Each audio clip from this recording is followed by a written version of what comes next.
Well, I need to tell you all something, and it's the most important thing I could ever say to you. In a little while, you'll know for certain that I'm putting my very life on the line and the safety of my family by sharing this with you. So I hope that buys me at least a few minutes of your precious time. If this video is taken down, it wasn't taken down by me, alright? Now I'm partly doing this to wash your blood off my hands, because God saved my life on a midnight highway one fateful night for this very cause. And He's watching, as He clearly proved that night. See, I should be dead. My sleeping driver was hurling us toward a concrete wall at 100 kilometers an hour when an angel of God was sent to wake me up from a deep sleep with just a whisper, and just in time. And for what? Not so I could win X Factor or buy that dream Porsche or marry that dream girl, but for this, for these words, for this moment, so I can tell you something, so I can warn you about something. Nothing could be more important than this. So cancel that movie you wanted to watch, skip that gym session. Don't scroll down to the next post. Just stay with me. Stay with me. Now, don't worry about the quality of the video or the audio. Just focus on the content. Listen to my voice and trust your eyes.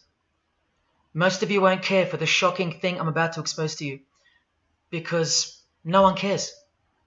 No one cares. Not my exes, former friends, former bandmates, work colleagues, parents, family members, strangers. No one cares. But still, I'm doing all this for one person. One single human being out there. God is calling you, and He's looking for the last ones before the storm. And if you think you know where I'm going with this, please keep watching, because the most important part of this video comes at the end. Now, everything you're about to hear is a fact, and I'll prove it to you. I will leave no room for doubt. And nothing can stop what's coming. So this isn't a call for an uprising, boycott, protest. No. The Titanic is sinking, and it's unstoppable. All I'm going to do is point you to the life raft. And if you want to ignore me, then fine, proceed at your own peril. God knows I've tried. If you want to mock me, then at least share the video. Let others mock me too. Tell your friends. Check this freak out. Anything to help me reach someone who has eyes to see and ears to hear.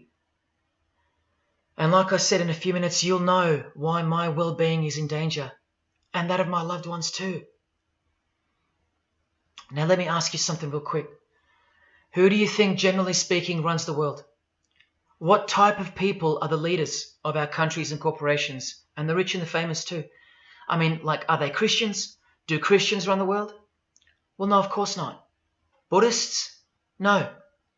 Do Muslims run the world? No. What about atheists? It's got to be atheists, right? Because we've come such a long way as a society, and atheism is the rational state of mind for the modern type of person, right? No. What about a mixture of people? Different types of people run the world. Let me tell you something. All the leaders from Africa to Europe to the Middle East, Israel, Syria, Iran, all the way to the Americas, all these people, and we'll get to the celebrities in a second, they're not atheists, Buddhists, or Muslims. No. What if I told you that they all belong to the same religion? A secret religion. One that none of them are allowed to talk about. One that you should worry about because it affects you beyond belief in ways that you never imagined. Before I tell you what this worldwide secret religion thinks of you and plans to do to you, let me tell you what this religion is. And how do I know about this religion? Because I used to belong to it. And today I'm renouncing it publicly, breaking my oath of silence, which they imposed upon me and every single other member during ceremonies under the penalty of death. That's why my life is in danger. Every person you're about to see has taken the same oath as I did, over and over, no matter where on earth they're from, including Scott Morrison, your Prime Minister and mine. But see, I was plucked from it, saved from its camouflaged clamps, from its extravagant deception and its spiritual corpse, by none other than God Almighty. No one else is going to tell you this. Not your favorite singer or politician, who more than likely also belong to this hidden religion. Nowhere will they speak because they love it. They love their lives. They love their success, the money, the worship they receive. And then there are those who have left but have never broken their oath out of fear. Trust me, you don't know who you're messing with here. The few that have spoken out, well, they lost everything. Or either their reputations and livelihoods are threatened or destroyed, or they're framed for a crime and end up in jail, or they're murdered and made to look like an accident or suicide. Now, just for the record, the God that saved me, which God was that? Jesus Christ, of course, the one and only.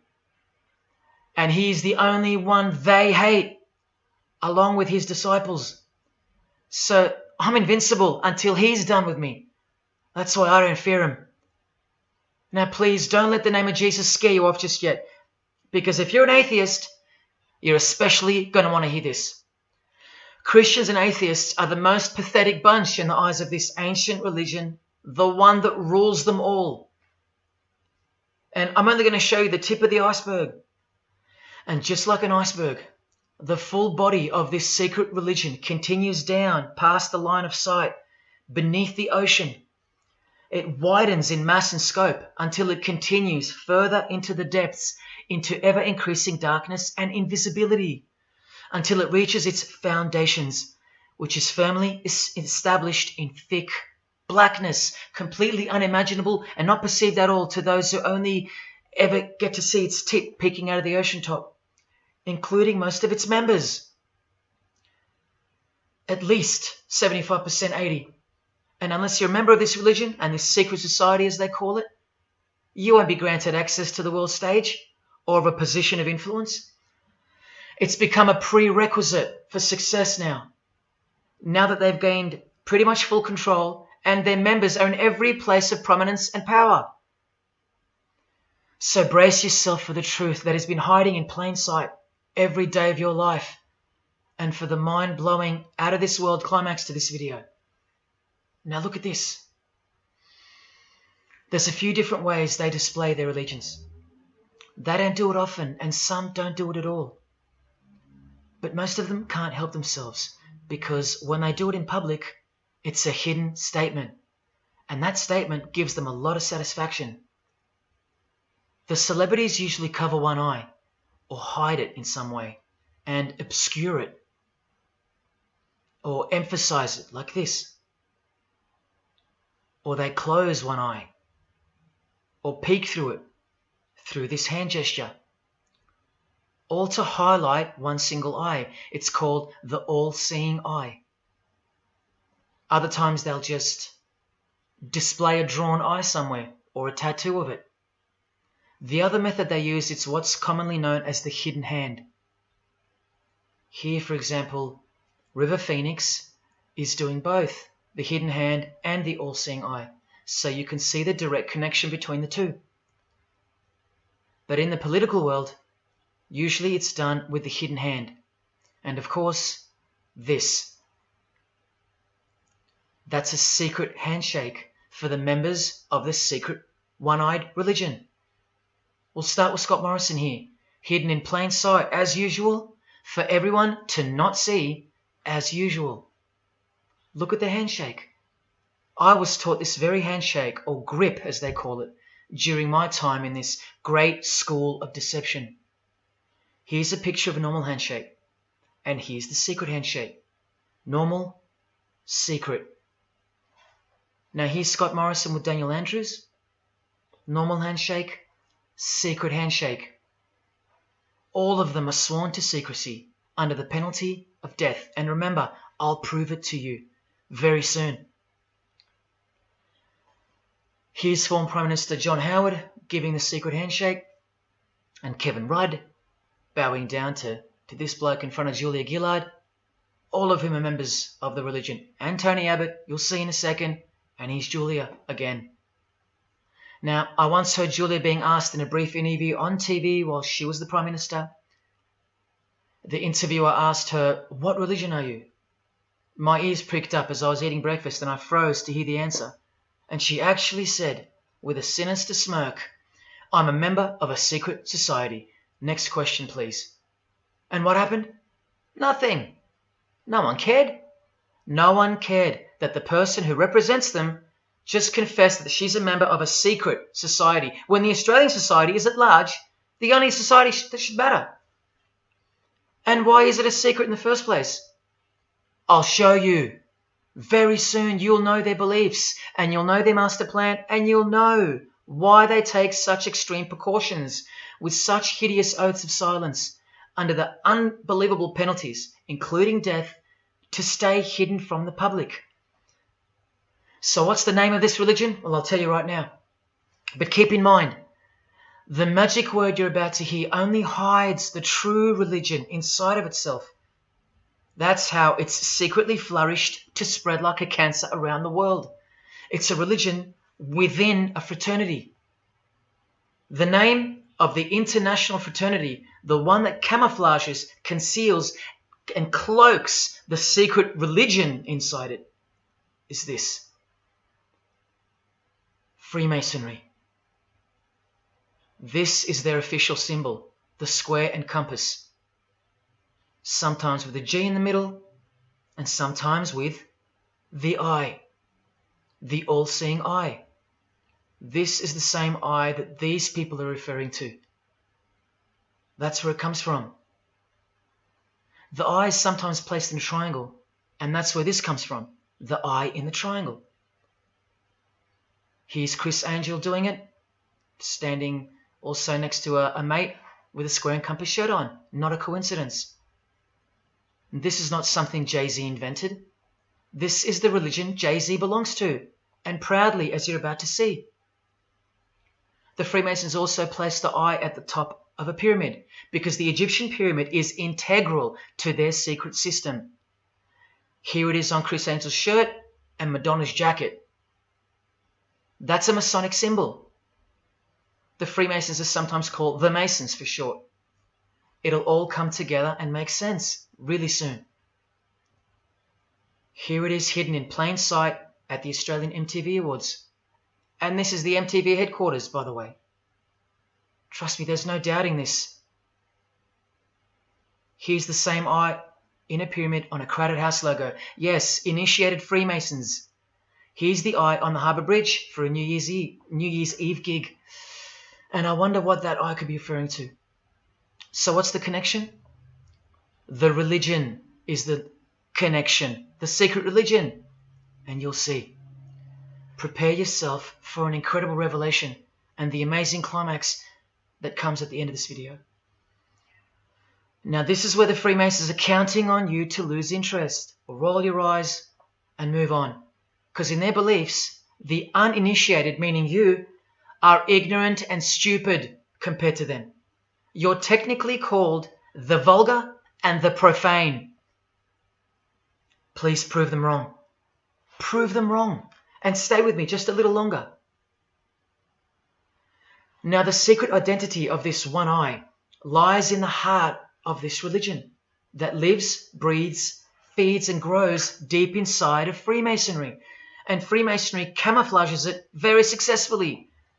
So it goes undetected and undisturbed until it ultimately fulfills a thing called the Great Work. That's what they call it. And they will succeed very shortly. Nothing can stop it now. And I think some of you can sense that something's coming. And who do we trust more than anyone in the world right now?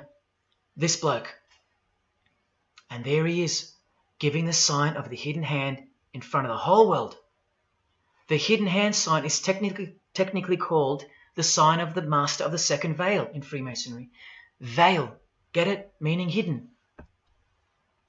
Now, am I saying that this thing that's happening in the world isn't real? No. I'm saying this. Spoken like a true Freemason. And you remember this guy? A safe place and a dangerous place. We must treat this new world order, this new world of COVID, we must treat this new world of COVID even in our own homes. So what is this New World Order that he accidentally mentioned? It's common language in Freemasonry, and it has been for a long time. For at least this long. Since the US $1 bill. Hidden in plain sight, complete with the pyramid in the eye. It's the ultimate goal of this religion. And I'll show you what the great work is, at any cost. And Australia, like every other country, is now up to its neck in this pyramidal, one-eyed, occult religion. You think there's nothing hidden on our own money? What about this shadow of a bloke? Who's he hiding in the background? Well, these numbers right here will tell you. And I'll show you that too.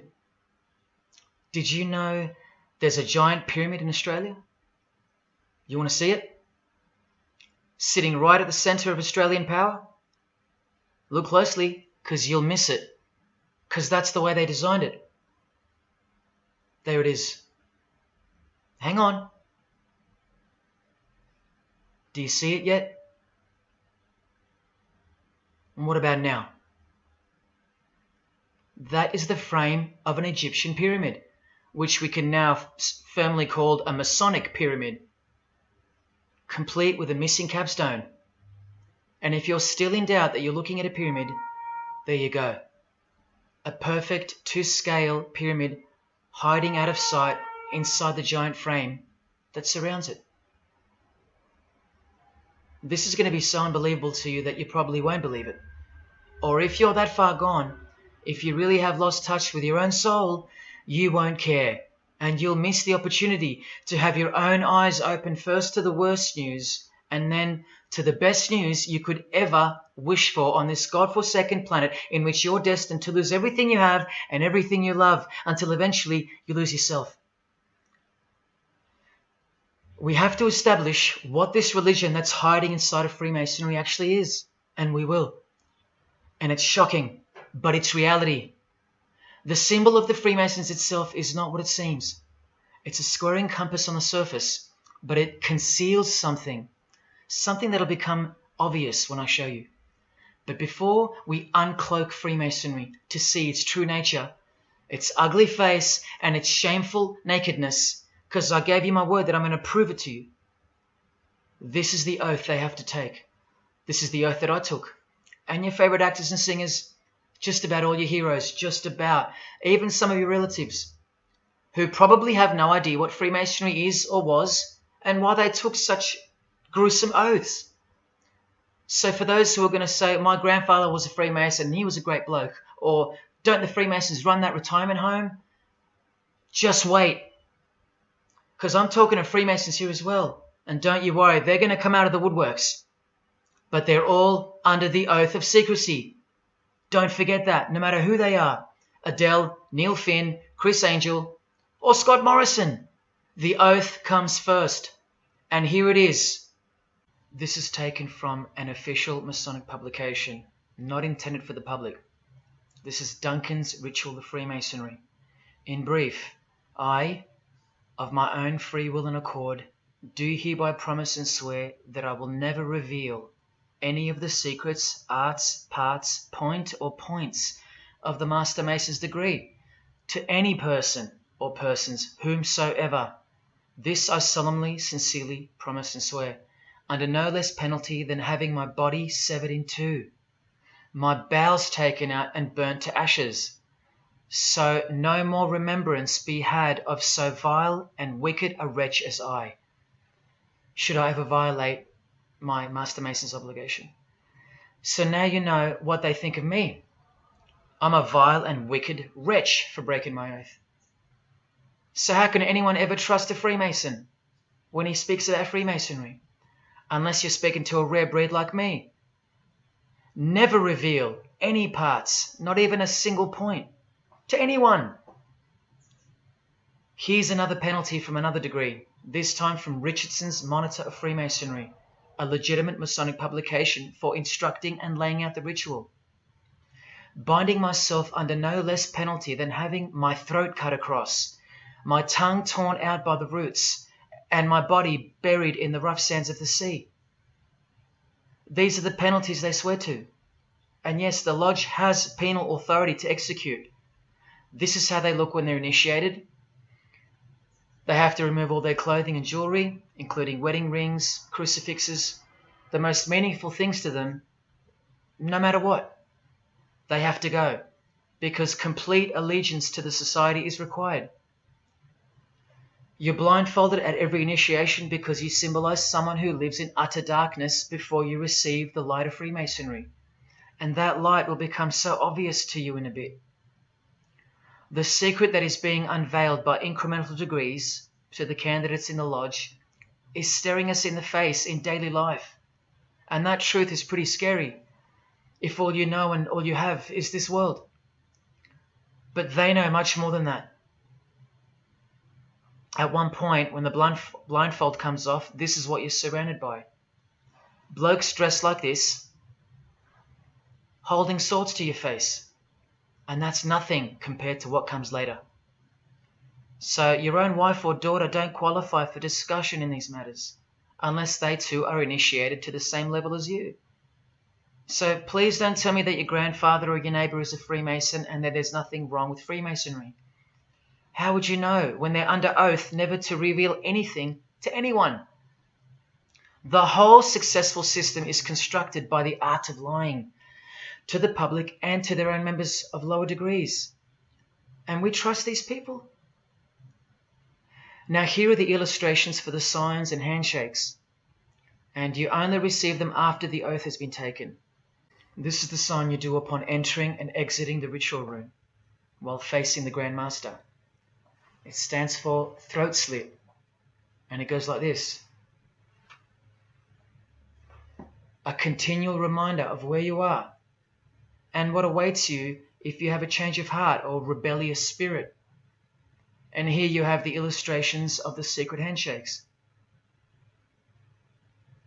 Look familiar? And this is the sign of the Master of the Second Veil. See? Purely Masonic. You don't pick this stuff up off the street. Now this is how it's generally executed in the public arena.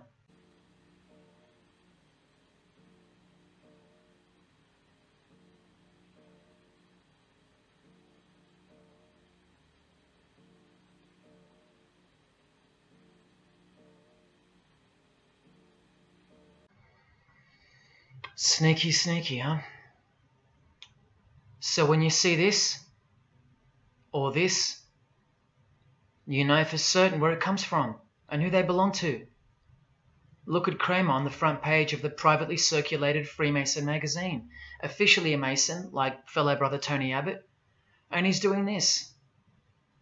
That's a direct link to the mysterious all-seeing eye of Freemasonry. There it is on the walls of the inside of a lodge room.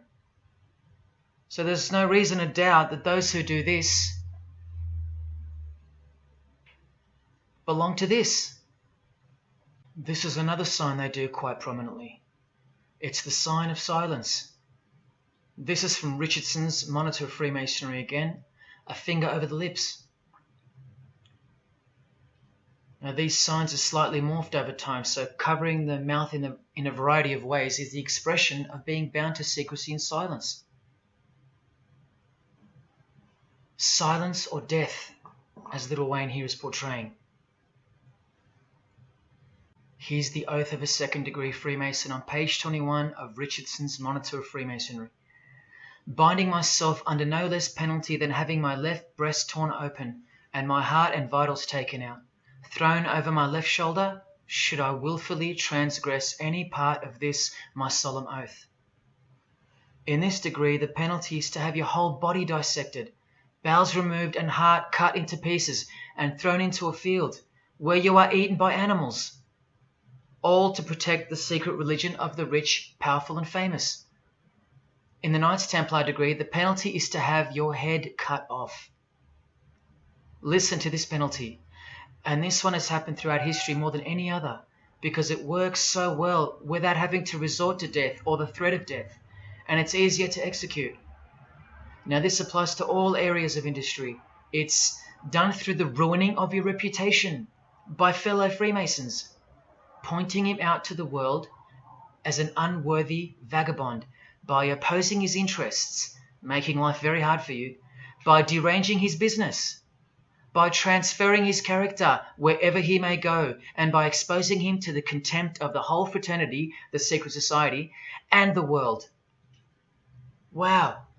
How many people do you think they've threatened, ruined, framed, cheated, and utterly destroyed to protect their secret religion? And in case you think the Masonic Lodge hasn't got the authority over the initiates, especially the ones in the higher degrees, this is from the Encyclopedia of Freemasonry. Under mandate, the orders and decrees of the Grand Master or of a Grand Lodge are called mandates, and implicit obedience to them is a Masonic obligation. And in Sickles' Monitor of Freemasonry, you plainly see they have a right to kill. A lodge has a right to exercise penal authority over its members, exercise the penalties. So don't let a Mason tell you, oh no, that's just symbolic, the oath. Their laws are above the law of the land, and the proof are the oaths themselves. Because in normal society, you can't ask someone to accept having their throat slit as a penalty in order to be a member of any club or workplace. Unheard of. But not in Freemasonry, not in the secret society world. I told you, you don't know who you're dealing with and what's coming for us all. Here's what they think of the public. Here in speaking to the candidate, it's stated, but have a care not to defile the sanctuary by a spirit of curiosity, meaning don't try to join us just for fun. And take care not to increase the number of the vulgar and profane, meaning don't invite too many outsiders to join because they're vulgar and they're profane. This is more or less an invitation-only fraternity. Here from the Encyclopedia of Freemasonry again, written for Masons only and written by 33rd degree Masonic legend Albert Mackey, stating the same thing. Masonic definition of profane. One who is ignorant of the sacred rites of Freemasonry. One who is not allowed to enter the temple and behold the mysteries. And here, being uninitiated. That's the world at large. And here, from this old ritual book written by the same legendary author, in the 33rd degree initiation, the Mason drinks wine from a human skull, which has been the cause for a few to leave Masonry, because they wonder, whose skull is this? In the 30th degree, part of the ritual involves stabbing skulls. Illustrated right here. The process of submitting the member further and further involves things like this. See, the candidate who's seeking admission into the next degree to receive more light has to be humiliated and intimidated. This guy here has his foot on the candidate's head. This is what our celebrities and politicians and the most prominent members of our society have done and continue to do. No one is exempt from this. And this is the intimidating and frightening path that you must take that binds you to the secret society before you are revealed the true beliefs of the religion. So can you see the risks I'm taking? You have to stay till the end. Don't let me down. Don't let yourself down or your fellow man. Believe me, it'll be worth it. Now here's one of the 3 greatest Freemasons of all time, who actually helped construct the 33 degrees or rituals of modern Freemasonry, Albert Pike. A hideous man with a deeply complicated mind, and one who will soon help you to see who they really are. This is how important he is to Freemasonry. He's buried here, in the House of the Temple, a Washington Masonic Lodge, just around the corner from the White House. He was called the Grand Commander Sovereign Pontiff of Universal Freemasonry, a giant of this secret society, the only Confederate general who has his own statue. And who were the Confederates? The dudes that fought for slavery, not against it, defeated by Abraham Lincoln, who was surrounded by these Freemasons, and who was assassinated by this one, John Wilkes Booth. doing the same sign of the master of the second veil. A Freemason assassinated Abraham Lincoln, undisputable when you have the eyes to see. Now, Albert Pike writes in his colossal work, which some refer to as the Bible of Freemasonry, called Morals and Dogma, and on page 113 he says, "What can there be in common between the vile multitudes and the sublime wisdom?" That's what Freemasons possess, sublime wisdom. That's what their secret is. It's sublime. The secret I'll reveal to you. Now, just quickly, here's Freemason Kanye West. Here he's giving the Masonic grip to his brother Mason Jay-Z. Look at the lapel he's wearing in this picture. It's the same double-headed eagle as on the front cover of the so-called Bible of Freemasonry, Morals and Dogma, written by the Grand Commander Sovereign Pontiff of the religion that Kanye and Jay-Z have been sworn into and thus granted access to international success. His Christian conversion isn't what it seems, and you'll soon see what job he has to do. Now look at what else Freemasonry thinks of the uninitiated, from the words of the Grand Commander himself. The truth must be kept secret, and the masses need a teaching proportioned to their imperfect reason. I hope you're listening, because we're about to get going here. These truths were covered from the common people, as with a veil. There's that veil again. And the mysteries were carried into every country. Freemasonry was secretly imported from the East into the whole world to weave its web in the darkness, to increase and advance its agenda. The sages, meaning the enlightened ones, always had an esoteric creed, unknown to the vulgar. And here he says, to the end that the vulgar herd, seeing, might not see anything, and hearing, might comprehend nothing. Are they right? Am I wasting my time, laying it all down for nothing? Because they know you so well? Your favorite celebrity and politician's secret religion is beyond the reach of the vulgar. Vulgar is what you are to them. He won't tell you. She won't tell you. And they won't tell you.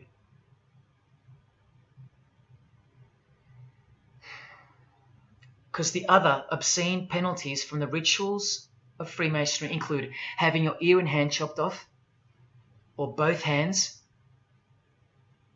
being hung in your own home,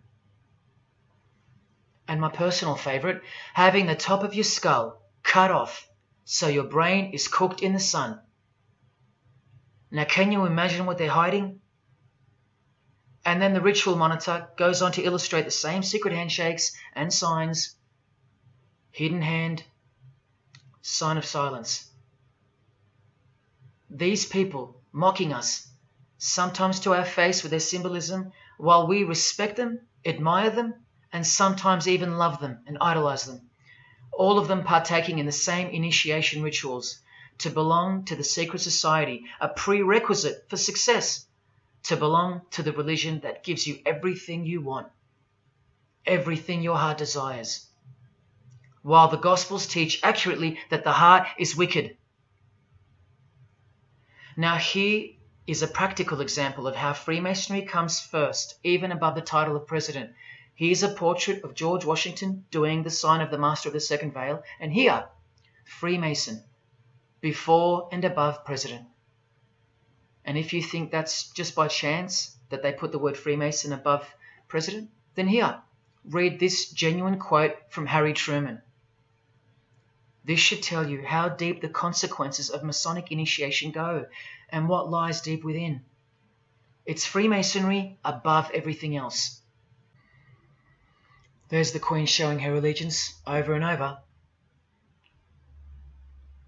And here's the Queen leaving a very special hospital with a very special nurse. And this was the Queen's father, fully dressed in his Masonic regalia, and that God-forsaken apron they wear, which also hides something, just like the square and compass. In fact, what the apron hides is what the square and compass really represents. And it's staring you right in the face. Can you see it yet? Prince Charles, handshake, hidden hand. Prince Harry, Prince William. And here is the Grand Master of English Freemasonry, Prince Edward, also in full gear. What a lovely looking chap. And now he's giving the Masonic grip in front of this stone that was placed there to memorialize his visit to Cape Town Lodge. And what about this guy? Prince Philip, husband of the Queen. Do you remember him saying this? Yeah, and here's the article in case you think he didn't. Initiated member. Do you slowly see what the Masonic mindset is? We are beneath them. And the craziest thing is, if they can turn you into what they think of you, then you deserve what's coming. It's a natural law. It's the law of nature. And I'll soon show you their real Bible, for lack of a better term, which justifies it all, and the one which guides their morals. And it makes a lot of sense, because the power of the deceptive phenomenon of Freemasonry lies in the fact that it contains real truth, intertwined with untruth. Now, this actual book that guides their morals and plans, it isn't written by hand, and it's been around longer than the Bible. So they think it's purer, sublime as they call it. And it's the foundation on which the religion is built upon. And that Bible, so-called, that unwritten Bible, is the key to unlocking its secrets. I'm going to hand you that key. And it's all going to come together like a flood. So they're going to own it all by their own words and actions. And they're going to introduce us to a new system of life, but only after a number of shocking events take place, which I'm so close to telling you about. But first, I have to tell you the name of the secret religion and the identity of the I. Now, for the few of you that think of hospitals and charities and nursing homes when you hear the word Freemason, a word which I soon hope to never speak again after this video, well, it's a front, a cover story, and like everything else in this presentation, I'm going to show you. This too is for the poor Freemasons that are going to have the call to make an appearance in the comments section trying to defend their beloved fraternity. This is 33rd degree Freemason Manly Hall, who was named Freemason of the Century by the Scottish Rite Journal in 1990. And you'd be surprised how many Masons have never heard of him, because they don't bother entering the Masonic library and searching out the mysteries themselves. These same Masons think they know something, and they parade themselves on websites and social media, calling people like me, oh, he's just an anti-Mason, anti-Mason. Blind fools at best, deceivers at worst. Well, the Freemason of the Century wrote in this book, and in this chapter, Freemasonry is a fraternity within a fraternity, an outer organization, concealing an inner brotherhood of the elect. One visible and the other invisible. The visible society is a splendid camaraderie of free and accepted men and women, enjoined to devote themselves to ethical, educational, fraternal, patriotic, and humanitarian causes and concerns like hospitals and charities. But the invisible society is a secret and most august fraternity whose members are dedicated to the service of a mysterious arcanum arcanorum, meaning mystery of mysteries. Now I wonder what that could be.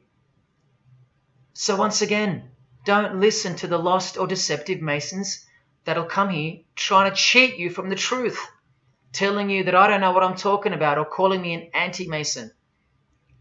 Because there you just heard it. There's a Masonry for the majority of Masons, and then there's the real thing, the secret religion, which should shock you when it's announced. These same lost or deceptive Masons also love to repeat, like parrots, that Freemasonry is not a religion. Well, what does the Freemason of the Century have to say about that? From this book, he writes, Masonry is essentially a religious order. Not just a little bit religious, but essential. And here, the iconic giant of Freemasonry says in Morals and Dogma, every Masonic lodge is a temple of religion, and its teachings are instructions in religion. So please, sit down, Masons, because Freemasonry is a religion. And soon, I'm going to tell you what it's really called. Now look at this from the same book, and speaking about fellow Freemasons being initiated in the lodge room. Part of the symbols are displayed there to the initiate, but he is intentionally misled by false interpretations. Their true explication is reserved for the princes of Freemasonry. The whole body of the royal art, which you'll know all about soon, was hidden so carefully in the higher degrees. So you see, the whole thing is built on lies. And the ultimate liar lives inside the triangle, above the pyramid, so that even the highest Masons are living a monstrous lie. Wake up, Masons. Even you are deceived, just as the public is. Unless, of course, you're hungry enough to want to acquire all the power and climb up that pyramid closer to the eye that sees all. In that case, close your mouth, go back to your lodge, and good luck to you. Or, of course, grow some kahunas and be honest. But then you can't, right? Because you'd be breaking your oath. Sad. Oh, it's good to be free, under the wing of the true master. Stick around if you're interested, and you'll get to see some wonder. When I pull that cloak called Freemasonry right off, and those that are still here watching will get to see the true colours of the nakedness and the horror of the Masonic Lodge, and the religion that rules them all. Another thing that Masons will repeatedly say is that this has nothing to do with Freemasonry, and it's just a conspiracy theory. Well, the 33rd degree Freemason of the century also wrote this book about 100 years ago, The Secret Destiny of America, and look at the front cover. And I'll tell you why America is so important for the ultimate goal of the secret society. It's disturbing, but it's also essential in understanding the near future and what's going to take place. So for the Freemasons that still say that this is not a Masonic design, especially this Masonic website called Masonic Info, insisting here that even the eye in the triangle or pyramid is not Masonic. Completely laughable and pure disinformation for the stupid masses. Try arguing against this. This is from a 1960 copy of the New Age magazine, an official organ of the Supreme Council of 33rd Degrees. No higher authority in the United States to speak of the relationship between Freemasonry and the US $1 bill. Masonic symbolism in a $1 bill. Look at them all. 13 leaves, 13 bars, 13 feathers, so on and so forth, and of course, this, the Masonic all-seeing eye, located in the pyramid. So, you think this is a conspiracy theory, or just a plain conspiracy? Well, here's JFK, yes, a Freemason, but one who had enough when he wanted to print money disassociated from the Masonic central banks, just like Abraham Lincoln, and he paid the price for it as well. Listen to the speech we never hear about in school, more proof that they control the education system here and everywhere. Please, just have a quick listen to this. Ladies and gentlemen, the very word secrecy is repugnant in a free and open society, and we are, as a people, inherently and historically opposed to secret societies, to secret oaths, and to secret proceedings. For we are opposed around the world by a monolithic and ruthless conspiracy that relies primarily on covert means.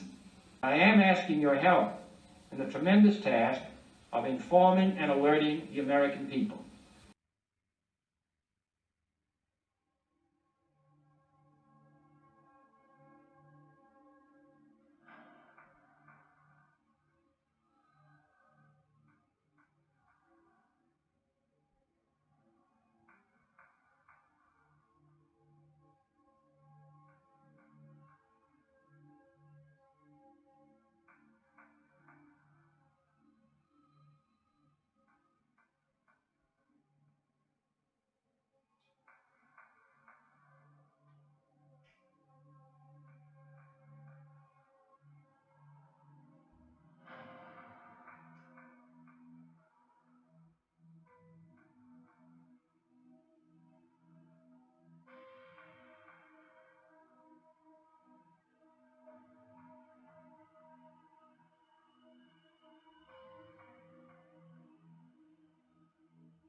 As I said in the beginning, you're just seeing the tip of the iceberg peeking out from the ocean top.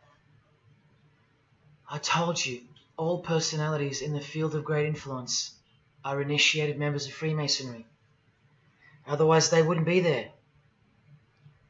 Within 60 seconds of me telling you what international Freemasonry really is, I'll prove it to you. Unequivocally, within 60 seconds. And then I'm going to drive it home, and then I'm going to show you what they're planning with this new age they're implementing, and then the conclusion, which is by far the most important part of this presentation. So when you hear me tell you the truth in just a moment, don't switch off in disbelief because you can't believe that your favorite idol or whoever could possibly be involved, like you know them or something. You don't know these people. You do know that they're under oath never to reveal their beliefs to you. The vile multitude. It's time to trust your eyes now, not your feelings, especially after all that I've shown you. This is why the secret religion is so hidden. This is why it's so ingeniously designed through layers of lies upon lies, cloak upon cloak, and oath upon oath, concealing the truth for its chosen few. What is Freemasonry? What is the most secret yet most powerful religion in the world? Well, that's easy. We live in an evil, evil world. So there's only one religion that befits it.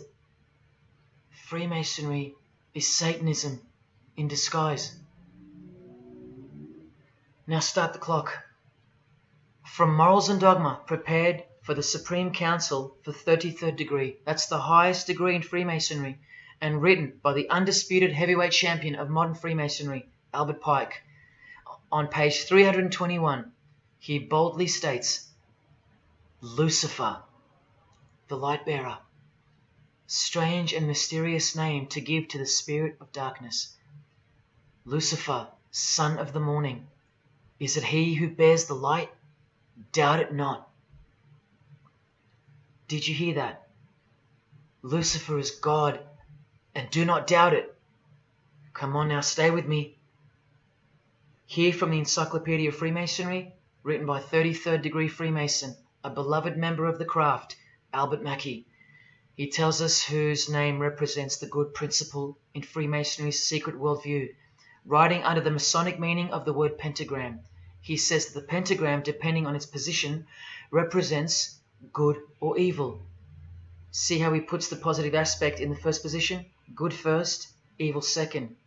Good or evil, light or darkness, victory or death, initiation or profanation, Lucifer or Vesper.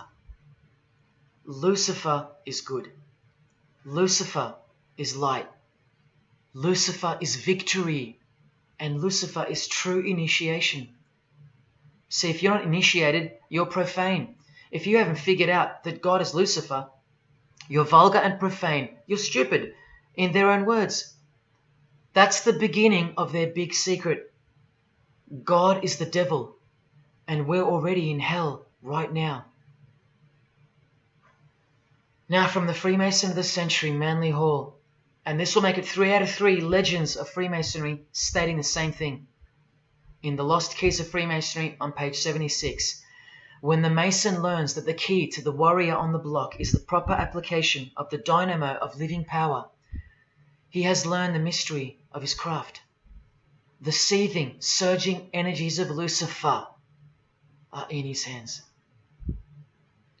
Do you see? The world's hidden religion, with its universal one-eye symbolism, who was revealed slowly and by degrees only to its dedicated members, is Satanism, or Luciferianism as they prefer to call it. Now all the oaths make sense, don't they? Now all the rituals make sense. Now all the penalties make sense.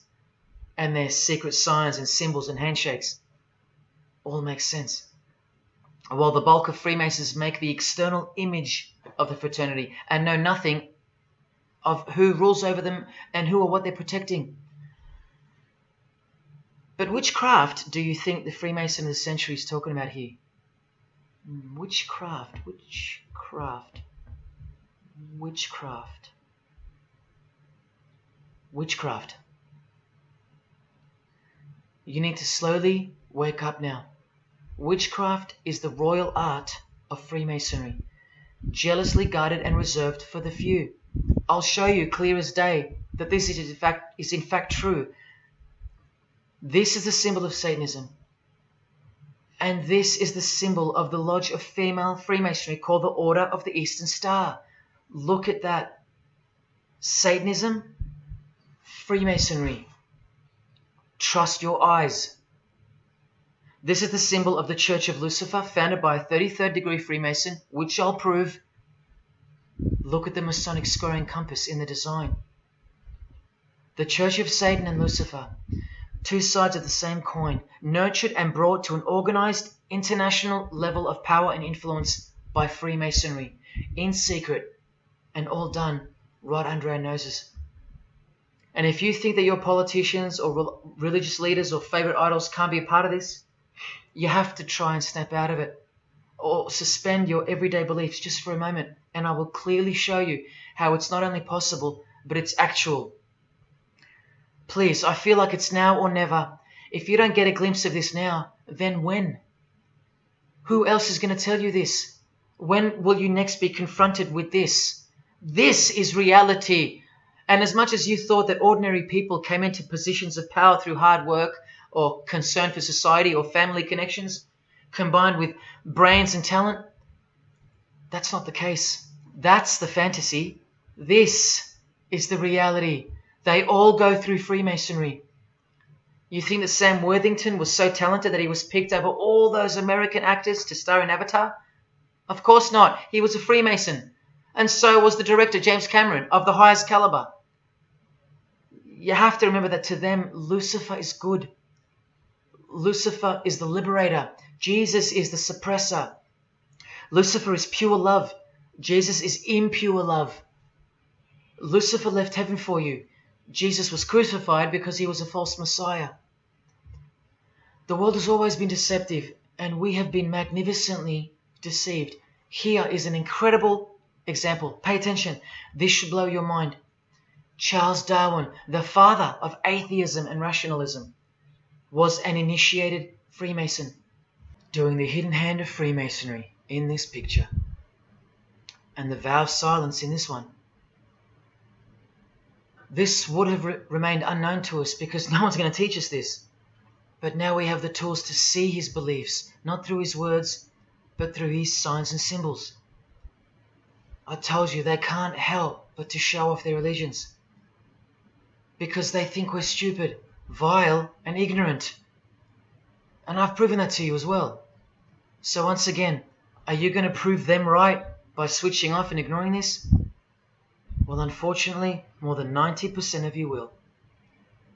What I'm giving you here is priceless knowledge, because no amount of money or success can substitute its importance. And I'm risking everything but my own salvation to share it with you. If only for the few of you.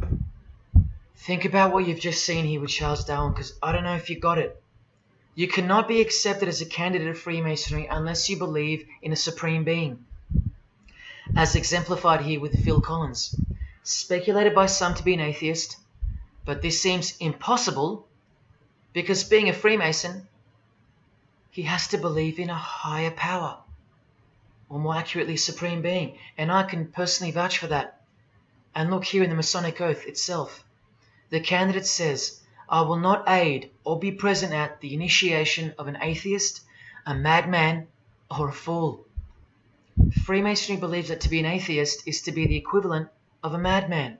And they're right. Yet while they propagate atheism around the world, in universities and schools, Charles Darwin himself was a believer in an intelligent designer, a supreme being. He had to be, because he's a Freemason. And that intelligent designer that gave birth to us is named Lucifer in the highest degrees of Freemasonry. See? Never tell. He lied to you, because that's what Freemasons do. The whole thing is a giant lie that was carefully constructed by mutilating the truth, because mutilated truths make the most successful lies. This is the secret to their success, a lying tongue and a lying spirit from the 1st degree to the 33rd degree, to each other and to us. I've proven that as well.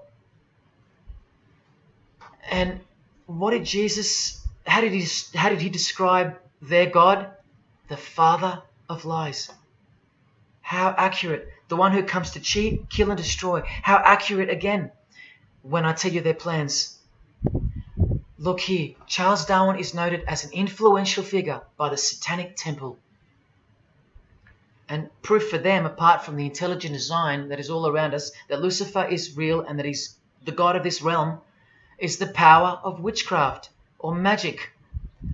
Magic works because there's a hierarchy or a pyramidal power structure in the spirit realm, a realm devoid of any love for you. And these spirits can be conjured up and summoned by the practitioners of the royal art of Freemasonry. They ask for something in return, however. Listen to Bob Dylan, a Freemason. Hidden hand, one-eye symbolism. Out here doing these songs, you're still on tour. I do, but I don't take it for granted.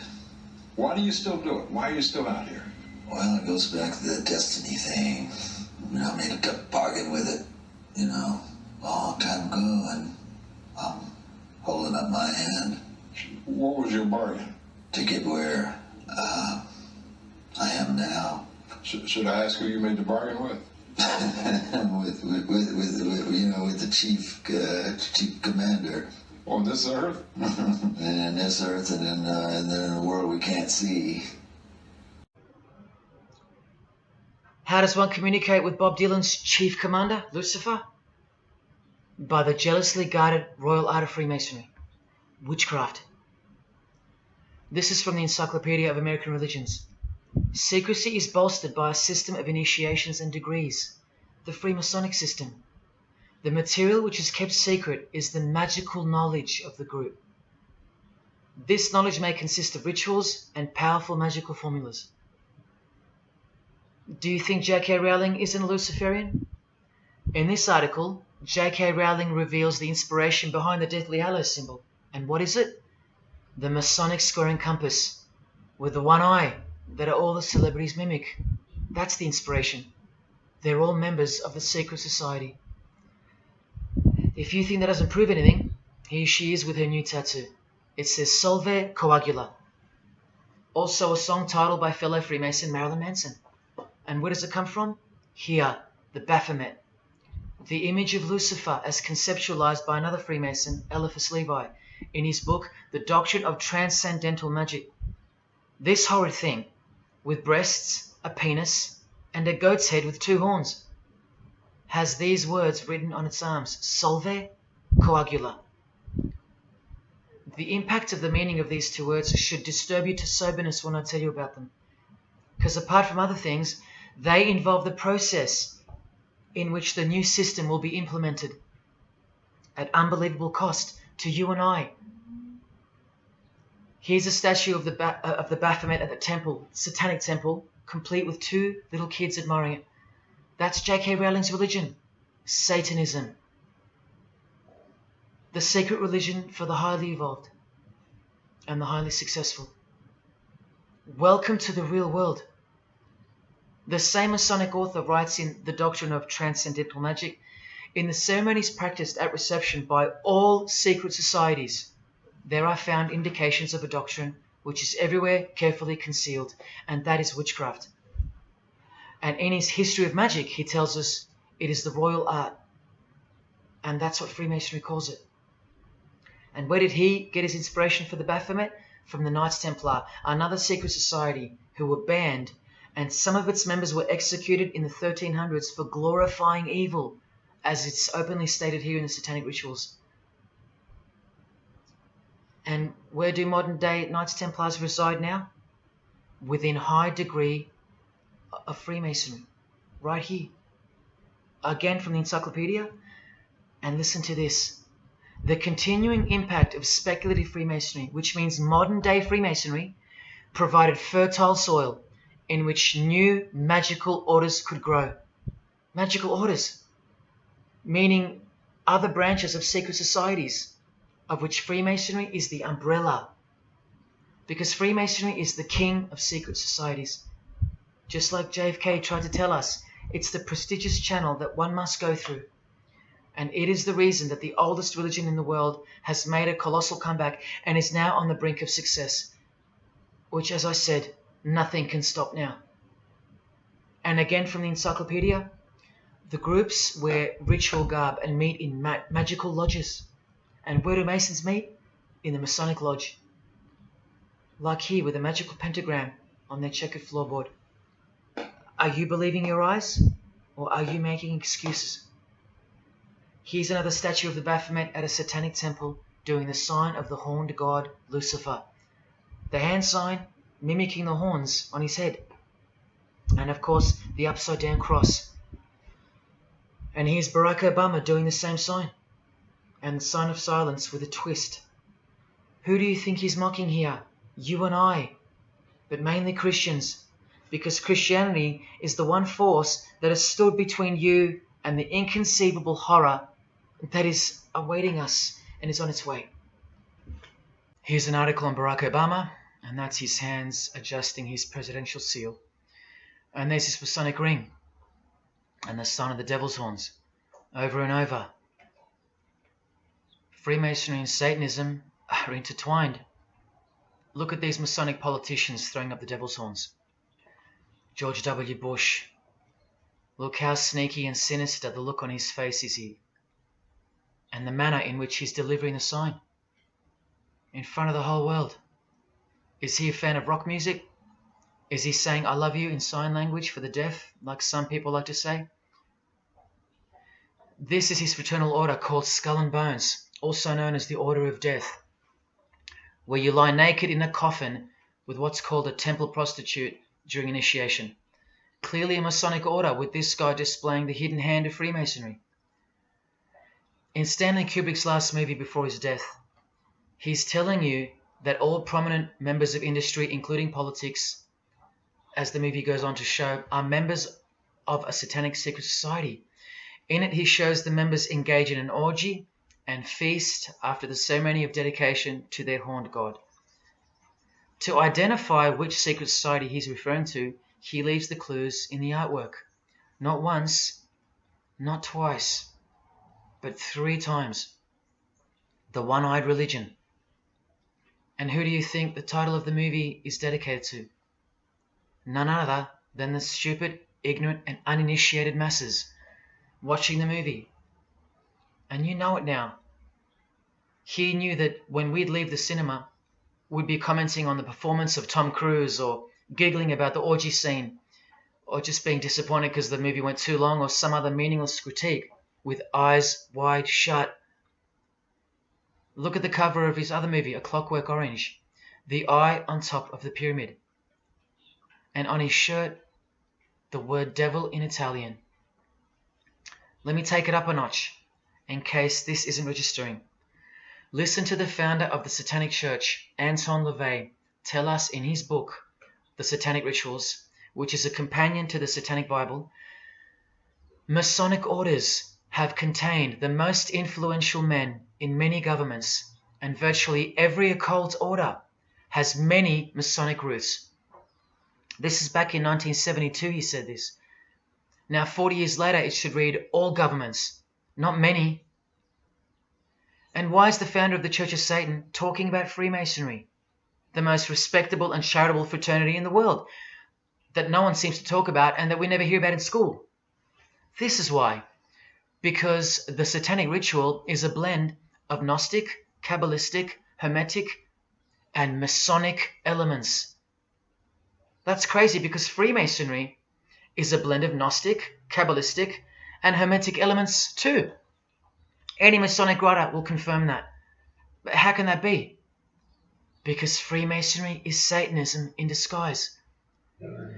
On page 106, every rite of the Black Order employed Masonic principles.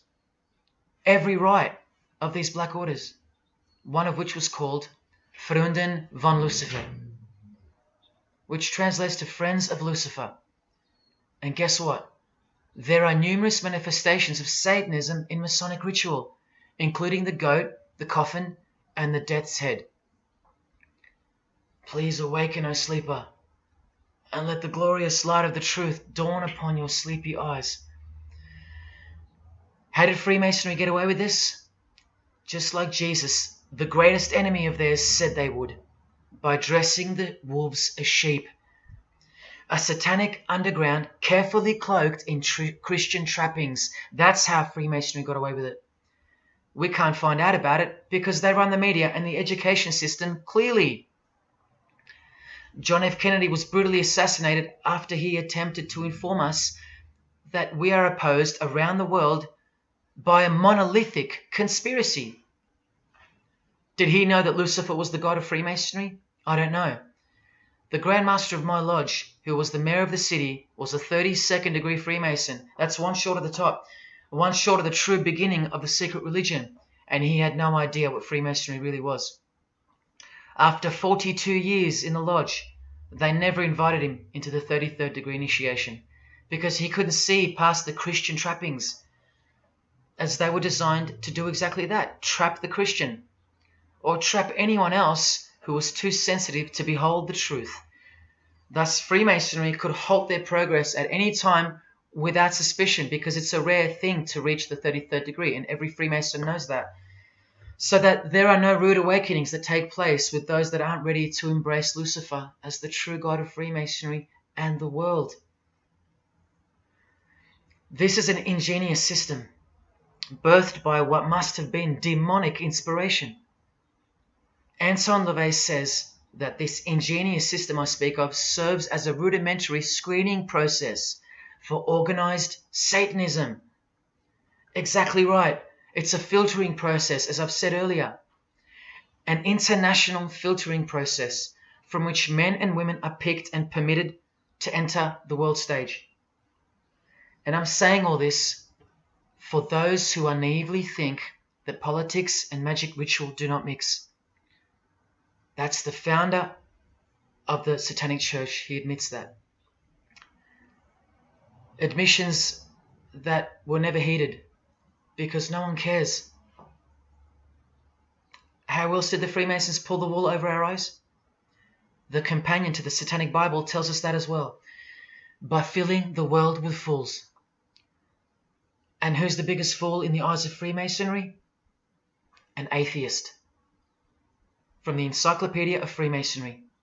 One who does not believe in the existence of God. Such a state of mind can only arise from the ignorance of stupidity. All this time, you're laughing at Christians, and the Freemasons are laughing at you. Here's Brad Pitt, wearing his Masonic ring and covering his eye. Now here's a genuine quote from Brad Pitt, the Freemason. In short, I could really try on something different for myself. That was Satanism. It's working out really well. I made a pact. That's why. You don't believe him? Bob Dylan does. And the hand sign they all do. Allow me to show you what it symbolizes. And now that you know what you know, it should make sense to you. It stands for 666. Yes, indeed. Satan's number, foretold by Jesus Christ. Now just hang on, let me prove it to you. Here it is for all to see on this shirt design, worn by Guns N' Roses guitarist Slash. See the I in the middle of the 6? Repeated 3 times. That's 666.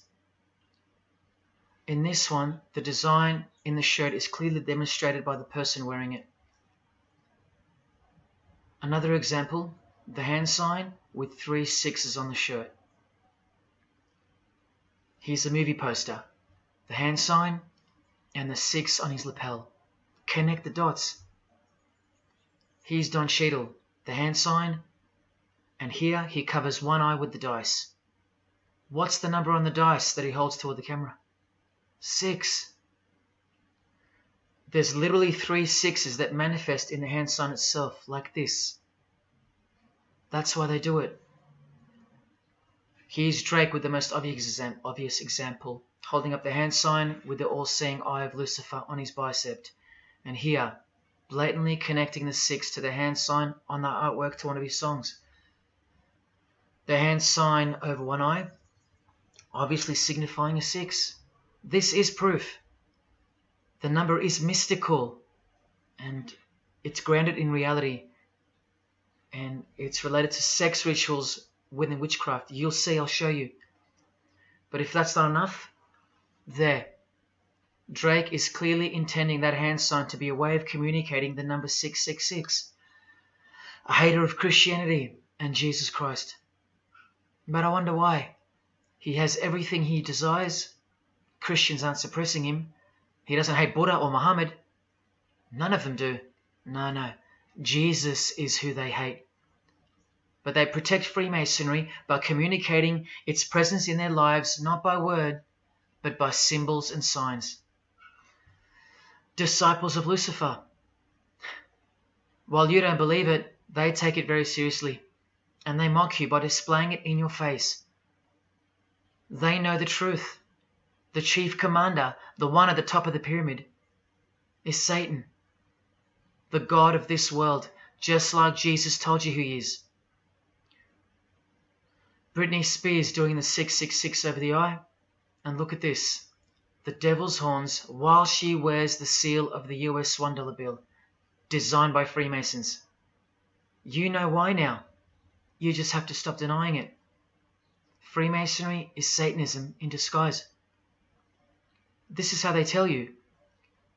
Let's go to Britney's close friend, whom she tongue-kissed in front of the world, sexualized as these people are, and for all the girls out there to be inspired and corrupted by. Madonna, wearing the same Masonic design as Britney. 666 hand sign, the one eye symbolism, and the vow of silence. The vow of silence with her fellow practitioner of witchcraft.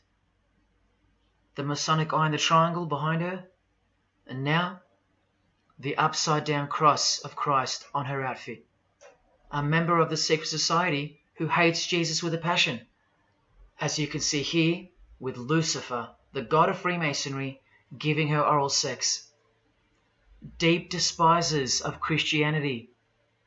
Are you wondering why yet? The sign of the devil's horns here, meaningfully placed and done with precise intent, like with all of them.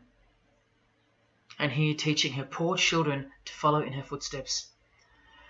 Truly only God knows how many young people she's perverted in her career, all orchestrated by Freemasonry.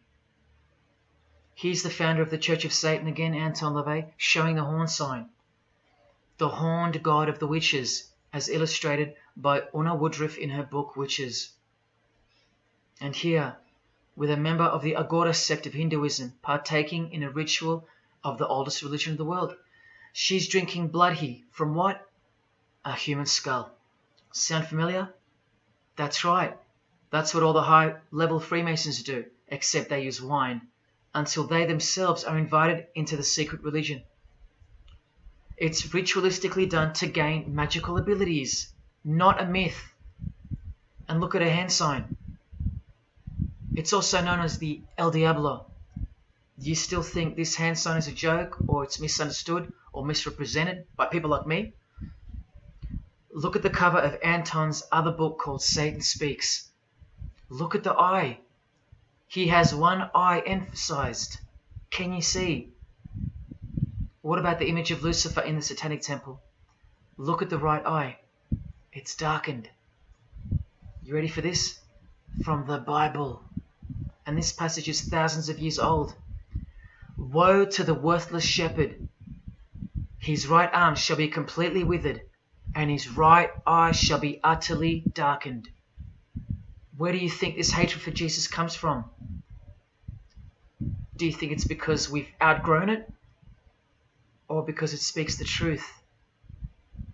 Who do you think this worthless shepherd with one eye darkened is? And who said, I am the good shepherd? Who said that? Jesus Christ is the good shepherd, not the worthless shepherd with one eye. You think this is all just a coincidence? Just hang tight a little longer and you will see some wonder. Here's Anton LaVey with Freemason Marilyn Manson, and here's Marilyn covering his eye. In case you forgot that this is the eye of Freemasonry, the international religion they all belong to. Here he is giving the sign of the master of the second veil, the hidden hand of Freemasonry, along with his Masonic ring. You know how many presidents and journalists and common men have tried to expose Freemasonry? Or get it shut down, get it banned? Well, those days are long gone. Marilyn Manson, the Freemason who tears the Bible into pieces on stage during his performances, he captured the fundamental purpose of Freemasonry's existence very well when he said in an interview with Spin magazine in 1996, "Hopefully I'll be remembered as the person who brought an end to Christianity," echoing the dreams of grandeur, just like his spiritual father. Now Kesha, one-eye symbolism of Freemasonry, the eye in the triangle, and the sign of silence. So she's a member. And behold, an inverted cross in her music video, inverted cross on her outfit, and a satanic pentagram on this outfit, just like the symbol of female Freemasonry. You think none of these Freemasons look like witches? Really? And none of these witches in the making? Remember, 90% of them don't know what they're serving, or what they're doing there, or why they're taking oaths of such silence and such penalty. Avril Lavigne does, showing her allegiance with the one-eye symbolism, participating in lesbianism in a video, influencing the masses, subtly stealing her innocence. And what's on her helmet? One eye. And doing the El Diablo with pentagrams at her concert. Anthony Bourdain with his one-eye symbolism, he was openly a hater of Christianity. And what kind of woman would suit a man like this? Well, a fellow member of the secret society who hates Christianity too, of course, Asia Argento. One-eye symbolism, again and again. The sign of Lucifer's horns, and this pose of his image. Remember the Baphomet. There's Asia mimicking its pose, complete with the finger position.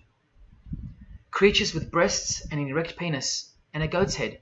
You know, things you find normal now, thanks to international Freemasonry, normalizing evil and filth through multiple levels of and avenues of propaganda and influence, including television, movies, music videos, schools, education, through legislation, through passing of laws to protect the evil nature, and of course through your favorite idols.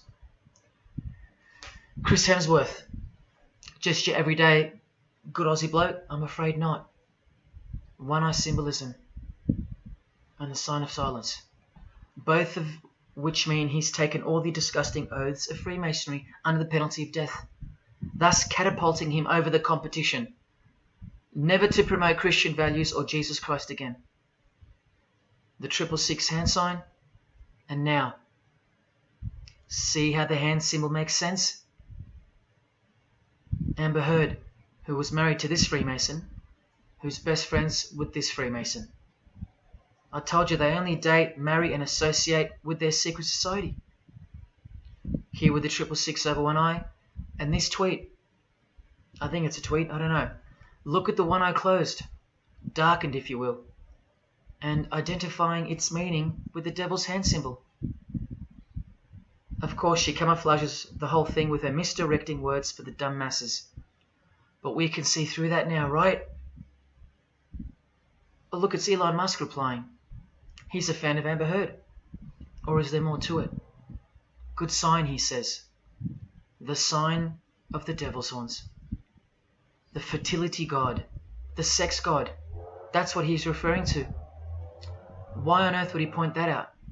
You know why. But to be sure, let's go to his wife or girlfriend, Grimes. One eye. And whose eye is it? You know that too now. The God of this world, who hates Jesus Christ just like she does. 2 inverted crosses of Christ and the pentagram. And what about Elon's mother? Of course, all members of the secret society. Most of us who never even knew it existed. Blink-182 initiated member with some of his secret brothers from the lodge. Vow of silence. Sign of the devil. Cyndi Lauper, all-seeing eye. Vow of silence. the sign of the god of this world. Christian Bale, who thanked Satan at an award show, doing the sign of the master of the second veil, the hidden hand of Freemasonry.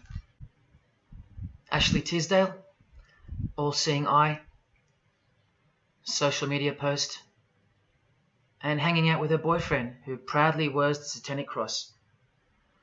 You think they belong to the same religion? Of course they do. Bonnie Wright, one eye and the satanic horns. John Cleese, I include him here because he's a well-known hater and mocker of Jesus Christ and Christianity. He got rich off it, and he's a proud Freemason, showing his allegiance.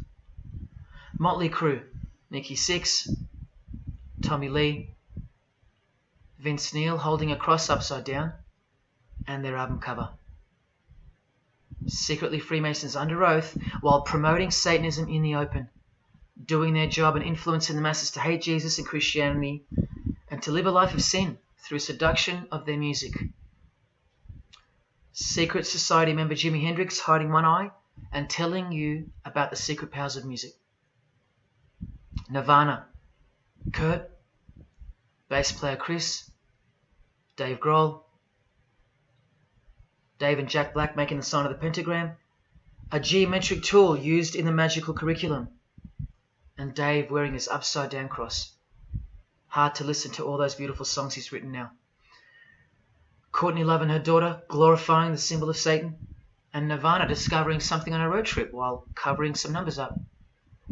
Proud Satanists, all secret Freemasons.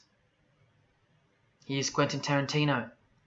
Now that we know what we know, can you see through this picture to reach its true meaning? The all-seeing eye, whose identity is revealed by the hand gesture, which is 666, with the vow of silence and throwing up the devil's horns, which I hope you can finally see means something. Share. Can this get any more obvious now? The sign of the vow of silence being made with the sign of the devil, telling you that the secret which isn't to be spoken of is Lucifer, right there in front of you. Speaking through signs and symbols, like Confucius said, signs and symbols rule the world, not words nor laws. Cardi B, I just want you to see a few connections between the one-eye symbolism, the 666 hand sign, and the horned God symbol. Eddie Izzard, all-seeing eye, hidden hand, and mimicking the horns of the Masonic God. Oh, but men love the darkness rather than light, as the scriptures put it so solemnly. Look at how precise that statement is. With high-ranking Freemasons loving the darkness so much that they define the darkness itself as light. Watch. In MasonicWorld.com, an article by Worshipful Master John Alexander, who has journeyed from the lower degrees to the high and sublime degrees. This is the religion of our leaders and celebrities, so listen. He writes, every ritual from the high and sublime degrees that I've ever read contains the statement, I beg you to observe that the light of a Master Mason is darkness visible. I put it to you, brethren, that this is the most accurate description of Masonic light that you will ever find. Think about what you just heard, because this is what they learn. Masonic light is darkness. And this is before they enter the real religion of Freemasonry, Satanism. That's why in the high degrees the ritual states to the candidate, I beg of you to observe, meaning to ponder, to contemplate what they mean by the statement. My 32nd degree Grand Master, he never understood. And they don't push you, remember? It's all a screening process to weed out the weaklings who can't handle the truth. The truth that this is how the all-seeing eye sees things. Evil is good and good is evil. Look at what he says immediately afterwards. In keeping with our normal Masonic practice of burying our important truths deeply, the ritual sets out to immediately disguise this truth. Usually people bury their lies, but Masons bury their truths. Because their truth is that God is the devil and that we are in hell. So everything has to be flipped on its head in order for things to make sense in this place where lust creates life, where might is right, where compassion is weakness, and of course, in order to succeed. Look here, with another Freemason of the highest degree, Helena Blavatsky. She writes in her book, The Secret Doctrine. Doctrine means belief. So the book is called The Secret Belief. The Secret Belief of Freemasonry. She says, the sons of God, of whom Satan was one, all those spiritual beings were called angels of darkness, because that darkness is absolute light. Do you see how far they go to protect and glorify the darkness? Because men love darkness rather than light. If these were just randoms next door or some minor cult, I wouldn't be telling you about them, and I really wouldn't care this much. But these are not randoms. These are our heroes. These are those who have crept into the power structure very slowly since 1717, when the first Masonic Grand Lodge was organized, to overthrow Christianity and the world. These are those who we admire, trust. And these are those who have perverted our culture with one hand, the hidden hand, while upholding it with the other hand. So you can never call them out, because they run charities, nursing homes, and children's hospitals in the open, while they propagate smut, violence, debt, and of course atheism in secret. While a plethora of everyday distractions are endlessly supplied to us through entertainment and news, plowing through our lives. That's political Freemasonry, politicizing everything, including entertainment, supplying you with their heroes and their idols. And now that 95% of the world have been spiritually disarmed by thinking, oh, the world is a good place and Jesus is a myth, they've rigged our infrastructure and they're about to bring it down so they can build up their new world from the ashes. A completely new system of life on this planet is coming. I promise you that. In a book called Satan's Master Plan, LaVey affirms his commitment to destroy Christianity. Now check out Anton LaVey, once again in perfect parallel with Freemasonry, stating in the Satanic Bible, waiting at the darkness visible for that bright and morning star. Bright and morning star being a reference to Lucifer. The exact same expression as the Freemason and worshipful master John Alexander that we just heard describing Masonic light. Darkness visible. Identical language. Because Freemasonry is Satanism in disguise. This is what the initiated queen of Freemasonry, Helena Blavatsky, says of the bulk of Freemasons in her book. The knowledge of their members about the full signification of their symbols is nil. And that's of course true to the Freemasons listening. How do I know she's a Freemason? Because her diploma was reproduced on page 66 in Freemasonry Universal, Volume 5, Part 2, in the Autumn Equinox, 1929. And also because she's displaying the Masonic penalty sign, like all these Freemasons. Drew Barrymore, all-seeing eye, vow of silence. And see, the symbol of her secret god. Elijah Wood, one eye, hidden hand of Freemasonry, and the devil's horns. Sammy Davis Jr., the eye of the Freemasons is the all-seeing eye of Lucifer. Because here he is with Anton LaVey, the founder of the Church of Satan.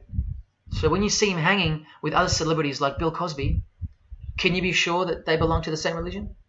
Sure you can. I told you they don't hang out with the uninitiated. You think the Rat Pack weren't Freemasons? Well, here's their leader, Frank Sinatra, doing the hidden hand.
introduced to the music industry. I swear I wanted to be like the Amy Grant of music. Yeah. But it didn't work out, and so I sold myself to the devil.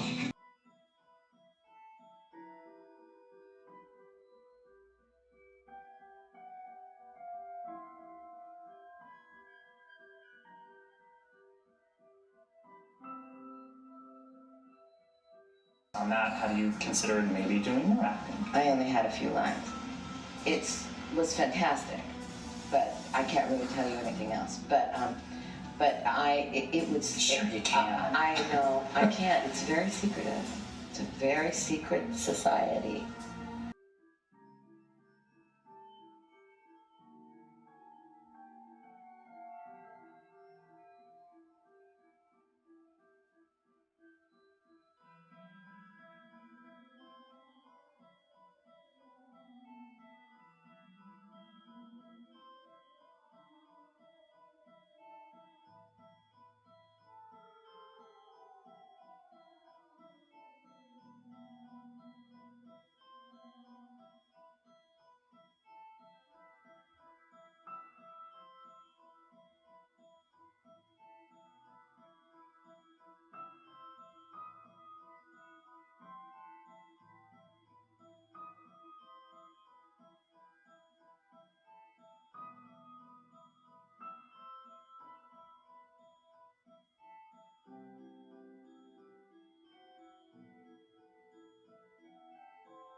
And I'm like, if you don't get this right now, I swear to Lucifer, I'm gonna.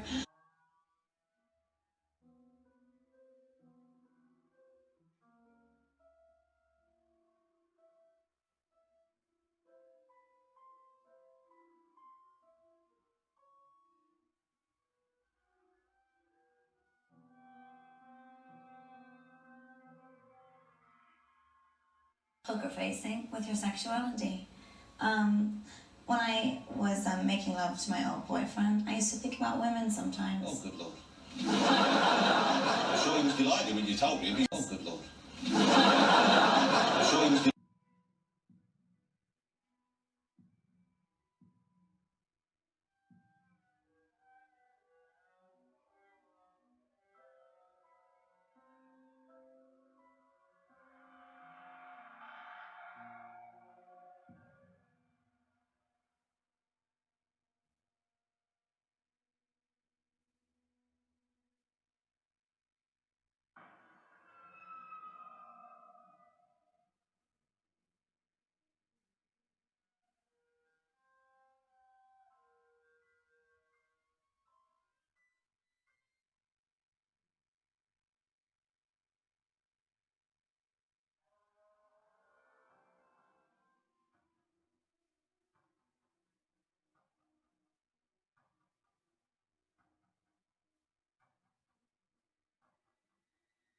You may feel a small Christ.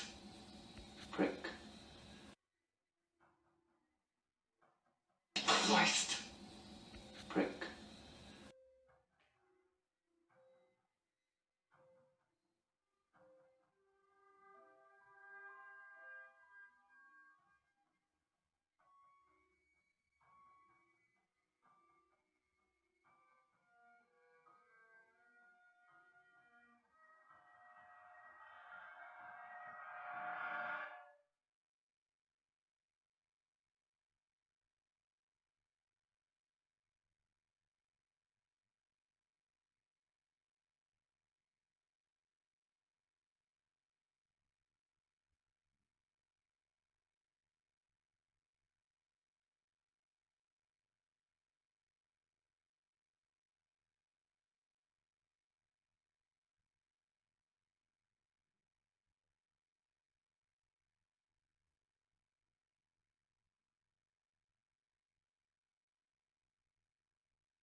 It's just, I'd like to, first of all, I'd like to thank Satan. I'd like to thank Louis Armstrong. I'd like to thank Neil Young. I'd like to thank the Rollins Band. I'd like to thank Bob Marley. I'd like to thank the Marx Brothers. I'd like to thank Salvador Dali. I'd like to thank Louis Bruel. I'd like to thank Miles Davis. I'd like to thank the Parliament Funkadelic. And I'd like to thank you, too.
there is a fork in the road that's approaching you.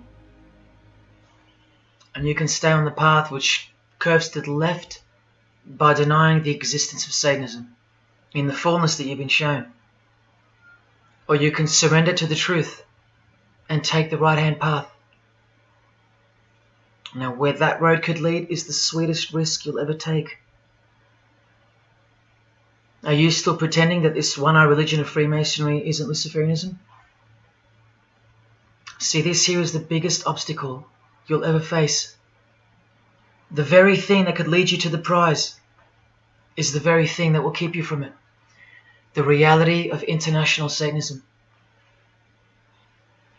In the shadow of Christianity, Satanism has always been there. With every church that sprung up, so did its invisible enemy, the Satanic Church, growing out of sight and out of mind from this to this. And Christianity has long been deprived of its power, as clearly demonstrable by the absolute lack of preaching against the institution of Freemasonry. Satanism's magic cloak, Satanism's magic trick, that's Freemasonry. And how they are laughing for now. So Freemasons are at the helm of the power structure of society, which means Satanism rules. And they're making their move for the new order of the ages. Are you that besotted by this evil world that you'll even deny the existence of secret societies? And what about the American president, John Kennedy?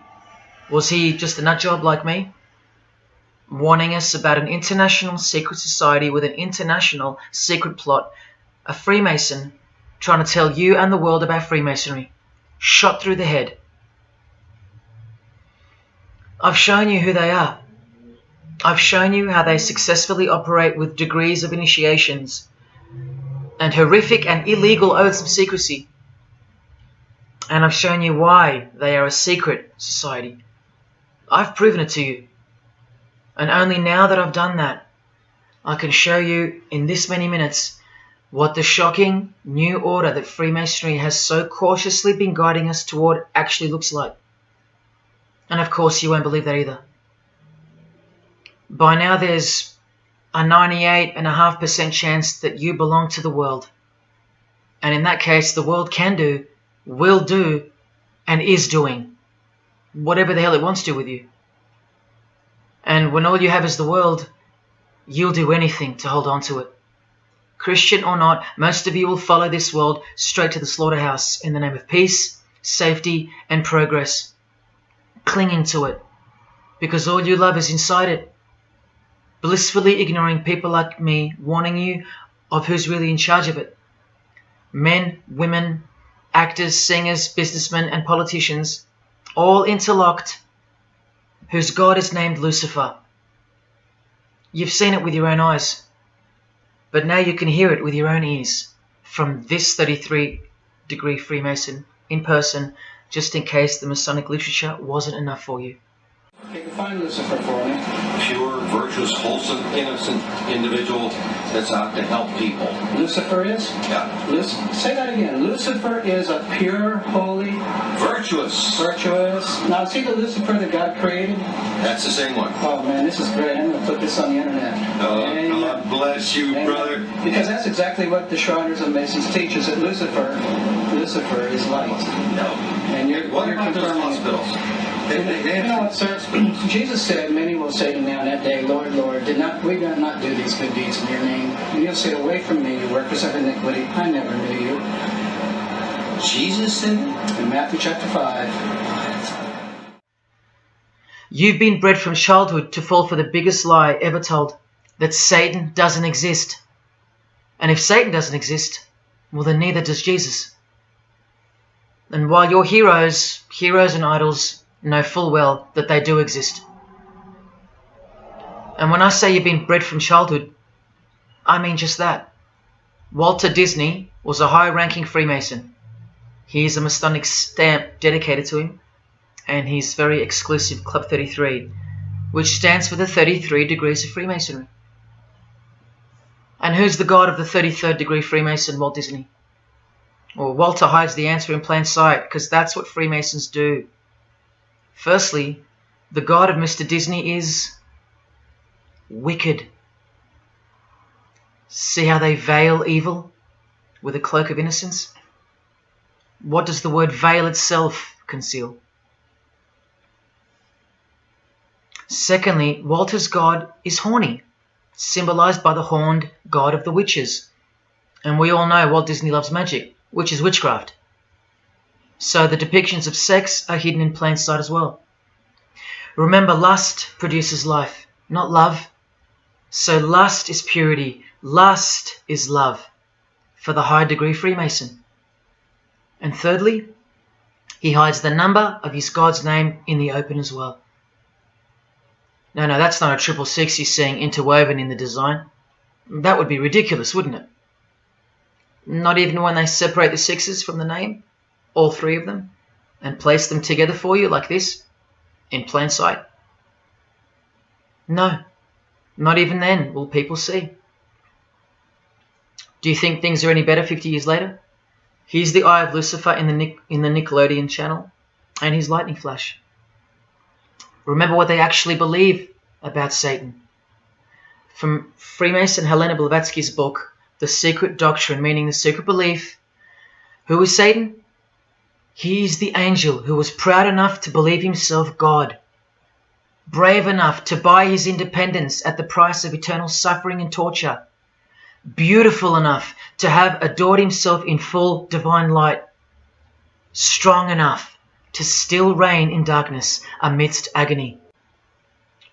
Helena Blavatsky is suggested as recommended reading by the Encyclopedia of Freemasonry right here.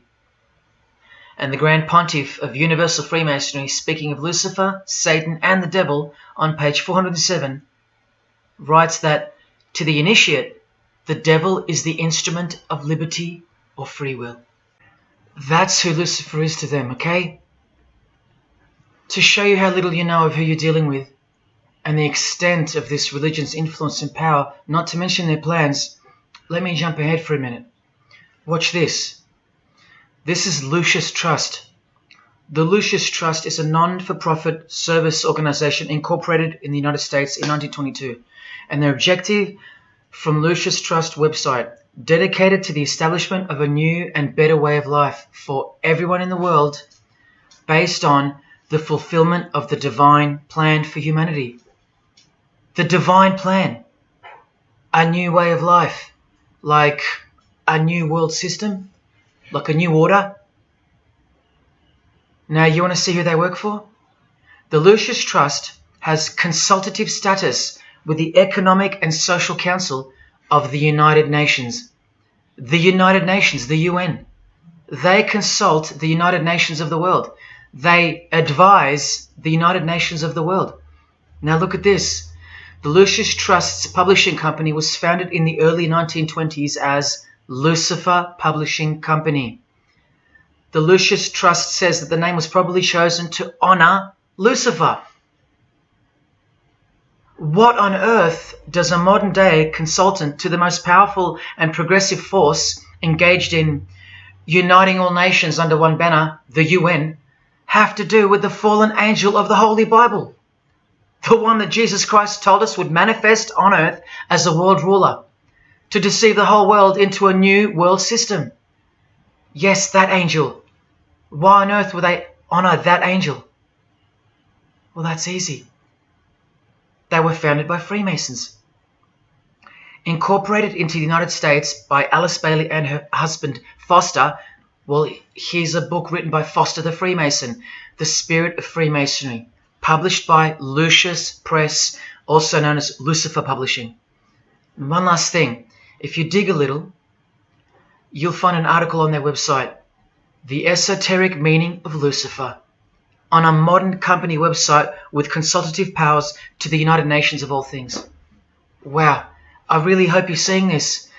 In the article it states that the Baileys had enormous respect for H.P. Blavatsky, who stated in her renowned occult book, The Secret Doctrine, on page 245 in the chapter called Holy Satan. It is Satan who is the God of our planet and the only God.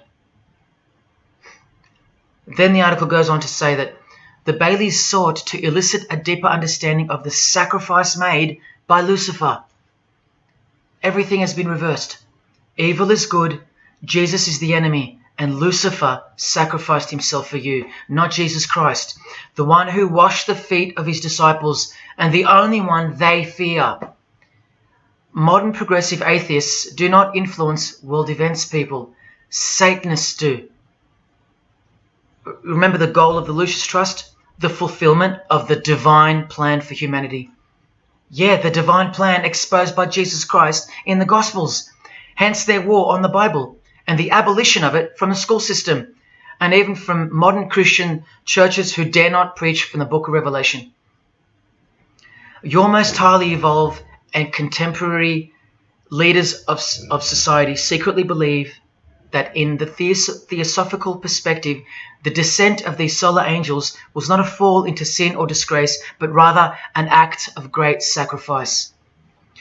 They believe in the fallen angels and their revolt against God as revealed in the Bible, led by the devil, the chief commander of Freemason Bob Dylan, remember? These people make contact with these fallen angels, with the royal art of Freemasonry called witchcraft. Please stick around, let me show you that. How many solar angels does the Bible say followed Lucifer out of this heavenly realm?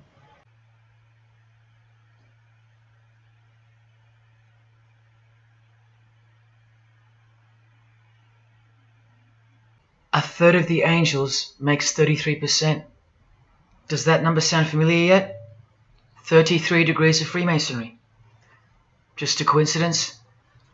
From the Gospels again, which expose these people every time. Do not let anyone who delights in false humility and the worship of angels, and who has access to some visionary world, beguile you, trick you of your reward. You still don't believe that the false humility of the charitable fraternity of the Freemasons is behind it all? Well, Blavatsky also published a magazine called Lucifer with a woman named Annie Besant. And here's a letter written by Annie herself with the official Masonic letterhead. And here Annie signs off as a 33rd degree Freemason. Printed also in the left-hand corner, Annie Besant, 33rd degree, and a member of the Supreme Council. Undeniable and undisputable. Please don't make me prove it to you over and over. Have you caught a glimpse of who you're dealing with yet? They're all Freemasons, high-ranking. And they're all buffeted by a plethora of Masonic dupes who don't know any of this because they can't decipher the symbols and they don't care to try.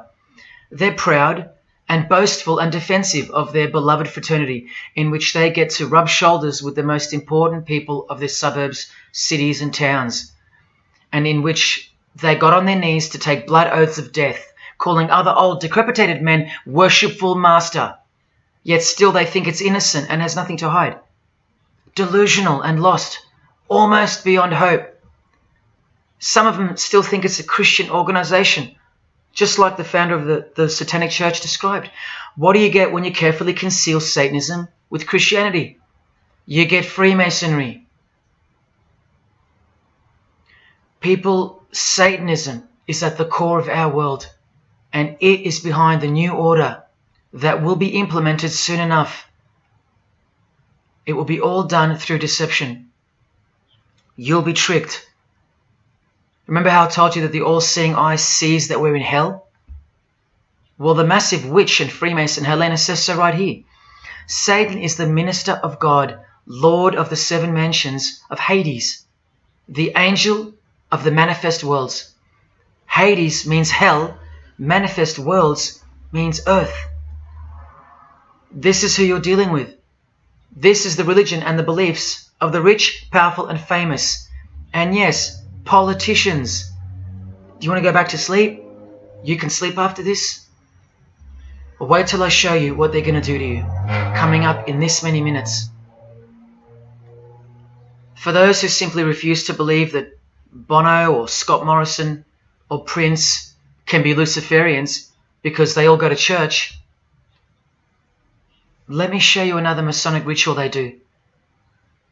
And this is before Satanism or Luciferianism is revealed to the candidate. And then you tell me if Bono or Scott are capable of secretly believing in Lucifer. It all starts here with the Masonic apron. Different kinds signifying different grades. Have you guessed what it's hiding yet? The genitals. Pretty obvious. Like everything else they hide, once you can see. The genitals are the true working tools of a Mason. Freemasonry is foundationally a sex cult, like Satanism, because it all starts with sex, doesn't it? Life itself starts with sex. So the mystical force of the true God of Freemasonry hides in the hidden part of the human body. That's the Holy of Holies, covered by the Masonic apron, the seat of God, the seat of Lucifer. See here with Satanist King Diamond's artwork? The eye is attached to the horn god, but look at where the eye starts, from the waist down. That's where the apron of a Mason begins. And the one eye of Freemasonry is also the one eye of the penis, where life generates and springs forth. See the openly hidden secret of the Masonic square and compass now? You're looking at the sex act. That's the female in missionary position, and that's the male mounting her. The sex act. And the eye in the middle, with these emanating rays, is the orgasm and the ejaculation of the penis. See life shooting forth. That's how they see the sun and the earth too. The sun is the visible penis of their true God, shooting forth life continually. The light itself is the mystical sperm of the God of this world. The sun and penis generate life, while the earth and female womb produce life. The letter G, when replacing the I in the middle of the square and compass, stands for generation, sexual generation. The practical aspect of Freemasonry and Satanism's religion is that of a sex cult. You see Rod Stewart telling you he's a Freemason? By displaying the hidden hand of Freemasonry, also known as the Master of the Second Veil, and look at his other hand, taking the Masonic apron's place for covering his penis, which is the Holy of Holies, the seat of God for the Mason. And from the Grand Pontiff of Freemasonry, Albert Pike, hence the significancy of the phallus, the penis, or of its inoffensive substitute, the obelisk. Straight from the horse's mouth, the erect penis graces us, or should I say disgraces us, with its presence in every country in the world, marking its territory. The Masonic obelisk in our face, everywhere, making its bold statement, yelling, screaming in silence. This is another reason why we're considered the ignorant and stupid masses. Another example of hidden in plain sight. And here's an erect penis on the front page of the female Freemasonry magazine, The Eastern Star. I once stood in front of this obelisk in Sydney, and I must have asked 30 people what they thought it was. Not a single one of them knew. To the Freemasons of the higher degrees, the whole universe is in fact one giant and continuous sex act. This is the structure of Freemasonry. You can take this path to the top or this path. And way up here, you have the Order of the Mystic Shrine. The Mystic Shrine is what's found behind the Masonic apron, because that's where life comes from. That's the Mystic Shrine. You have to be a 32nd degree Freemason to be asked to join the Order of the Mystic Shrine. And then, once you're inside, you can be invited to join this order, the Royal Order of Jesters. See, Freemasonry is like Russian dolls, and Satanism is at its center. Look at some of the pins and lapel designs for the Order of the Jesters. You can only join them unless you're at least a 32nd degree Freemason. Sex and debauchery. Erections. The adoration of the phallus. Masturbation. Devils. Demons. Fallen angels. This one here, mocking holiness, reference to the anus, and sodomy, anything to mock the Bible. This disgusting one has King Momus sitting on a female's face, and hidden in plain sight is the square and the compass, for those who have eyes to see. Bestiality, yes indeed. this bagpipe player has an erection and the sheep is running away scared. Self-explanatory. This character has an emphasized eye, if you can see that, and the skull has an emphasized eye also. The wink and the one eye of the Indian. And the secrecy, the symbols of secrecy. On the far right here, the monkey covers his groin area, symbolizing the Masonic apron, and the black and white dogs, well, they symbolize the checkered floorboard of the Masonic Lodge, which is sexualized male and female principles. The horned god, where evil and good don't exist. And in the first degree, Masons are given a Bible stamped with a square and compass, oblivious to the inherent mockery and the foundation of the whole fraternity, as alluded to here with a genuine Royal Order of Jester's private lapel. This is a certificate that a Jester receives after his initiation, and you see here their patron is named King Momus, and he was a god, or a daemon, which is a variant of the word demon, who was expelled from heaven, as the legend goes. Sounds just like Lucifer, because it is. Did Freemasonry disassociate themselves from the tax-exempt branch of Freemasonry known as the Jesters? Well, no, they didn't, because, I mean, this is rare footage of an event within the lodge. Now, I'm sorry about the quality of this, but this is a Masonic lodge. So for Masons that want to say that the Jesters are contrary to Masonry, well, look at these dirty old men, masters of the lodge, with sublime morals, all married, probably all have daughters and granddaughters, yet still this, inside the lodge. But for you it should be obvious, because you can see the square and compass, the sex act, and the all-seeing eye right in the middle. I told you that Satanism was the oldest religion in the world, and it is. The sex act was ritualized and organized as a religion before we called it Satanism. But Satan has always been the god, the horny god, the horned god of these sex cults. All of them, from Sumeria to Egypt to Greece and so on, that's called paganism. And the real Bible of the Freemasons and the pagans, the one not written by hand, the one that's older than any book, the one that supersedes all the rest in age, thus making it the purest and most unadulterated word of God in the eyes of the Freemasons, is nature. Nature is their Bible. And before you think there's nothing wrong with that, wait a second, because you're not thinking straight. Ask a Mason, whether he be a first degree or a 33rd degree, what is Freemasonry? And the universal go-to answer is this: a peculiar system of morality, veiled in allegory and illustrated by symbols. Now, why would you need to veil your morals? Because in their peculiar system, evil is good and good is evil. That's Satanism 101. A peculiar system of morals. That should tell you something. That should tell you everything. Why would your morals need to be a secret? Because their deeds are in fact evil. Glorifying the laws of nature, where cruelty and self-obsession are virtuous characteristics. That's nature. Nature is as cruel as she is kind. The checkered floorboard, where everything is legal. It's Christianity that lives in reverse. The first shall be last. Love your enemies. The meek shall inherit the earth. These are unholy and unnatural concepts in the eyes of visible nature, the nature of Freemasonry, which is Satanism.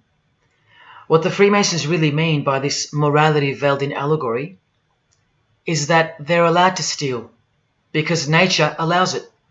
They're allowed to kill because nature allows it. They're allowed to commit adultery because nature isn't monogamous. They're allowed to lie, indulge in all their God-given senses, especially sexual, because nature encourages it, as long as no one finds out, under oath. Jesus said, narrow is the road that leads to life, and broad is the road that leads to destruction. The Freemason of the century says, no true Mason can be narrow, for his lodge is the divine expression of all broadness. Because broad are the divine laws of nature. While they glorify those laws, Christianity breaks those laws. It becomes supernatural, because only then can you love your enemy. And so it goes that Christianity is despised by Freemasonry, the real Freemasons, because their Bible is nature, and by nature they know the personality traits of their God Satan, because he's the God of this world, just as the Freemasons, the enemies of mankind, say that he is, and just like Jesus said he was too. So they believe that Jesus is evil because he denies human nature and burdens us with the knowledge of sin. Observable nature, that's what guides the Masons' ethics and the Masons' morals. That's why they're called Freemasons. Believe you me, because they're free from moral obligations, free from sin, from guilt. They're free from Jesus Christ. These people are introducing this new system of the world, this new age. You're going to miss Christianity when it's gone. Mark my words. Because you have no rights in the eyes of nature, which is the Bible of Freemasonry and Satanism. And soon that will become painfully plain as a fact of life. Now please, I give you fair warning of what's to come in this presentation. It's very disturbing, or at least it should be. But cause to celebrate follows the disgusting things you're about to see. This is precisely where my own life and well-being come into danger. So let me say this right now. If you hear of my sudden death, or of my possession of 0.5 kilogram of cocaine or child porn, or my overdose or my suicide, remember this video. And if something so unfortunate should happen to me, may it serve as a catapult to you and as a remembrance of the conclusion to this presentation, which is this many minutes away. Do I really think they're going to make me pay for this video, for breaking my oaths? Well, seeing as people are so far gone, lost in the illusion that secret societies have constructed around you and inside you, and seeing as they can simply pull this video down, close my account and whatnot, no, I don't think they'll come after me. But if they do, let me say this to the Grand Lodge that orders my demise right now. Jesus wins.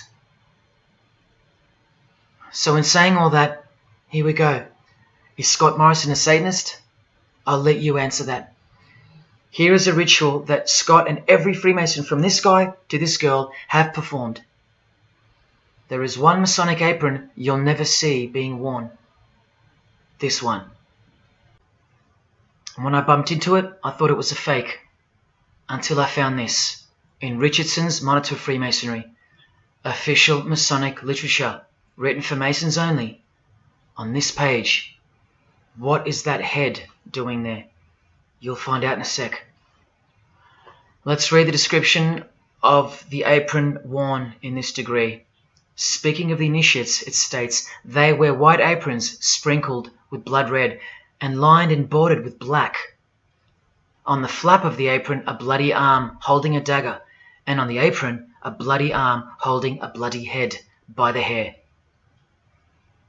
Now this is why there's an illustration of a decapitated head. And this is going to become to a bone-chilling conclusion.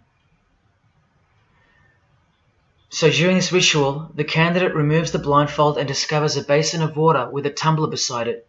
He is also astonished to find a human head lying on the floor. The master of ceremonies returns and directs the candidate to take up the knife in his right hand and the head in his left.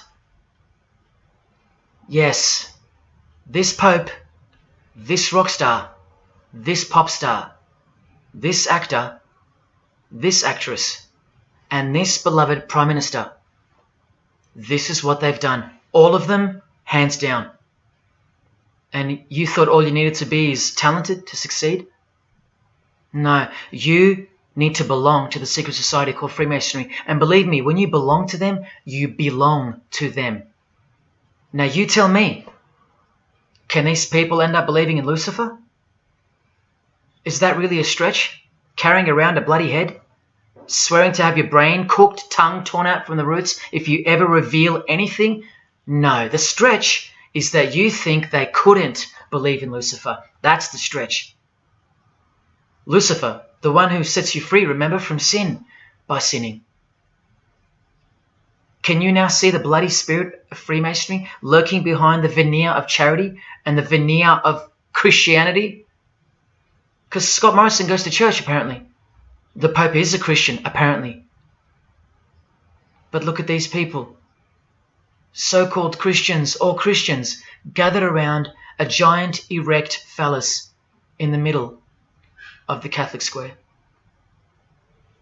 This is Freemasonry, the demolition of morals, the creation of hypocrisy, and the demolition of true virtue. These minds are directing the future. Now, to be fair, I don't know if these heads are real heads. I never got that far to find out. But I will tell you this. All the skulls they use they're real. All the skeletons they use they're real. And they run every single noteworthy funeral home in Australia and the world. I know that personally and for a fact.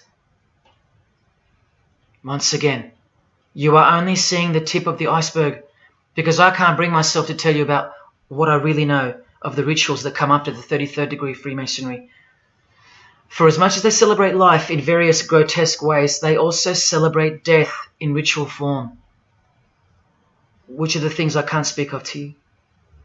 They have to celebrate death in order to prove that they can see things through the all-seeing eye, the one that sees above evil and above good, the checkered floorboard, where things kill each other to live, where life is cruel, where morals are broad. There is no sin, there is only nature. See, these Masonic rituals are designed to desensitize the candidate further and further in preparation for the raw truth of Satanism, the truth which is plainly stated by the Grand Pontiff of Universal Freemasonry. Lucifer is the light bearer, and that you should doubt it not, from their own literature and from their own mouths. Until finally the candidate's introduction into the royal art of Freemasonry, witchcraft. The ancient craft. Why do you think that witchcraft has disappeared? It never disappeared. It was hidden, forced to go into hiding by the appearance of Jesus on the human scene. Another reason why he's passionately hated, and soon him and his ways will be done away with in this new world, and so will your rights. You still don't believe me? You're still doubting all the evidence, like the Freemasons are counting on you to doubt? Well, remember from the Encyclopedia of American Religions, the continuing impact of speculative modern Freemasonry provided fertile soil in which new magical orders could grow. Watch this 2-minute clip. I can vouch for every single thing you hear come from the former Masons' mouths. In the initiation in Freemasonry, we had to be recommended by another Mason. Well, in order to join witchcraft, you have to be first screened. You have to be recommended by somebody currently in witchcraft. Well, when I was initiated, I was blindfolded and bound by a rope, and on your bare chest was thrust the point of a spear. In witchcraft, we were initiated through a very involved ritual, initiation ceremony, wherein the candidate was led blindfolded, bound by a rope to the edge of the magic circle. And the rope is around your neck and you're led forward. And up front, at the eastern end of the building, is a person who's a worshipful master. And you kneel down before him as if he were a god. You were met by the high priest or high priestess at that time, usually with a sword to your chest. When I went to enter the lodge, a sharp object was put to my left breast. And I was warned that should I reveal any of the secrets of Freemasonry, to know what to expect. When you're presented before the high priest, a sword is held against your chest, and you actually take a blood oath, promising to remain faithful to the secrets of witchcraft. Well, when you are in the room, this blindfold is taken away from you, And this is a time when they say that you're coming from darkness into light. During the initiation ceremony, the initiate is led by the lieutenant of the high priest and is challenged at the edge of the circle by someone saying, "Who goes there?" And the answer is, "One from the world of darkness." In Masonry, the prayers are ended with "So mote it be." Oh, and one of the other aspects of, or distinctives of the craft was that we would always end any spell or ritual where we released the power, this is where the power was released, with the word "So mote it be." By now this should sound like a stupid question, but why do you think that the initiation ceremonies into witchcraft are almost identical to that of Freemasonry? I'm not even going to answer that. Come on, people, wake up with me. Here's Kylie Minogue, a Freemason, okay?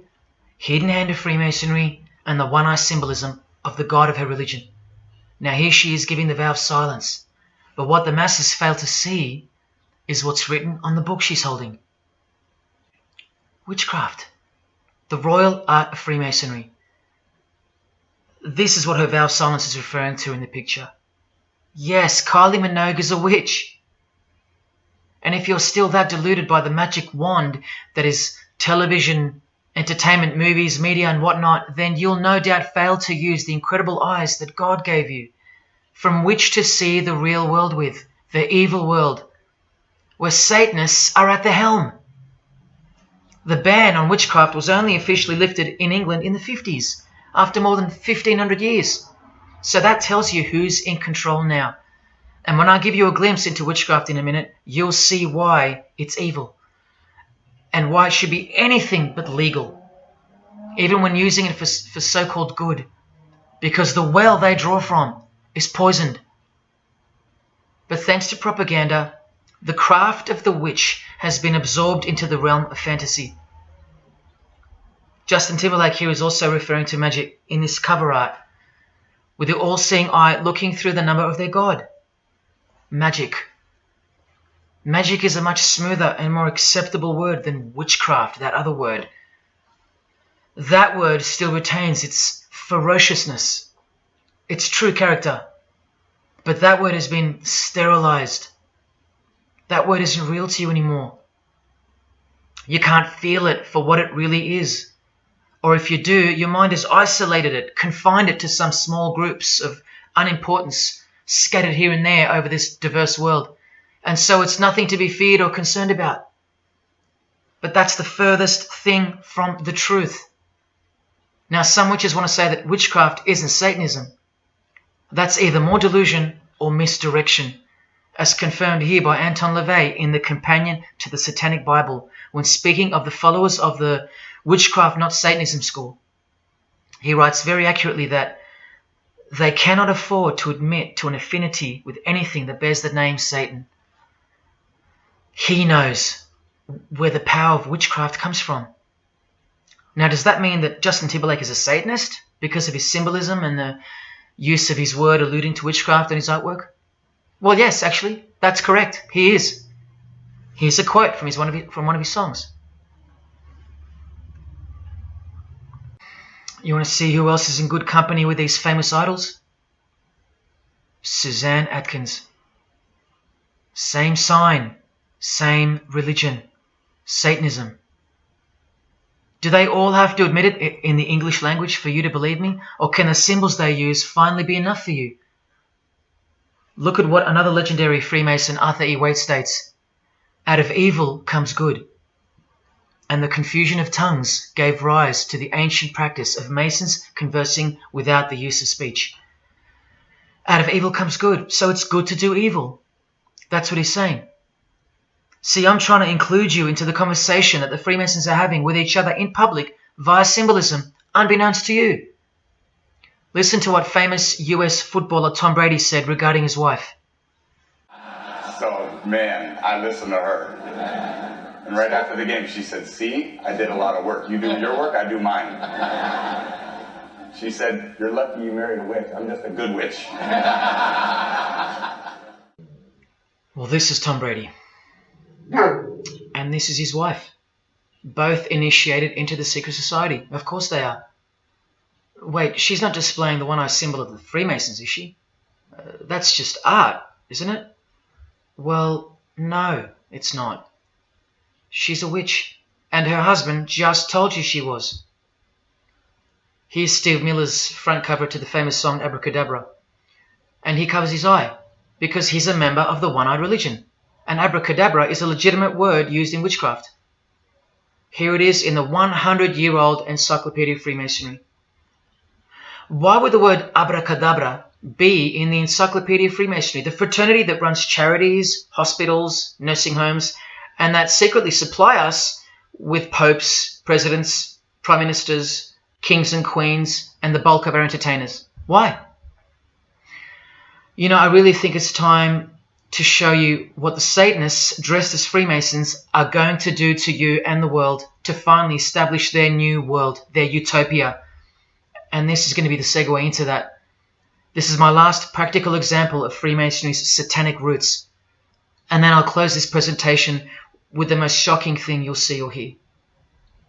You probably won't care, but to the precious few who remain, I will send you off with the greatest and most beautiful shock of all.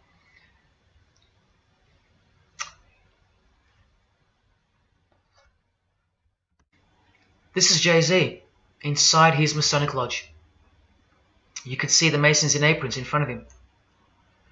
This is where Jay-Z takes his sick oaths of silence, kneels down in front of other men, and calls them Most Worshipful Master, an appalling title to give to a man on this planet. Jay-Z the Freemason writes songs like this. This one's called Lucifer. And in Empire State of Mind he writes, Jesus can't save you. Life starts when the church ends. Oh, but he can save you, Jay-Z. He can even wake you up just before you collide into a concrete wall doing 120 kilometers an hour. I should know. This is fellow member of the craft Alicia Keys, who sings on the track. Here she is, showing her allegiance and wearing the broken and bloody cross of Jesus Christ, the occult peace sign, pure hatred for Jesus. There is peace when your conscience has been killed, seared to sin, and you can indulge to anything, a false and temporary kind of peace, no doubt. Here's a shot of Jay-Z's clothing line, purely Masonic, The Craft. Well, this is the craft he's referring to. This is him with well-known witch Marina Abramovich, also showing her sign of allegiance to Freemasonry. Now here we go. Here's Jay-Z wearing a most revealing top and the dead giveaway that you need to see behind the curtain of Freemasonry. Do what thou wilt. Do whatever you want. That's the adopted motto of the most notorious Satanist of the 20th century, 33rd degree Freemason, Aleister Crowley. Here is his certificate of appointment, known as the 33rd degree inscription and the double-headed eagle of Freemasonry. And here, next to his name on the certificate, including the symbol for a Grand Commander of Freemasonry, as shown in their encyclopedia. But to really confirm that he's a Freemason, here he is doing the Masonic sign of the Master of the Second Veil. Now here's a legitimate letter from Aleister. Again, the addition of his inscription of the 33rd degree, and he signs off with a symbol of the past Commander of Freemasonry. What does he write beside it? Baphomet. This Baphomet. Now listen to this man to get a clearer picture of the truth behind the secret religion of the stars and the leaders of the world. Aleister is the founder of a Luciferian church called the Ordo Templi Orientis, and he named himself the Beast 666, straight from the Bible, depicting the number of wickedness in human form. In his what's called Liber's writings, he says, "With my hawk's head, I peck at the eyes of Jesus as he hangs upon the cross." Do you see the hatred? You think they don't hate you too? Keep watching. And from the equinox, with the all-seeing eye of Freemasonry, this illustration. What does it mean? The writer himself explains. The picture is symbolic of the new eon, the new age. From the blasted stump of dogma hangs the hag with dyed and bloody hair, Christianity. There's a massive glimpse into the New World Order that's coming. Keep watching. And down here, do what thou wilt is the true nature. The true nature, remember? The broad morals. There is no such thing as evil. So do what you want. Can you see the Masonic future yet? Can you see the hidden hatred that pulses through its veins? If they believe in do what thou wilt, what do you think they will do to you? And what do you think they'll do in order to build this new world? This is from a commentary on his book of the law. The Beast 666 adviseth that all children should be accustomed from infancy to witness every type of sexual act. Do what thou wilt. And what about the royal art of Freemasonry? Magic is the highest, most absolute, and most divine knowledge of natural philosophy. What a statement. The highest, most absolute and divine. Well, let's have a closer look into some of the more hidden secrets of the most divine natural philosophy known as magic. Any living being is a storehouse of energy, varying in quantity according to the size and health of the animal. At the death of the animal, this energy is liberated suddenly. The animal, therefore, should be killed within the circle, within the magic circle, so that energy that's released can be captured and directed to serve the will of the witch, male or female. This is a science, a hidden science. But now hear this, coming from a 33rd degree Freemason, and don't you forget that. For the highest spiritual working, one must accordingly choose that victim which contains the greatest and purest force, a male child of perfect innocence and high intelligence is the most suitable sacrifice. Can you see? This is who Jay-Z is quoting on his top. This is who this Jonas brother holds in high esteem. This is who the Beatles have on their front cover as a figure they admire. No, worse, they put at the top. This is the same picture of the front cover in a mirrored form, and after some kaleidoscoping, you'll find this. Fellow Freemason Aleister Crowley sits at the top, and down the bottom there even appears the phallus with the testicles, and up here the vesica Pisces, also known as the vagina. Does this picture make more sense now? All Freemasons, yes indeed.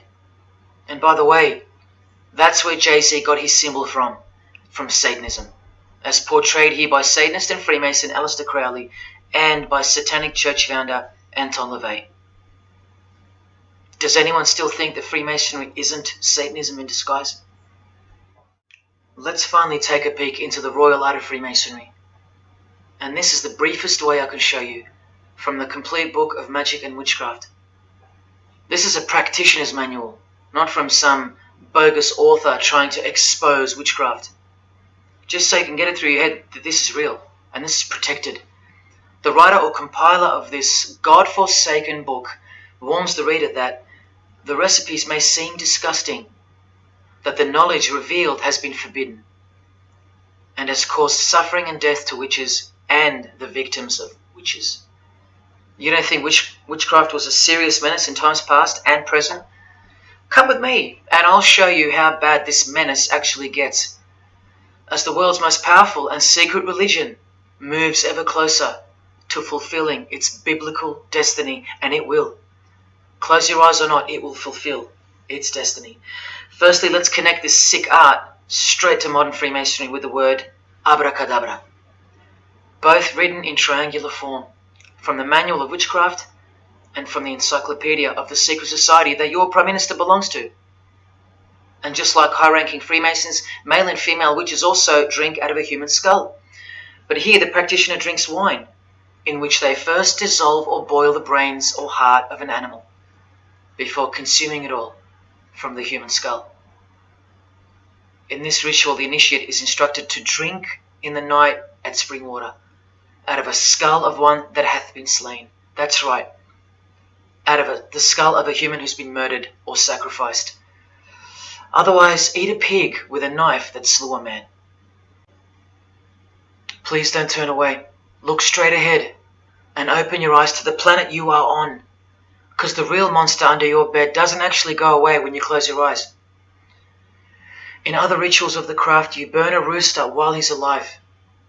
With the use of a poisonous plant used in ointments and potions of witches, you can assure death and destruction on a victim. You want to make a female enemy sterile or a male enemy impotent for the rest of his life? Otherwise, you can just kill them. The hand of glory is the severed hand that is dried and preserved to be used in black magic. Yes, a dead human hand. A black circle is most effective for operations of evil. The use of blood and sex in ritual was considered helpful for obtaining the necessary energy to successfully work magic or achieve mystical insight. But here's where the darkness thickens even further. Animals such as black cats or children may be sacrificed, and participants may drink the blood of the sacrifice. And just so you know that Stanley Kubrick wasn't joking, an orgy of participants sometimes follows the mass. No remorse, just science, the science of witchcraft, the royal art. And here, what's necessary for the working is the fat of young children, dead children. How many children do you think go missing in Australia every year? That's how many. And what about the world? Is it 1 million? Well, according to the International Centre for Missing and Exploited Children, it's 8 million children per year. Do you think that the highest, most absolute, and most divine knowledge of natural philosophy has anything to do with that? Any chance of an international secret system that is bolstered by initiations and degrees and bound under the most brutal penalties that the human mind can ever devise? Do you think that has any involvement? Any chance of that? Am I saying that this Freemason has sacrificed children? No, I never said that. But did he ever even remotely mention the secret societies? Did he ever try to warn you? Educate you? No, he was under oath. Am I saying that these Freemasons have sacrificed children? No, I never said that either. But have they ever warned you about the secret society that believes that Lucifer is the savior? The society functioning right under your nose, that secret society? No, not a chance. Julia Gillard admitted she belonged to one, but that's about it because they're all under oath. So where does this ancient craft originate from? It originates from the spirit realm, from spirit beings. That's who taught mankind the royal art before civilization began. In this chapter, The Rites of Satanism and Witchcraft, the manual explains that a typical satanic Sabbath was, number one, a homage to the devil, usually performed as the osculum infami, also known as the kiss of shame, which is so shameful that we'll just put it this way. The ritual involves kissing the hindquarters of the devil, the rear. Surely this is far removed from anything to do with Freemasonry. People, the original order of the Knights Templar were found guilty of this very same obscene ritual. And where do you find the modern variant of the Knights Templars of today? I told you, in the highest degree of Freemasonry, right here. Here's a couple of them now. And what's on this Templar's head? From the Masonic Encyclopedia, remember? A symbol of the Baphomet, according to 33rd degree Aleister Crowley. And we can confirm that in the Satanic Bible. That's exactly what's hiding deep inside of Freemasonry. I'm only showing you this to show you the reality of Satanism and the demonic realm, the world you can't see. On this earth? And in this earth and then in a world we can't see. Look here. The hierarchy of demons occupies a more important place in both black and white magic rituals. Both black and white. This is where the power of witchcraft comes from. And this is the reason these bizarre rituals actually function and actually work. Because after the ritual is performed on earth, its effects are carried out to their conclusion in the spirit realm by spiritual beings or demons, actual demons. The reality that is hidden from you. Because if you found out that Satan was real, then that would have to make Jesus Christ real too. And he is the one they hate.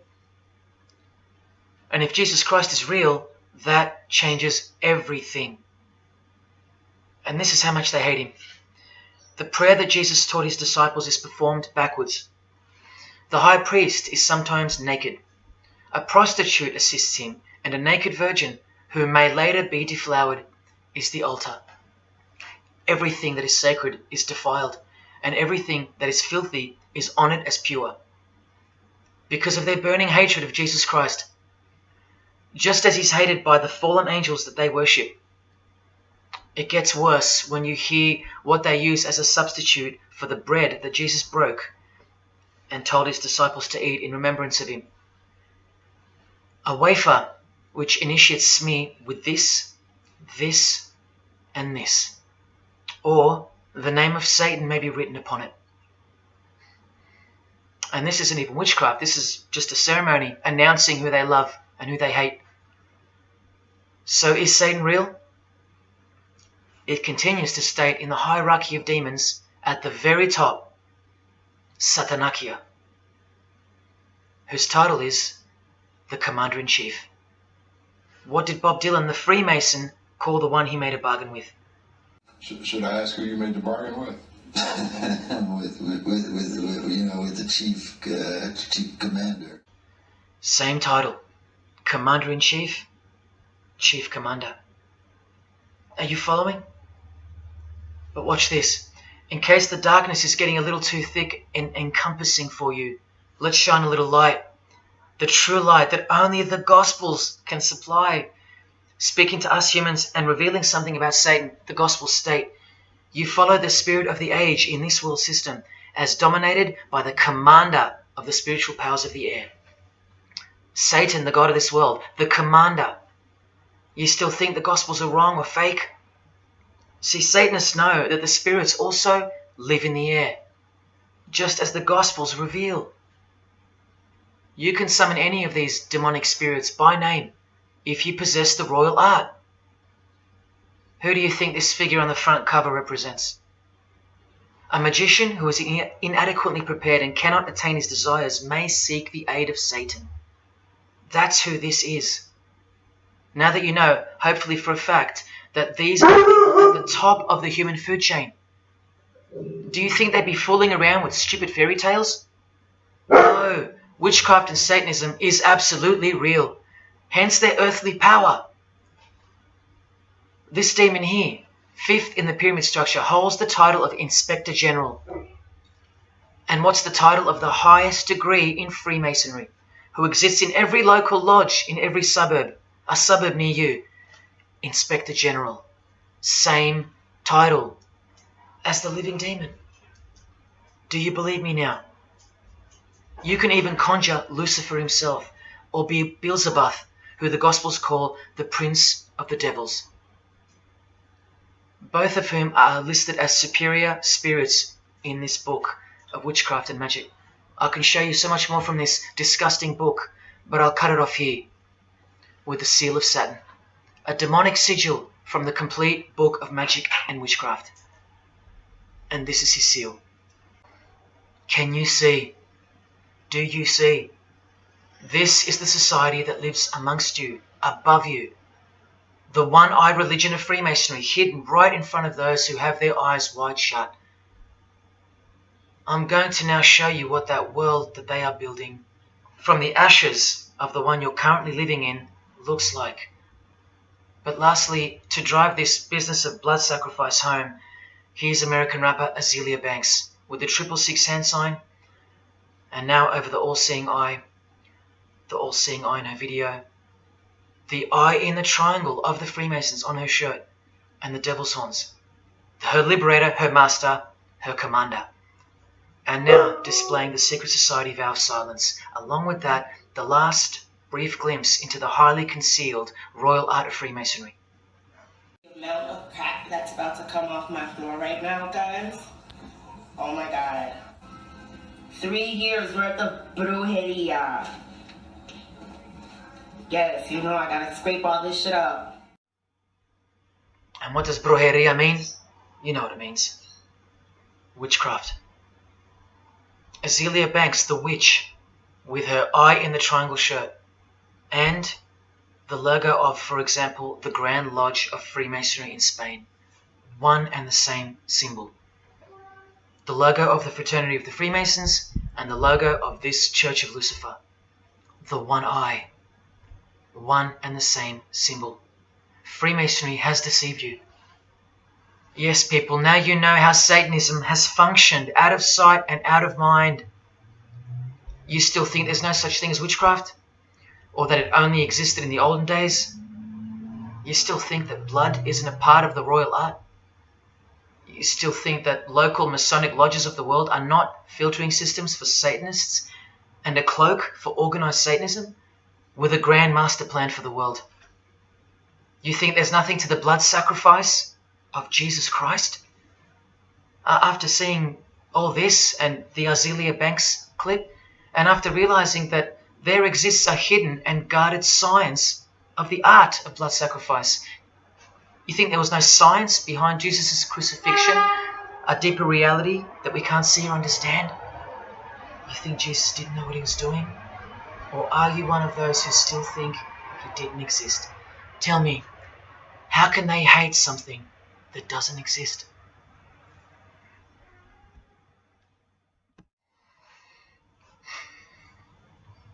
If only you could hear from some other Freemasons who have the courage to break their oaths. But you won't. You won't. This is probably it. But I once heard from a Freemason, an honest one, in about 2016, after I posted this picture on Facebook. He knew. He knew the truth. Just like you do now, or just like you should.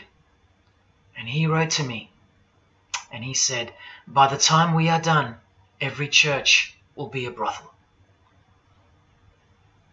Well, in case you think that that's impossible, this is a fashion show that was held in a church, a real church, and it was organized by high-ranking Freemasons, who you will see now to be Satanists. Designed to be a heart-wrenching mockery and a colossal sign of the times, this event. Just so you know, it's a Masonic production. Here's the inside of a lodge. See those twin pillars? Well, here they are. See the Masonic checkered floorboard? Well, there it is. See the Masonic square and compass? Well, there it is. And do you see the eye of Freemasonry? Yeah, there they are.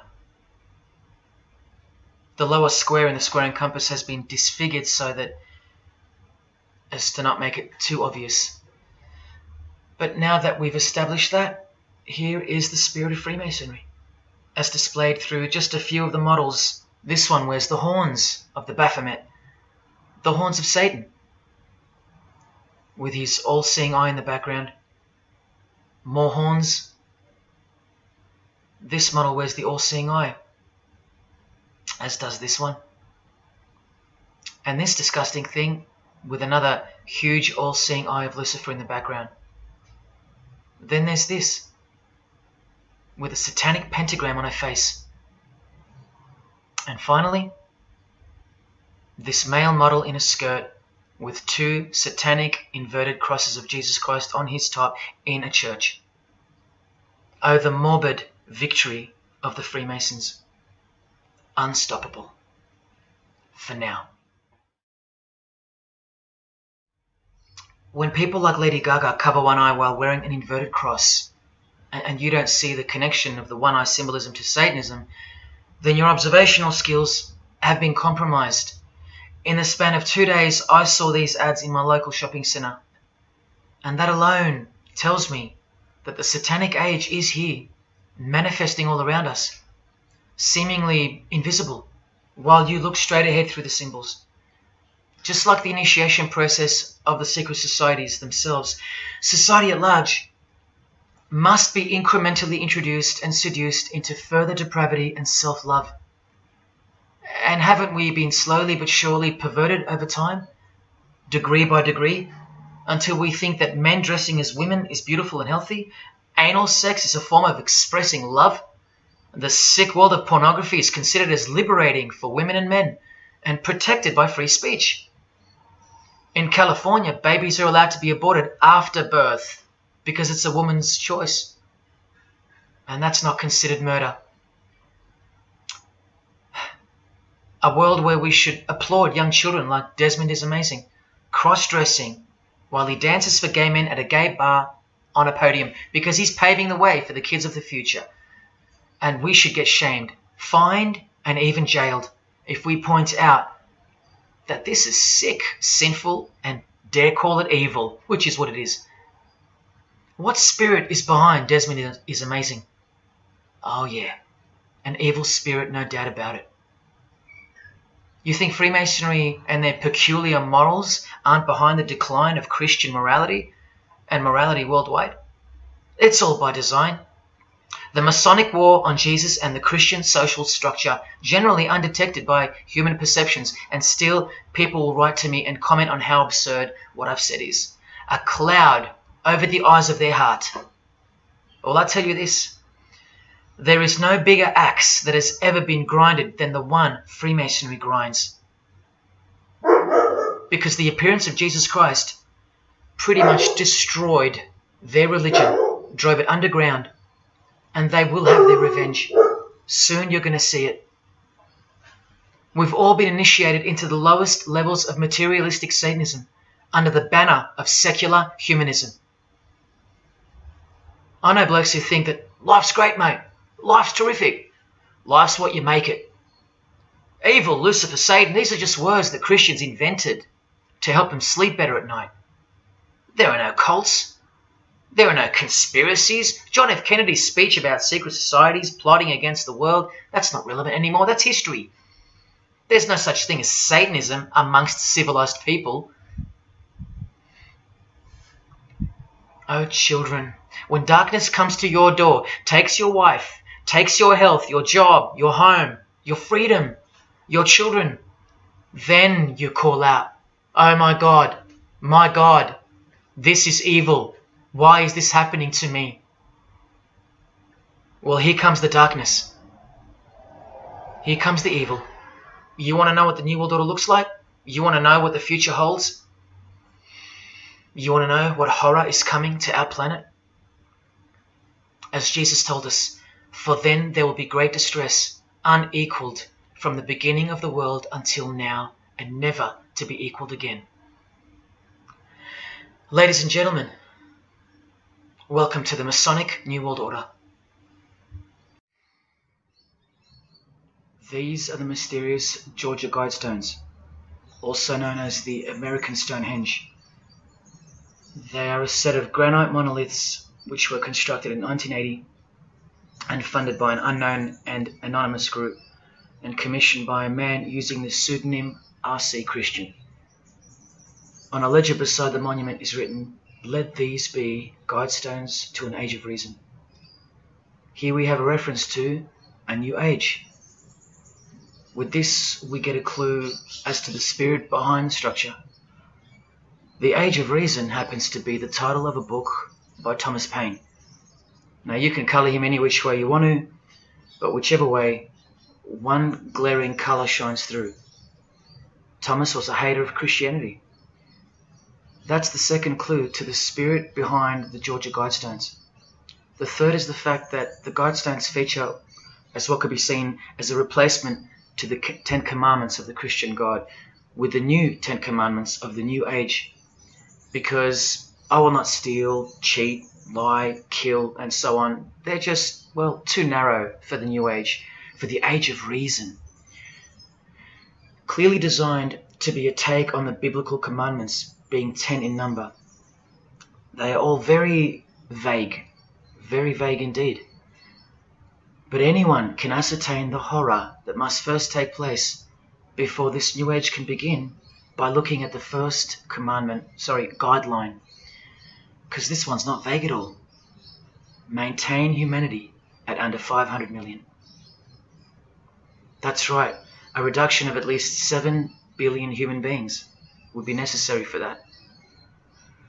This thing cost the equivalent of $500,000 to build, and the street it's located on is named after it, so that tells you how much reach its creators had. Its presence alone is a disgrace and a declaration of execution to most living people alive today. But let's go on to the fourth clue as to the spirit behind these monuments. the monuments outlining the Age of Reason. The name R.C. Christian, the so-called person who commissioned the building of these giant slabs, anyone who's versed in secret societies or is a high-ranking member themselves would instantly recognize the pseudonym as a reference to the secret society known as the Rosicrucians, which is just another secret society branch that exists under the umbrella of Freemasonry, which is an extension of all secret societies of the past and is now the mother of all of them. In this Masonic website, Worshipful Master Wynne Westcott urges the Freemasons to consider their status as Rosicrucians. The RC stands for Rosenkreuz. Christian Rosenkreuz is the mythical founder of the Rosicrucian order. And as impossible as it is for me to prove that Thomas Paine himself, the writer of Age of Reason, was a Freemason, he did also write this book, The Origin of Freemasonry. That is the spirit behind the Georgia Guidestones, the satanic spirit, and a straight off the bat view of this approaching new age. I told you, the whole system is about to change, and it's not going into the future, it's actually going back into the past. The old religion, that's what's taking everything over. And you'll walk straight into it, blind as a bat, thinking these people want to help you. They will appear as your saviors, forgetting or never being told in the first place that all this time there have been two societies in the world. The visible one, which is the one we're in, and the invisible one. Remember that the invisible one considers you profane, vile, and vulgar. Why on earth would they want to keep you around? In a book I can't mention written by them, people are referred to as useless eaters. We've become excess inventory, redundant, and past our use-by date in their eyes. Think about this. According to a prediction by information technology and research advisory firm Gartner, 1/3 of jobs will be replaced by software, robots, and smart machines by 2025. That's 4 years away. Google engineering director Ray Kurzweil anticipates that robots will have reached human-level intelligence by 2029. And by 2050, 80% of all jobs will be eliminated by automation. What on earth are you and your family good for then? What do you think the secret society will do to the vile multitude then? The utopia is coming, but it ain't your utopia. You still think that by the measure of the minds of international Satanism, you should be kept around? This excess baggage that the bulk of society has become? No, no, no. The new age is dawning. And generally speaking, you're not invited.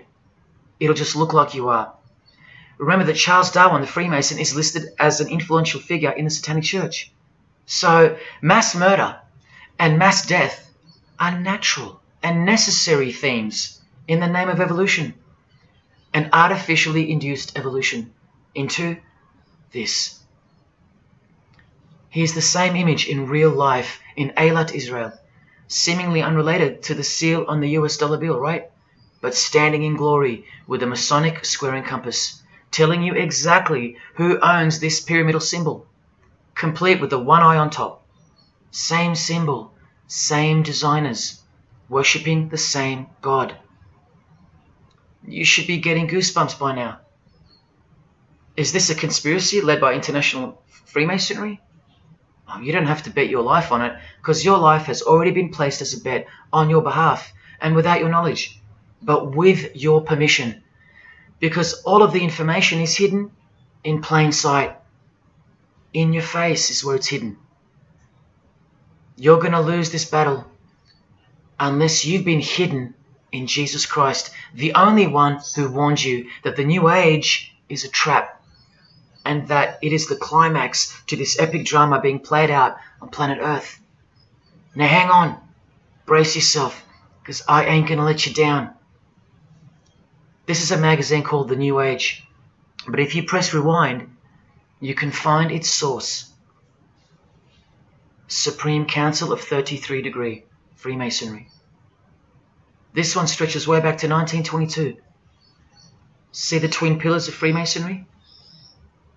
Look, this is 19th century Freemason and New Age pioneer Helena Blavatsky on the cover of this edition. She's the one who wrote that darkness is absolute light, and that Satan is the god of our planet, and that we are in hell. But do you think the readers of these magazines are told that? No. Darkness is sold as light. Satan is disguised, and it's him in the details. This Masonic New Age magazine was the precursor to all magazines and trends, promoting the great deception of self-love and spirituality. Meanwhile, you're feeding off the plate that Luciferians serve you. Look at how the Satanic Bible in 1966 reveals the reality behind the curtain. Evidence of a new Satanic age. A new age. The new Satanic age. All rigged and all propelled by Freemasonry. Satanism's magic cloak. After all, and I think you should have guessed by now that Anton Szandor LaVey, the founder of the Satanic Church, the one who vowed to help destroy Christianity, is himself a Freemason. I can't prove it to you, but I know it, because of not only his obvious fondness of the fraternity of the Freemasons and the mention of it in his Satanic Bible, and its vital role in the Satanic takeover, but also because of the symbols, specifically this one, generally called the Devil's Claw or the Lion's Paw. Freemason James de Rothschild displaying the Devil's Claw or the Lion's Paw. X-Factor's L.A. Reid showing the Devil's Horns next to fellow Freemason Avril Lavigne. The Secret Society sign for the Devil's Number, and displaying the Devil's Claw over and over. The better example is with New Age guru Annie Besant, co-writer of Lucifer magazine and 33rd degree Freemason, also showing the Lion's Paw here and here. But the best example I have is with Aerosmith. Guitarist Joe Perry clearly displaying the sign of the Master of the Second Veil of the Freemasons, and right next to him, Steven Tyler, doing the Lion's Paw.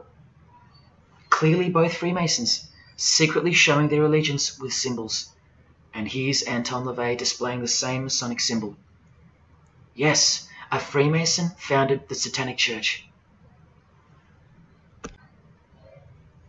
Now that we know who's really behind the so-called New Age, listen to some of the confessions of the New Agers in their literature, once you scrape past all the talk of spirituality and love and rainbows.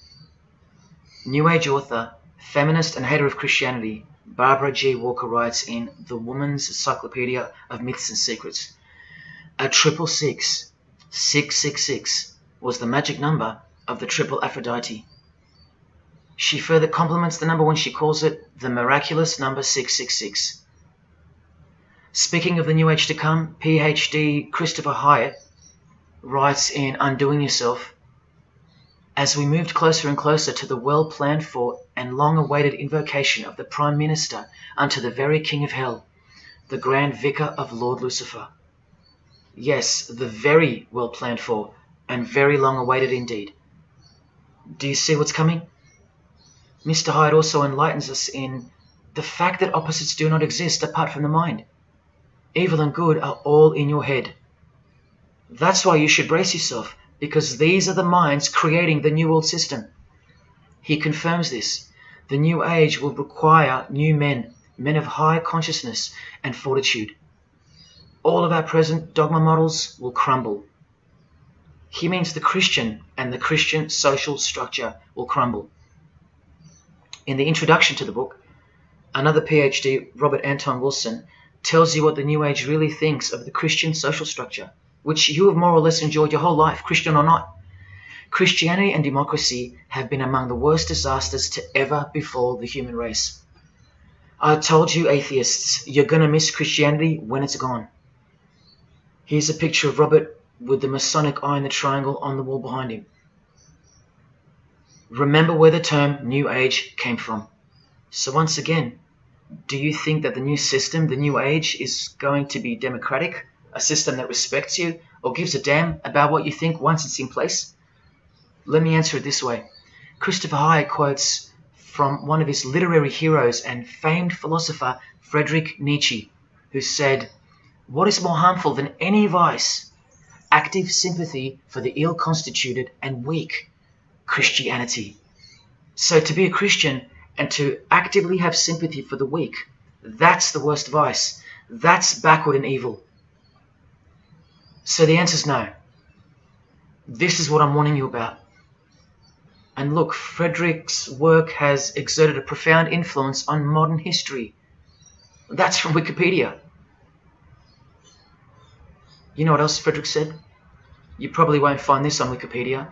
The domestic animal, the herd animal, the sick animal man. That's the Christian. And what book of Friedrich Nietzsche were these quotes pulled from? The Antichrist. Nietzsche also wrote Beyond Good and Evil. That's how the all-seeing eye sees things, remember? So does Christopher Hyatt mention mass murder and depopulation in his book? Sure, here you go. Those who would survive can do so only by grasping the vision of what lies ahead. The new wave that will carry them into an interesting future. Yeah, where the vicar of Lucifer is God and Prime Minister. He openly admits the identity of this man. This Antichrist that most of you still think is a fairy tale figure from a fairy tale book. Jesus calls him the man of sin whose number is 666. The actual Antichrist, beloved of the secret societies. Yes, people, the New Age is satanic, actually and literally. On the front cover of this book, in which Christopher was co-writer, you can clearly see the eye in the triangle of the Freemasons above the Baphomet. Christopher admits in another book that both satanic cults and Christian fundamentalists are closer to seeing the truth than most normal people. Yes, indeed, how true that is. In Coming World Changes, Harriet and Homer Curtis speak of a prophecy they received from a mysterious spirit titled King of the World. Now, I wonder who that could be. Think not that any country in this broad world can escape. And they also speak of the long-expected great teacher, the king of the new one-world government. The victors will remain as the seed of the new race to people the new land, for the new sixth great race. This is the race that Luciferian Lady Gaga referred to. All part of the plan. In Threshold to Tomorrow, New Age author Ruth Montgomery writes on page 206 that only those open to the reality of one world will be around to enjoy it. Sounds like another vague suggestion for mass murder. Vera Elder Stanley's book title implies much the same thing. Initiation of the world. That's right, it's coming. You think Vera hasn't been initiated into the secret one-eyed religion? What else has she authored? How about The Finding of the Third Eye, the all-seeing eye? New Age author John Randolph Price writes in The Planetary Commission, in question and answer form, how do you define the Antichrist? The answer is pretty amazing. Any individual or group who denies the divinity of man as exemplified by Jesus Christ, the higher self of each individual, which Jesus Christ never exemplified because he is God. If you deny that mere men and women are divine gods, you are unfit for the glorious New Age kingdom. And you are the definition of Antichrist. In Practical Spirituality, he prepares his readers for a population drop of 2.5 billion people before the New Age era can begin. On page 32 of New Age author Barbara Marx Hubbard's book, Happy Birthday Planet Earth, she states that people will either change or die. That's the choice, she says. Notice the New Age has a new gospel, yet all the while, the world will be neglected of the information in the real Gospels, where it warns and predicts. For if someone comes and preaches another Jesus, not the Jesus whom we preached, or another gospel, you are most beautifully tolerant of them. In the Book of Knowledge, The Keys of Enoch, the writer has a quote-unquote direct experience with two spirits, Enoch and Metatron, and they share with the writer spiritually scientific teachings regarding the new system of things soon to be fully manifest. The reason this work is considered extra special amongst its readers is because it was the first book to point out the alignment between the Great Pyramid and the constellation of Orion. The first book ever. That's basically proof that these spirits, Enoch and Metatron, are the real deal.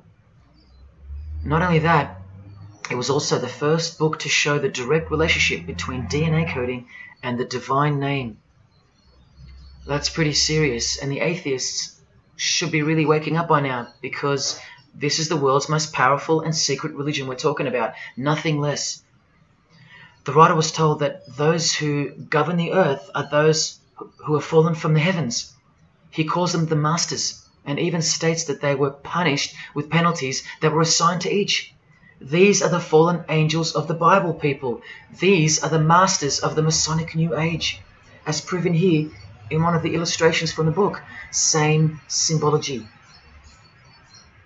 This worldwide catastrophe that is coming will bring about a complete reorganization of Earth's life system. And like all high-grade initiates of the secret societies, every attempt is made to bring positivity to the number of the Vicar of Lucifer. I was given instruction to use the specific light harmonics 666, 999, and 12, 12, 12. The spirits further inform the writer of the Keys of Enoch that the pattern 666 is used to identify you with respect to the Earth's vibration. The number of the beast of the Book of Revelation of Jesus Christ is not only being glorified, it's manifesting in the world. And from another illustration from the book, once again, the same image we see being used over and over with the eye on top of the pyramid. This is the secret religion that encompasses us and has been influencing us for decades upon decades, 2 to 3 centuries, in fact. Just like the Gospels explain, this is an absolute counterfeit of the truth. Christ is mentioned everywhere, but not Jesus Christ. No, this is the Antichrist spirit, who will eventually manifest and appear to the world as one man. Doesn't sound so mythical anymore when you see that the enemies of Jesus Christ and those behind the New World System, they use biblical terms. And Christ, to depict the antithesis, the anti of the real Christ, their Saviour. And these spirits from the world we can't see are the ones who taught mankind the sick art of witchcraft. Look at who supplies this book online, sacredmagic.com. You know what magic really is and what it really entails now. So once again, you can see the connection, the relationship. If you still think that this phrase, New World Order, is a conspiracy theory, you're suffering from a medical condition. On the Lucius Trust website, the consultants to the European Union, you find the statement that the New World servers are occupied with the task of inaugurating the New World Order. In the same article, this shocking admission is made. 2/3 of humanity will stand upon the path at the close of this age, and with that, 1/3 will die, or to put it surreptitiously, will be held over for later unfoldment. That's the Lucius Trust. The word Lucius being the replacement for the word Lucifer, who works hand in hand with the EU, the European Union, stating that 2.5 billion human beings are planned to be killed off. All predicted by Jesus, and only Jesus. And if you still think I'm joking or misleading you about what these people are and what they plan to do, here's a book written by the founder of the Lucius Trust, the Freemason Alice Bailey, Education in the New Age, where she, educates you about mass population reduction. When a form proves inadequate or too diseased or too crippled for the expression of that purpose, it is, from the point of view of the hierarchy, no disaster when that form has to go. Death is not a disaster to be feared. The work of the destroyer is not really cruel or undesirable. Do you see? Did you hear that? Through the all-seeing eye of Lucifer, the destroyer, for the purpose of the new world, death and mass murder isn't evil, it's good. And Alice Bailey in The Labours of Hercules also tries to re-educate us and protect that God-forsaken number, predicted in the Gospels to be associated with evil. The number of the physical plane activity is called the number of the beast. This idea seems to have a horrible fascination with many, but what it really means is that Virgo is the symbol of triplicity, 6 on the physical plane, 6 on the emotional plane, and 6 on the mental plane. not 666 at all. And one more time, from the consultants to the European Union, from their website Lucius Trust, to prove to you that these people are all working toward and waiting for the world leader. The coming of the Avatar and the advent of the coming one are the keynotes of the prevalent expectancy. After everything I've shown you, are you going to ignore this? Or worse, are you going to trust these people, of whom were predicted to this very condemnation 2,000 years ago? Right down to a one-world system, depopulation, and to the man who will carry the number 666, and with it implement a new system in which you won't be able to buy or sell unless you receive a mark in your hand or forehead. And what's just been announced by Business Insider? Cashless society. Due to this, by 2024. This is the manufactured trend for the world. And you better believe it's fulfilling biblical prophecy. You know that book that's been ripped out of schools and hysterically discredited? Why do you think there's a single eye displayed on all the covers of George Orwell's dystopian novel 1984? It's because the one-eye religion is the one in permanent control, where democracy and Christianity have been utterly extinguished, and the remaining population live in a whole new level of permanent communism. It is well known that George Orwell himself had ties with the Fabian Society, which is a secret society complete with degrees of initiation. Tucked away neatly somewhere under the wing of Freemasonry, the Fabian Society's logo used to be this: a wolf in sheep's clothing, which is exactly what Freemasonry is. And it was a metaphor for gradually advancing socialism. And socialism is communism for slow learners. This level of denial on our part has been brought on by mass propaganda, because everything has been weaponized to work against you and God's truth. Education, entertainment, and economics. You're a slave to each one. And Freemasonry is the slave master. Listen to the Grand Pontiff of Universal Freemasonry tell you about it in Morals and Dogma. The blind force of the people is a force that must be economized and also managed as the blind force of steam. You are just blind energy to them, made to be enslaved. This force must have a brain. Who do you think the brain is? Freemasonry is the brain, obviously. And he's saying that we're just the body parts that move to its will. Look, these are some pictures I took of the local obelisk in my town. An erect phallus hidden in plain sight. See how the cube at the bottom is rough? In Freemasonry it's called the rough ashlar stone. Well, watch this from Morals and Dogma.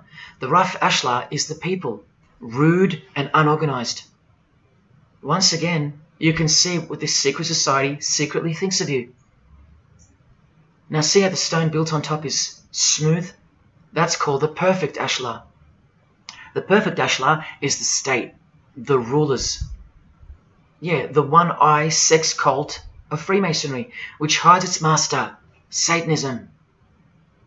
Now, where is this brain taking us? Remember, this guy is the general who fought against the United States forces to uphold the institution of slavery. And the Grand Pontiff of Universal Freemasonry, who calls you the vulgar herd and the ignorant multitude, and admits that, yes, unbelievably so, Lucifer is the light bearer. This is the highest authority in Freemasonry, the secret religion of all our leaders and idols. Believe it. Now listen to this. The papacy and rival monarchies, all that will become the heritage of the temple, meaning the temple of Freemasonry. The world will soon come to us for its sovereigns and pontiffs.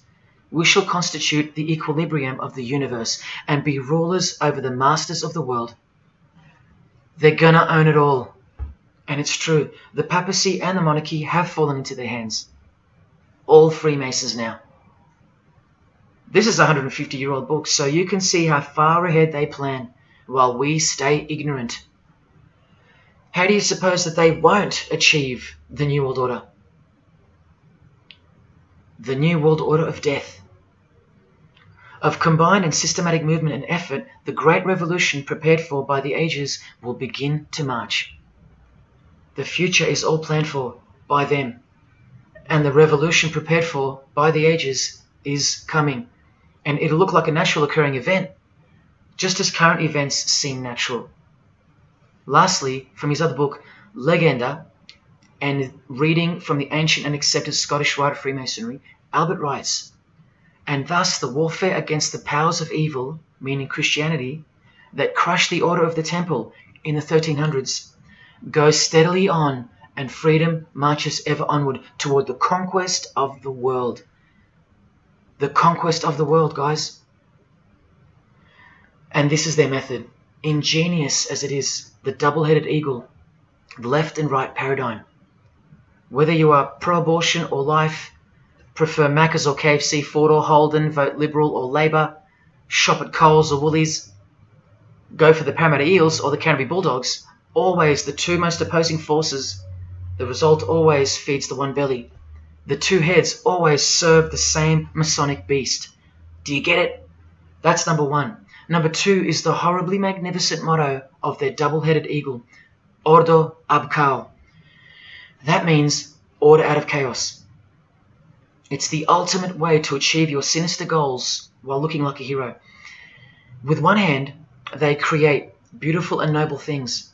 With the other hand, the hidden hand, they destroy and pervert.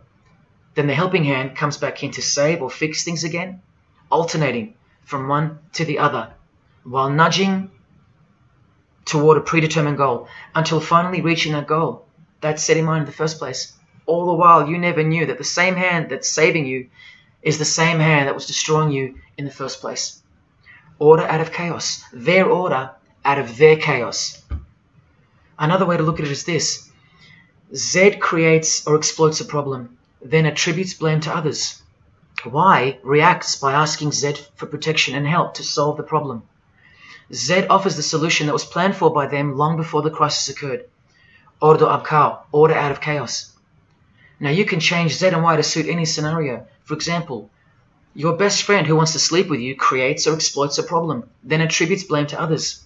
You react by asking your best friend who wants to sleep with you for protection and help to solve the problem. Your best friend who wants to sleep with you offers the solution that was planned by them long before the crisis occurred. Each time your best friend gets closer and closer to you until eventually they're in your bed. How about your employee creates or exploits a problem, then attributes blame to others? The employer reacts by asking the employee for help to solve the problem. The employee offers the solution that was planned by them long before the crisis occurred. The employee eventually gets the promotion. But this is the way I really want to put it. The government creates or exploits a problem, then attributes blame to others. The population reacts by asking the government for protection and help to solve the problem. The government offers the solution that was planned by them long before the crisis even occurred. This is how the Great Revolution, prepared for by the ages by the Freemasons, will begin.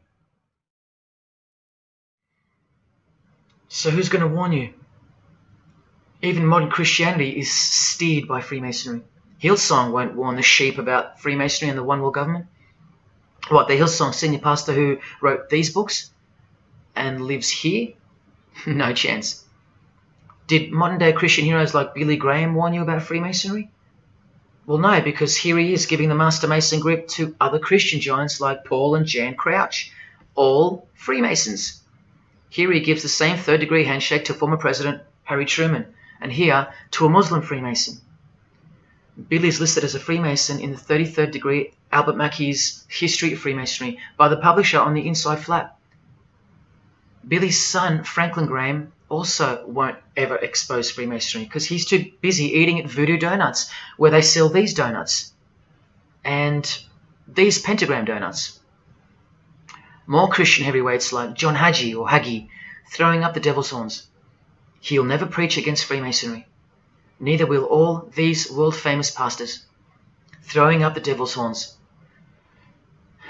The very popular Ray Comfort even stated that he wasn't a Freemason. Well, here he is, giving a perfect Masonic handshake with pastoral giant Joyce Meyer.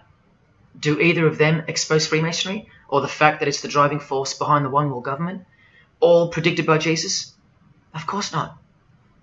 What about Christian radio or the Christian music scene? No, not a single word of warning whatsoever regarding the satanic church that lives and breathes all around us. Freemasons like Bono, wearing the Christian name tag, his whole band of Freemasons. Bono too should know better than anyone that a one world government is a trap as foretold in the Bible. But Bono supports it. Oh yeah, he works for it. Just like the Masonic Pope does.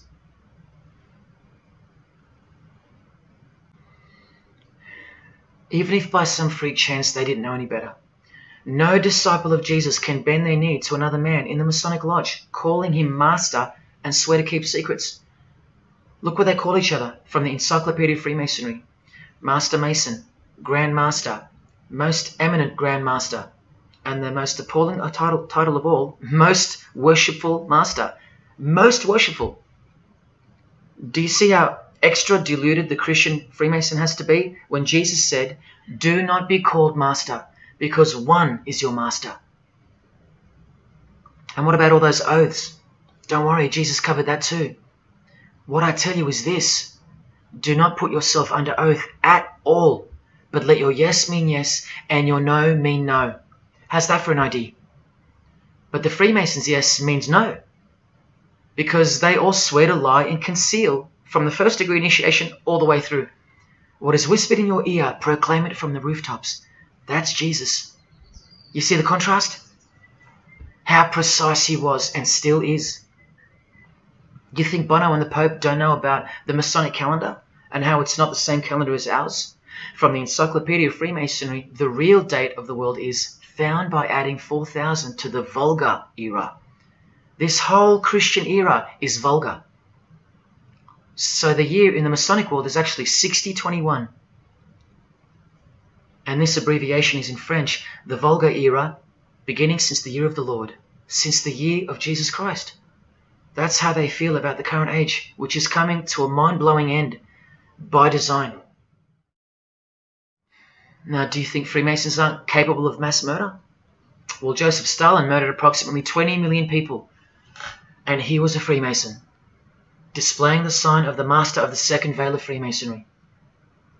Vladimir Lenin was the leader of the Bolshevik Party, and he paved the way for the mass murder of 60 million people, mostly Christians, and he was a proud Freemason.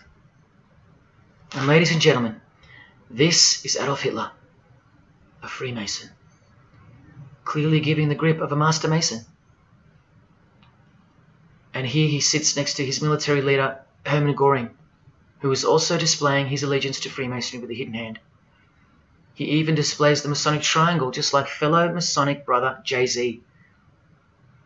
The mind of Hitler surrounds you now. It just hasn't pounced yet. The mind of Hitler isn't isolated to some portion of the world anymore. It now encompasses you. Hitler is everywhere. Far more clever than you can imagine. Evolved and sleeping in your bed. It's easy to say that's impossible. Once upon a time, 70 million Germans adored him. Once upon a time, Hitler was named Man of the Year by Time magazine. You've been fooled by the satanic machine. Please don't try to get inside to the mind of Freemasonry. It's like trying to understand Satan himself.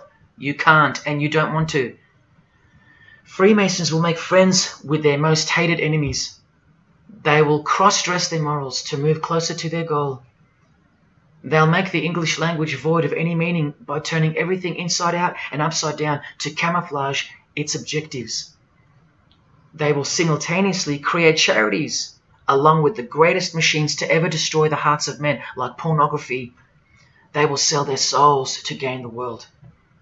They are a dichotomy, a paradox, a lie that loves to speak the truth and a truth that loves to lie. They are a snake eating their own tail, consuming what they produce. Freemasonry is hell dressed as heaven, death dressed as life. Its God is an angel of darkness dressed as an angel of light, and 90% of its membership is a shield, lost in its symbolism. Freemasonry has become the ally and the opposition. Who are the biggest voices on so-called climate change in recent years? Which is more order out of chaos? Al Gore, a Freemason, and Greta Thunberg. From a Jesus-hating, secret society family. Freemason and former Russian President Mikhail Gorbachev said this in 1996. Yes, the whole world is under the control of the evil one, like the Gospels say. Freemasonry controls the opposition, with the most popular conspiracy theorists, Alex Jones and David Icke, both banned, yet both secretly Freemasons, who will lead you in every direction except into the arms of the ultimate power of the Gospels. Every noteworthy religion is comfortably caught in the Masonic net, because they all stem from a lie. Here's the Dalai Lama with a bunch of Freemasons. He just loves hanging out with famous people. Here he's throwing up the devil's horns with Freemason Gene Simmons. But there's no way the Dalai Lama can be a Freemason, right? Well, here he is displaying the hidden hand of the Freemasons next to George W. Bush, a fellow brother. That's right, the Dalai Lama is a Freemason, under an oath of silence and sworn to secrecy. Are you going to wake up now? Here he is with his students in his temple. And what's behind him? This symbol. Can you see? The pyramid with the emanating eye on top, symbolized by a sun, which you know now is the phallus of the god of this world, shooting forth his generative light, his mystical sperm that gives life, and whose one eye transcends good and evil, both of which are just illusions of the mind. Understanding this comes by initiations, and yes, tantric initiations are used in Tibetan Buddhism. Gerald York was the Dalai Lama's emissary, his personal representative to the West, and he was personal friends with 33rd degree Freemason and Satanist Aleister Crowley, who wrote 20 essays named Aleister Crowley, The Golden Dawn, and Buddhism. And he also served as a consultant to the movie Lucifer Rising, the Dalai Lama's representative. See how the eye can also be represented by the sun, caught behind the moon in this movie poster. That's just like the Dalai Lama's logo. And here's a scene from the movie with the Masonic square and compass hidden in plain sight. Look at the symbol of Buddhism, and look at the floor inside every Masonic lodge, symbolizing opposites and equilibrium, which creates life, and where evil is not what it seems, it's necessary. Why do you think the New Age author Christopher Hyatt, who writes that the Grand Vicar of Lord Lucifer is soon to be crowned Prime Minister of the world, notes in that same book his appreciation of Nietzsche, the man who states that the Christian is the sick animal man, the Zohar, which is witchcraft, and Buddha. These are the people he appreciates. Why does he lump Buddha into the same basket? I'll tell you why right now. Because in his highest manifestation, the Buddha, seeing the illusionary world through the all-seeing eye, his third eye, would not interrupt a rape if he happened to walk by, so as to stay detached from the karmic cycle.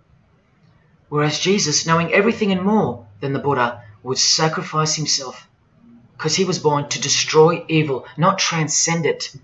So tell me, who would you rather have walk by if you were being raped? A transcendental meditator or Jesus Christ?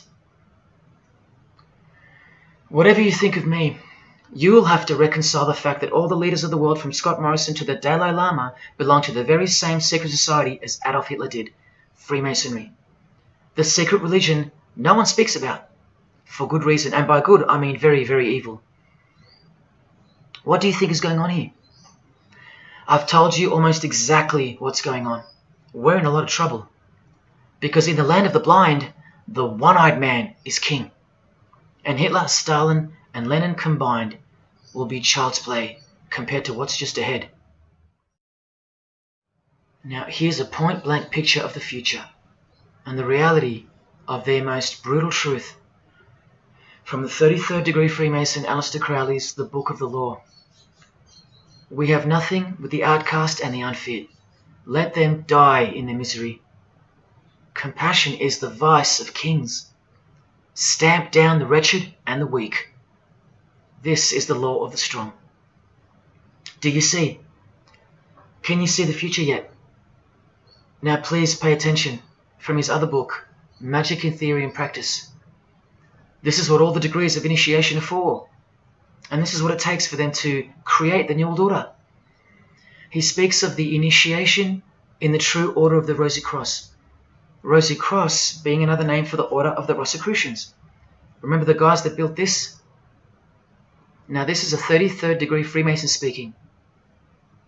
It is extremely desirable that he should have attained an absolute degree of moral emancipation. That is purity of spirit and perfect understanding. I've shown you this over and over. Because the world is full of evil, they mimic the morals of nature, because they are the true morals of the true God of this world. That's purity to them. That's true honesty and perfect understanding. Evil is good. That's the moral emancipation he's speaking of. Now watch this and brace yourself, because this is the future. There is a magical operation of maximum importance, the initiation of a new eon. When it becomes necessary to utter a word, the whole planet must be bathed in blood. This bloody sacrifice is the critical point of the world ceremony of the proclamation of Horus, the crowned and conquering child, as Lord of the Eon. I've shown you that secret societies participate in the science of blood rituals. Well, this is what it climaxes into. A massive blood ritual in the name of the new Eon, the new age, which revolves around a divine plan not of this world, as confessed by all of them. You are not who you think you are. You are not where you think you are. Do you see it? Can you fathom? And what blood means in this world? So much more than what you may have known before now. Blood sacrifice is of the utmost importance. It's what the beings in the other realm require, desire. We can't fully understand it. But do you see how the blood sacrifice of Jesus Christ takes on a whole new meaning now? A very real meaning. And guess what? Because of it, the good guy really does win in the end. You either fall under the blood of the world or under the blood of him. There is no middle ground. Blood is like the monetary currency of the spirits. And that's how God bought us back from the legal ownership of the ruler of this world with blood, his own blood. Now you can begin to understand why they hate him so much. Because that's why he was born into the world of flesh, to produce blood of his very own. Not by means of perishable things were you set free once and for all, by the payment of ransom money, but by costly blood, by the one who was visibly manifested at the closing years of the times, for your sake. That is the truth. Do you think it's just a coincidence that this is the last age before the long planned for new order of the ages? That's ages, plural. That means forever. That's the plan. That's why the Gospels say that he was visibly manifested at the closing years of the times, at the end of this last age. In the book 1984, George Orwell told us, if you want a vision of the future, imagine a boot stamping on a human face forever. I've shown you that this so-called new age is in actuality a new satanic age. And it's not really new at all. It's very old indeed, it's ancient. But like I said, its progress was derailed by the appearance of Jesus on the human scene. Now I'll prove to you that the New Age is an old religion. Novus Ordo Seclorum is part of a quotation taken from the Roman pagan philosopher Virgil's 4th Eclogue, which was borrowed by him from the Sibylline records, which were ancient prophecies delivered by an oracle through witchcraft or divination.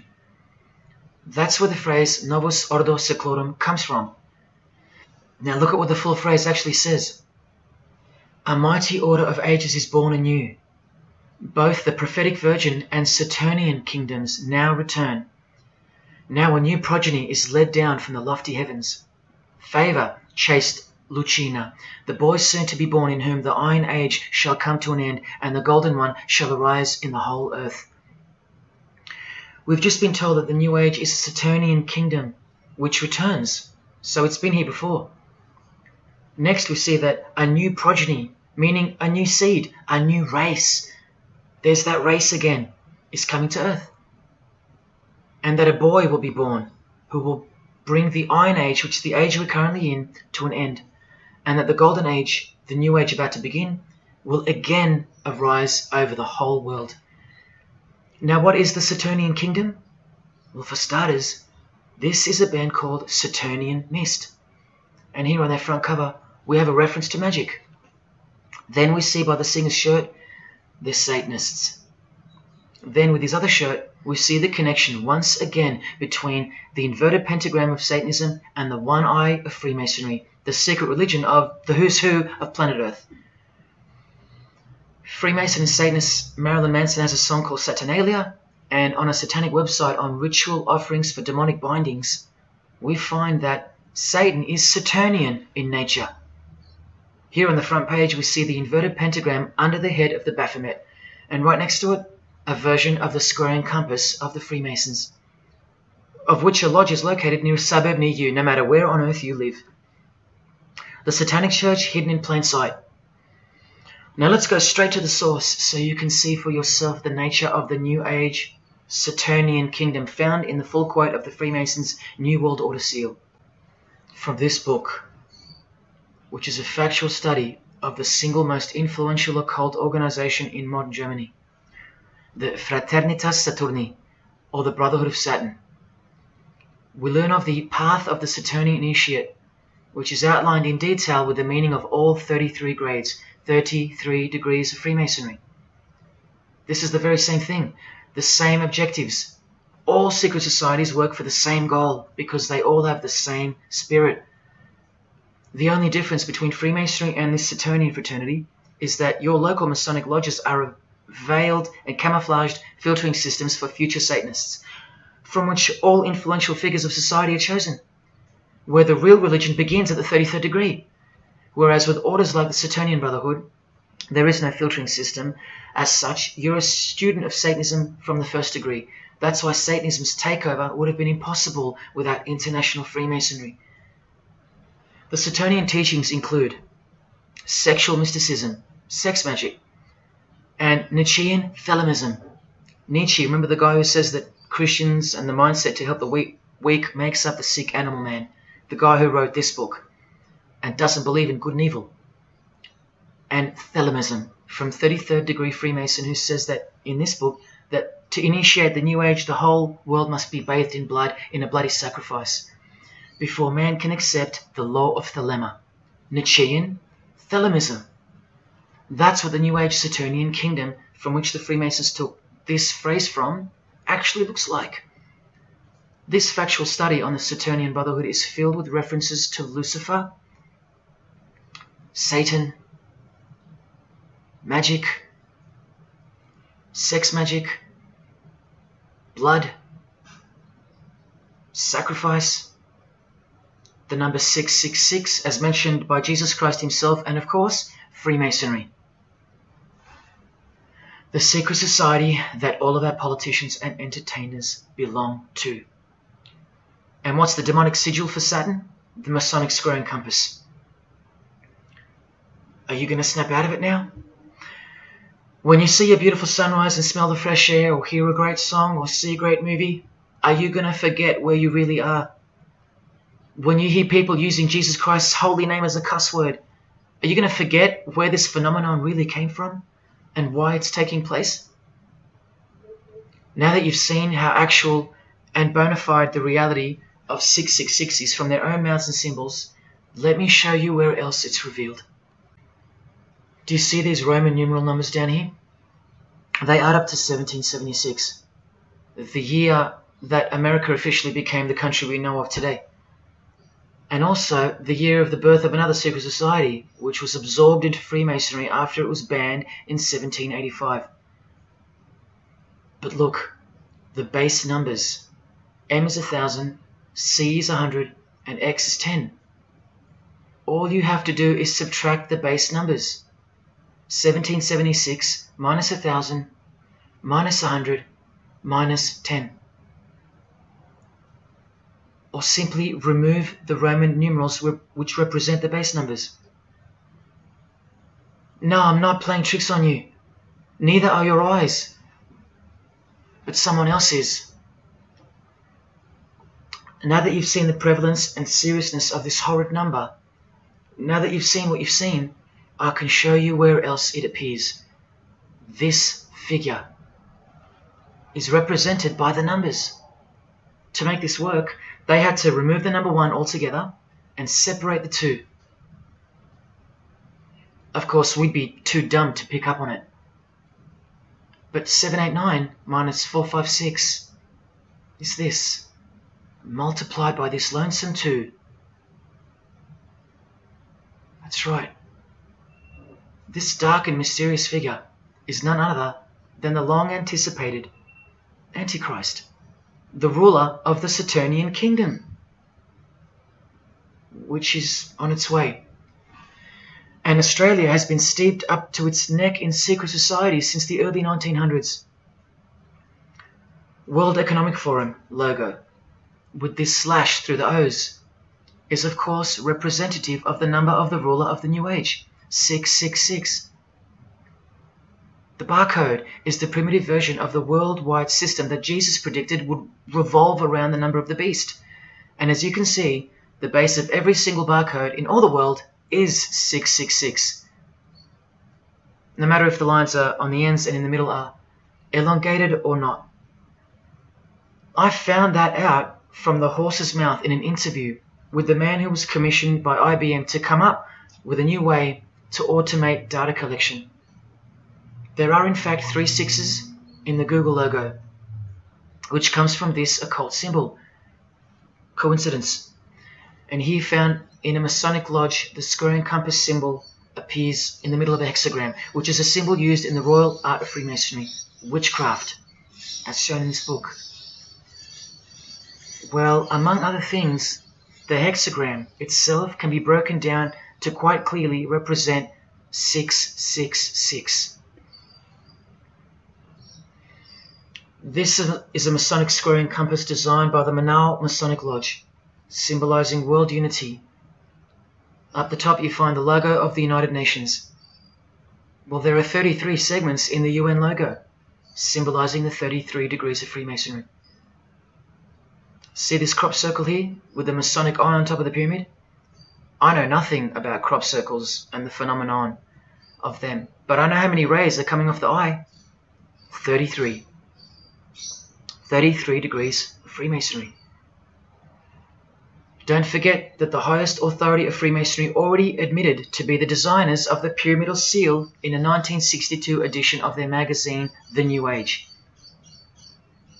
I've shown you how the inverted pentagram makes for the spelling of the word Mason in the same seal. Well, that same pentagram with the elongated top horns appears here in a European Union logo. An inverted satanic pentagram right in front of our eyes. Here's the European Union building architecturally mimicking the Tower of Babel.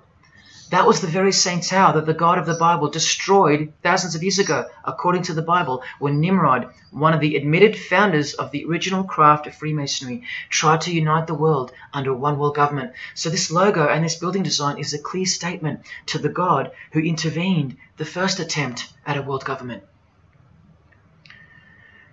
This is England's Secret Service logo for MI5 with the word intelligence being symbolized by the eye of Lucifer, who was viewed as the most intelligent entity in existence by the secret societies. And this is the symbol for the Information Awareness Office. You know exactly who's in control, and now you know exactly what they want, and they will get it. In a 1962 article written by former US President and Freemason's wife, Edith Roosevelt, in the New Hampshire News, and speaking of the spiritual counterpart building for the United Nations, called the Temple of Understanding, she writes that the symbolism planned for the building dates back to the black magic practiced by the high priests of ancient Egypt, and that the building will contain a giant eye. You don't have to wonder why now, because you know why. This clothing designer is fully aware that the one eye symbol is synonymous with Satan and a hatred of Jesus. Does this movie poster make any more sense to you now? Well, are you ready for the second biggest shock of all? Whatever you think of what you're about to see, please come see me on the other side of this so I can show you something. This clip only goes for a few minutes. And keep in mind, the only reason I'm showing you this to you is because the writer and director of the preview of this movie-style documentary was murdered, along with his wife and his little daughter and his dog, all before the production could begin. The murder was made to look like a murder-suicide, the news of which never made national broadcasts, just the local news. Case closed, nothing to see here. You have to ask yourself why. After so many movies with a dystopian, World War, totalitarian type theme, why was this movie so dangerous and strictly unacceptable for public viewing that a whole family would be murdered? Well, this movie was going to tell us about America's secret destiny. And one other thing which you'll see on the other side of this clip, an amazing thing. As titled by Manly P. Hall over 100 years ago, what's the secret destiny of America? Well, it's this.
What was David's hidden message inside the Gray State?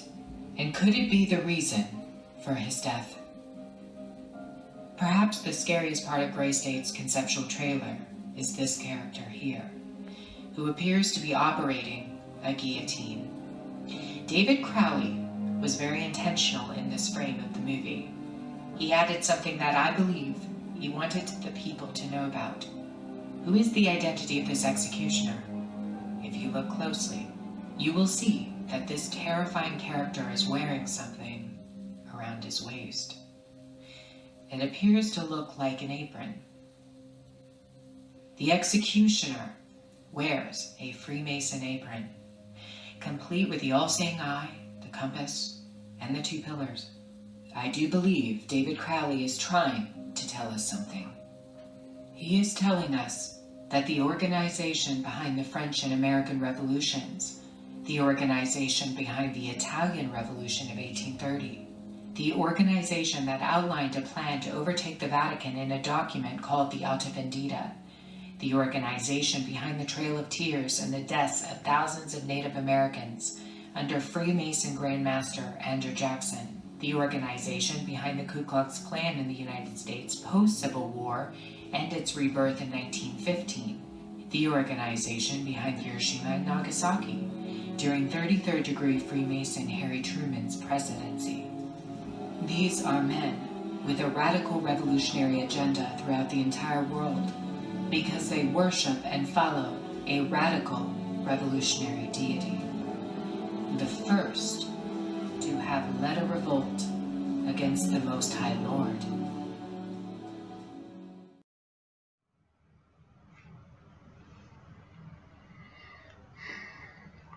When I was in high school, coming from a completely non-Christian and non-religious family or background, I distinctly remember the first time that I decided that the Bible or the New Testament, to be more precise, was definitely not true.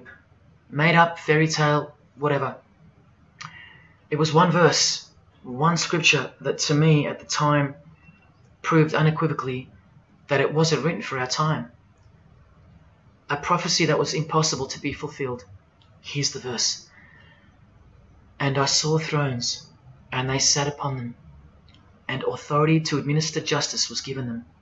And I saw the souls of those who had been beheaded, because of the testimony they bore of Jesus, and because of the word of God. No way could guillotines be introduced as a form of execution in the 21st century, right? No way. Proof that the Bible was a prehistoric book written for prehistoric people. And this is long before he woke me up on a midnight highway to spare my life from a high-speed collision into a concrete wall. Ladies and gentlemen, in 2021, like the smartphone or the smartwatch, this is called the smart guillotine. Built by Chanel. You know, the perfume and clothing and accessories brand for the rich. What on earth does a perfume company have to do with chopping people's heads off? Well, I thought I told you that all of this is just the tip of the iceberg. I wonder who really owns Chanel. Well, here's their logo, and there is an eye in the design. And have you seen their drip design? How odd. Welcome to the real world. You ready? This is from a legislation archive from the Georgia House of Representatives in the 1995-96 sessions. This is Bill HB 1274 on the death penalty, guillotine provisions. How far along are we into enacting these bills worldwide? I don't know. Maybe they've been enacted already. But I just wanted to show you that in 1995 the ball was already rolling. Another ball that's rolling are the 7 universal Noahide laws. They sound great from the outside, designed so to conceal some terrifying details on the inside. Firstly, they were signed into US law in 1991 by George H.W. Bush on March 26. Here's the bill and resolution. It was named Education Day. As you can see in the details of Resolution HJ 104, they are the 7 Noahide laws, resolved by the Senate and House of Representatives of the United States of America in 1996. Every single president since H.W. Bush has annually re-signed this resolution. Many world leaders have called for the acknowledgement and observance of the 7 Noahide laws, including the President of the European Union in July 2014 and the Australian Governor-General Michael Jeffrey in 2008. And this will be international law. So what's the problem? Well, just for starters, the law against idol worship will include, quite specifically, the worship of Jesus Christ as the Son of God, which the Noahide laws will classify as blasphemy, and the punishment for transgressing the 7 Noahide laws and for blaspheming the ineffable name of God by calling Jesus God is decapitation. I'll let you take that in for a second. This will be governed by a world court with no possibility of appeals. Something like this, an international Sanhedrin. Who do you think is truly behind these laws? Well, I can show you that right now. Here is the bill being signed into law by H.W. Bush, and here is their signature hidden in plain sight, the hidden hand of Freemasonry, displayed by this sinister and gloating-looking individual.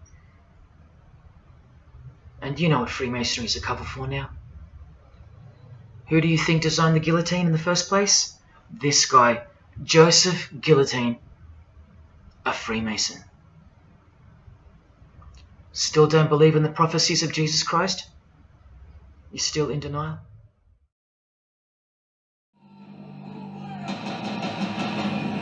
Last night I dreamt about how things were. When I woke up here.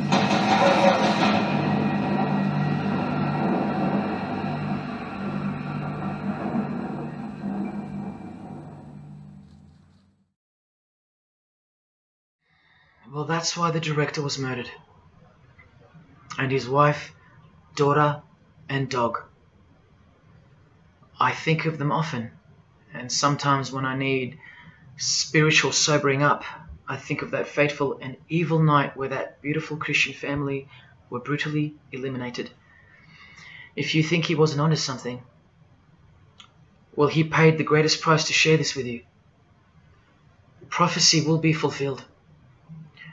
Listen to the words that come right after the execution by guillotine scripture in the Gospels.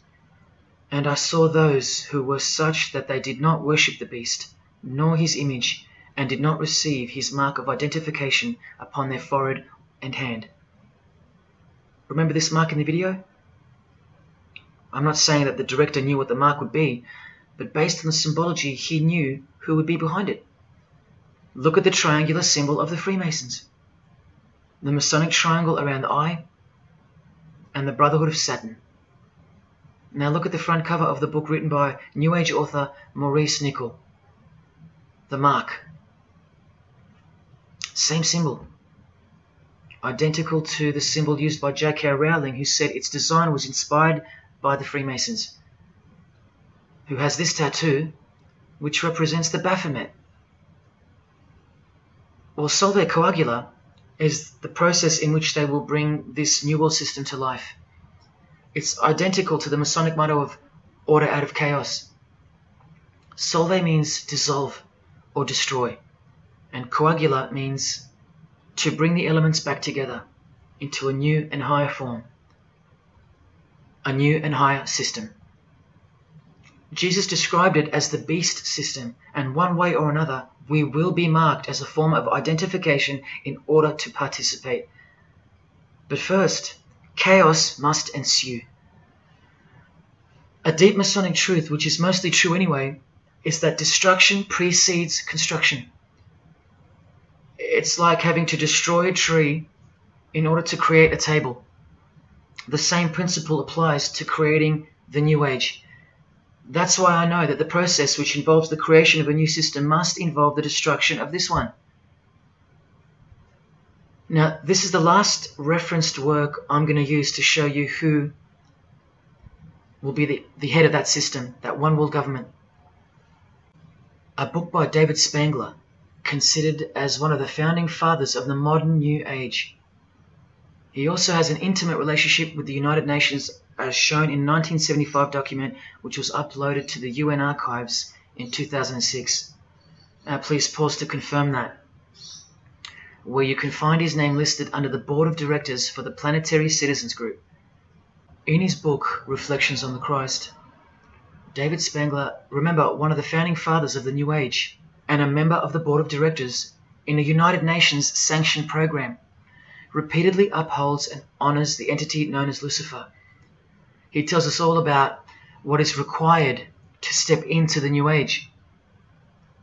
Well, mainly, what's required is a new understanding of the angel Lucifer.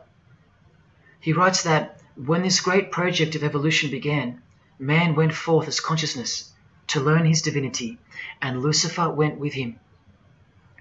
It is important to see that Lucifer, described as an angel, a being, a great and mighty planetary consciousness. He says that, just like in Halloween and trick or treat, if the person offers a treat to Lucifer who knocks on his door, And the person says to Lucifer, come in, and I will give to you the treat of my love and understanding, and I will uplift you in the light and presence of the Christ. Christ meaning my outflow. Then Lucifer becomes that being who carries the ultimate treat, the light of wisdom. Lucifer represents experience. Lucifer is literally the angel of experience. The Luciferic element becomes the true revealer of light, the angel of light. The light that reveals to us the path to the Christ comes from Lucifer. The Christ that he refers to obviously is the Antichrist spirit, who will eventually manifest on earth as one man.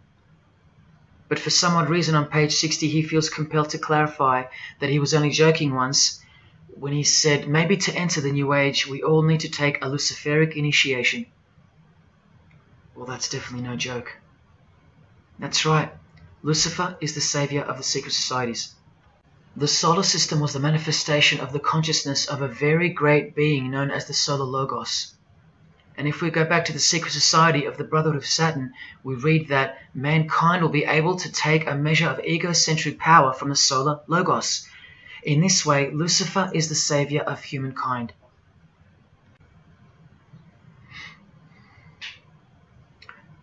Do you see who you're dealing with? These are the people above you, the rich, powerful, influential, overflowing in all areas of those who are steering society, and they're about to reach their destination. Who showed you? Who told you? Who warned you? Jesus Christ did. Oh, those pesky Christians. In the animation flushed away, the villain Toad conspires to genocide all the rats in the sewer world and replace them with a superior species, a new species. No one is aware except for this one rat who's briefly seen in the beginning. He's a Christian rat, a nut job, carrying around a plaque, as some real-life Christians used to, warning everyone of the impending doom that is upon them. What's the twist that's hidden in plain sight for no one to see? Well, the villain Toad, planning the New Age, wears the ring of a Freemason. This ring. And he wears it exactly on the finger that a Master Mason should. It is worn on the third finger of the right hand. There is one who predicted it all, and they know that. That's why he's been so thoroughly discredited, or so it seems.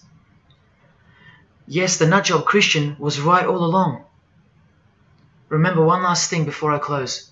From Masonic New Age author Christopher Hyer, who spoke of the well-planned for and long-awaited invocation of the Prime Minister of the world, when he wrote in his book, A Massive Truth That I Wish with All My Being That You Would Grasp. Both satanic cults and Christian fundamentalists are closer to seeing the truth than most normal people. The world has always been at war, a spiritual war from the beginning. And if you don't know it, then you're losing the battle. The Gospel tells us so accurately that the enemy we wrestle against is not made of flesh and blood, but it is made of spiritual forces of evil in heavenly realms. That's where the real war is being waged, in the spirit. And now that we know what secret societies are and what they've tapped into, we can rest assured that that statement from the Gospels is true. That's why the common denominator between all of the secret societies is the anti-Christian sentiment.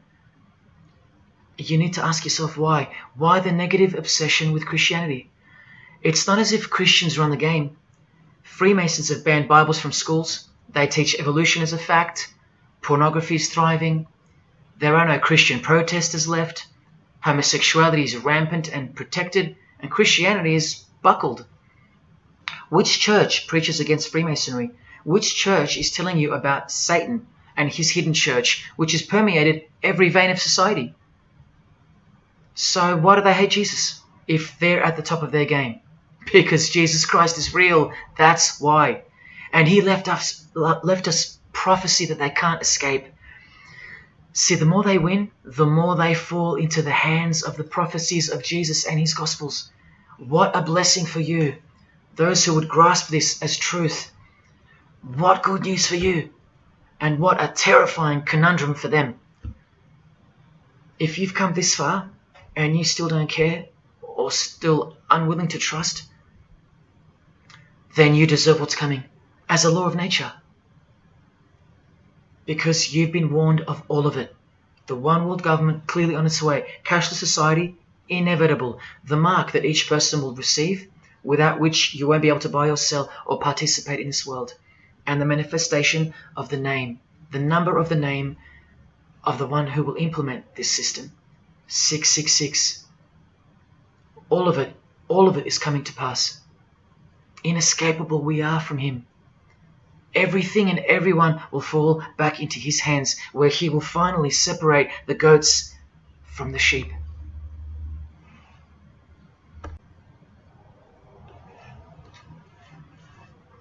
Now watch the Bible destroy Freemasonry like no other book in 2 minutes. Regarding their lodges and obelisks, their heart is faithless. Now they must bear their guilt. The Lord will break down their altars and destroy their sacred obelisks. And speaking of the bloodline that gave birth to Jesus, God says, "You shall not set up for yourselves a sacred pillar, which the Lord God hates." See what you're up against, Freemasonry? While Freemasonry meets and speaks in darkness and secret, Jesus said, "I have spoken openly for all the world to hear, and in secret I have said nothing." Freemasons are known as builders. Well, the stone which the builders rejected has become the cornerstone. Everyone who falls on that stone will be dashed to pieces. Anyone on whom it falls will be crushed. Every Masonic lodge is built so that all the members face the east. Who are these men with their backs toward the temple, facing the east and worshipping the sun? It is detestable. Freemasonry does evil in secret with their hidden hand, but they blow a trumpet over the hand that does good. But Jesus says, when you give to the needy, do not let your left hand know what your right is doing. Your good deed must be in secret, and your Father who sees what is done in secret will reward you. You can't become a Mason if you're broke, blind, maimed, or have a criminal record. Jesus said, but when you give a banquet, invite the poor, the crippled, the lame, the blind. Freemasonry takes pride in its secret rituals and is hungry to rule the world. The Gospels say that their destiny is destruction. They make appetite their God. They take pride in what should bring shame. Their minds are set on earthly things. Freemasonry believes that the light is but darkness visible. The Bible says, woe to those who call evil good and good evil, who put darkness for light. And Jesus further said, if therefore the light which is in you be darkness, how great a darkness that would be. Freemasons spend their whole lives taking gruesome oaths of secrecy. Jesus said, but above all things, my brethren, stop the practice of putting yourselves under oath. Freemasonry is built upon a hierarchical system, a pyramidal system. Jesus said, for everyone who exalts themselves will be humbled, and whoever humbles themselves will be exalted. We could go on and on, but we're going to end on this one. Exclusively written for the practices in the lodge room of political Freemasonry.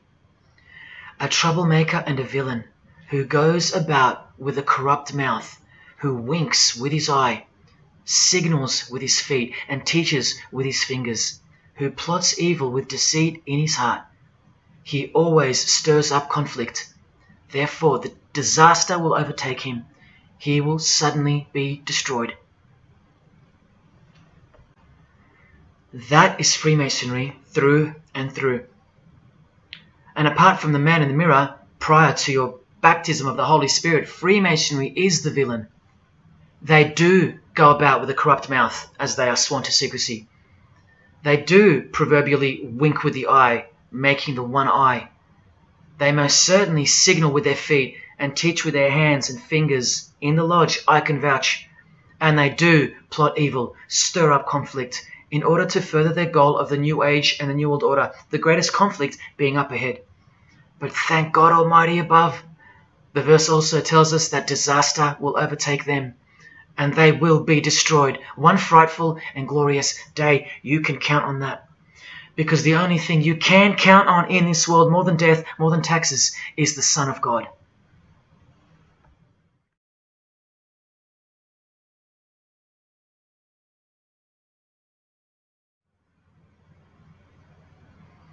This is it.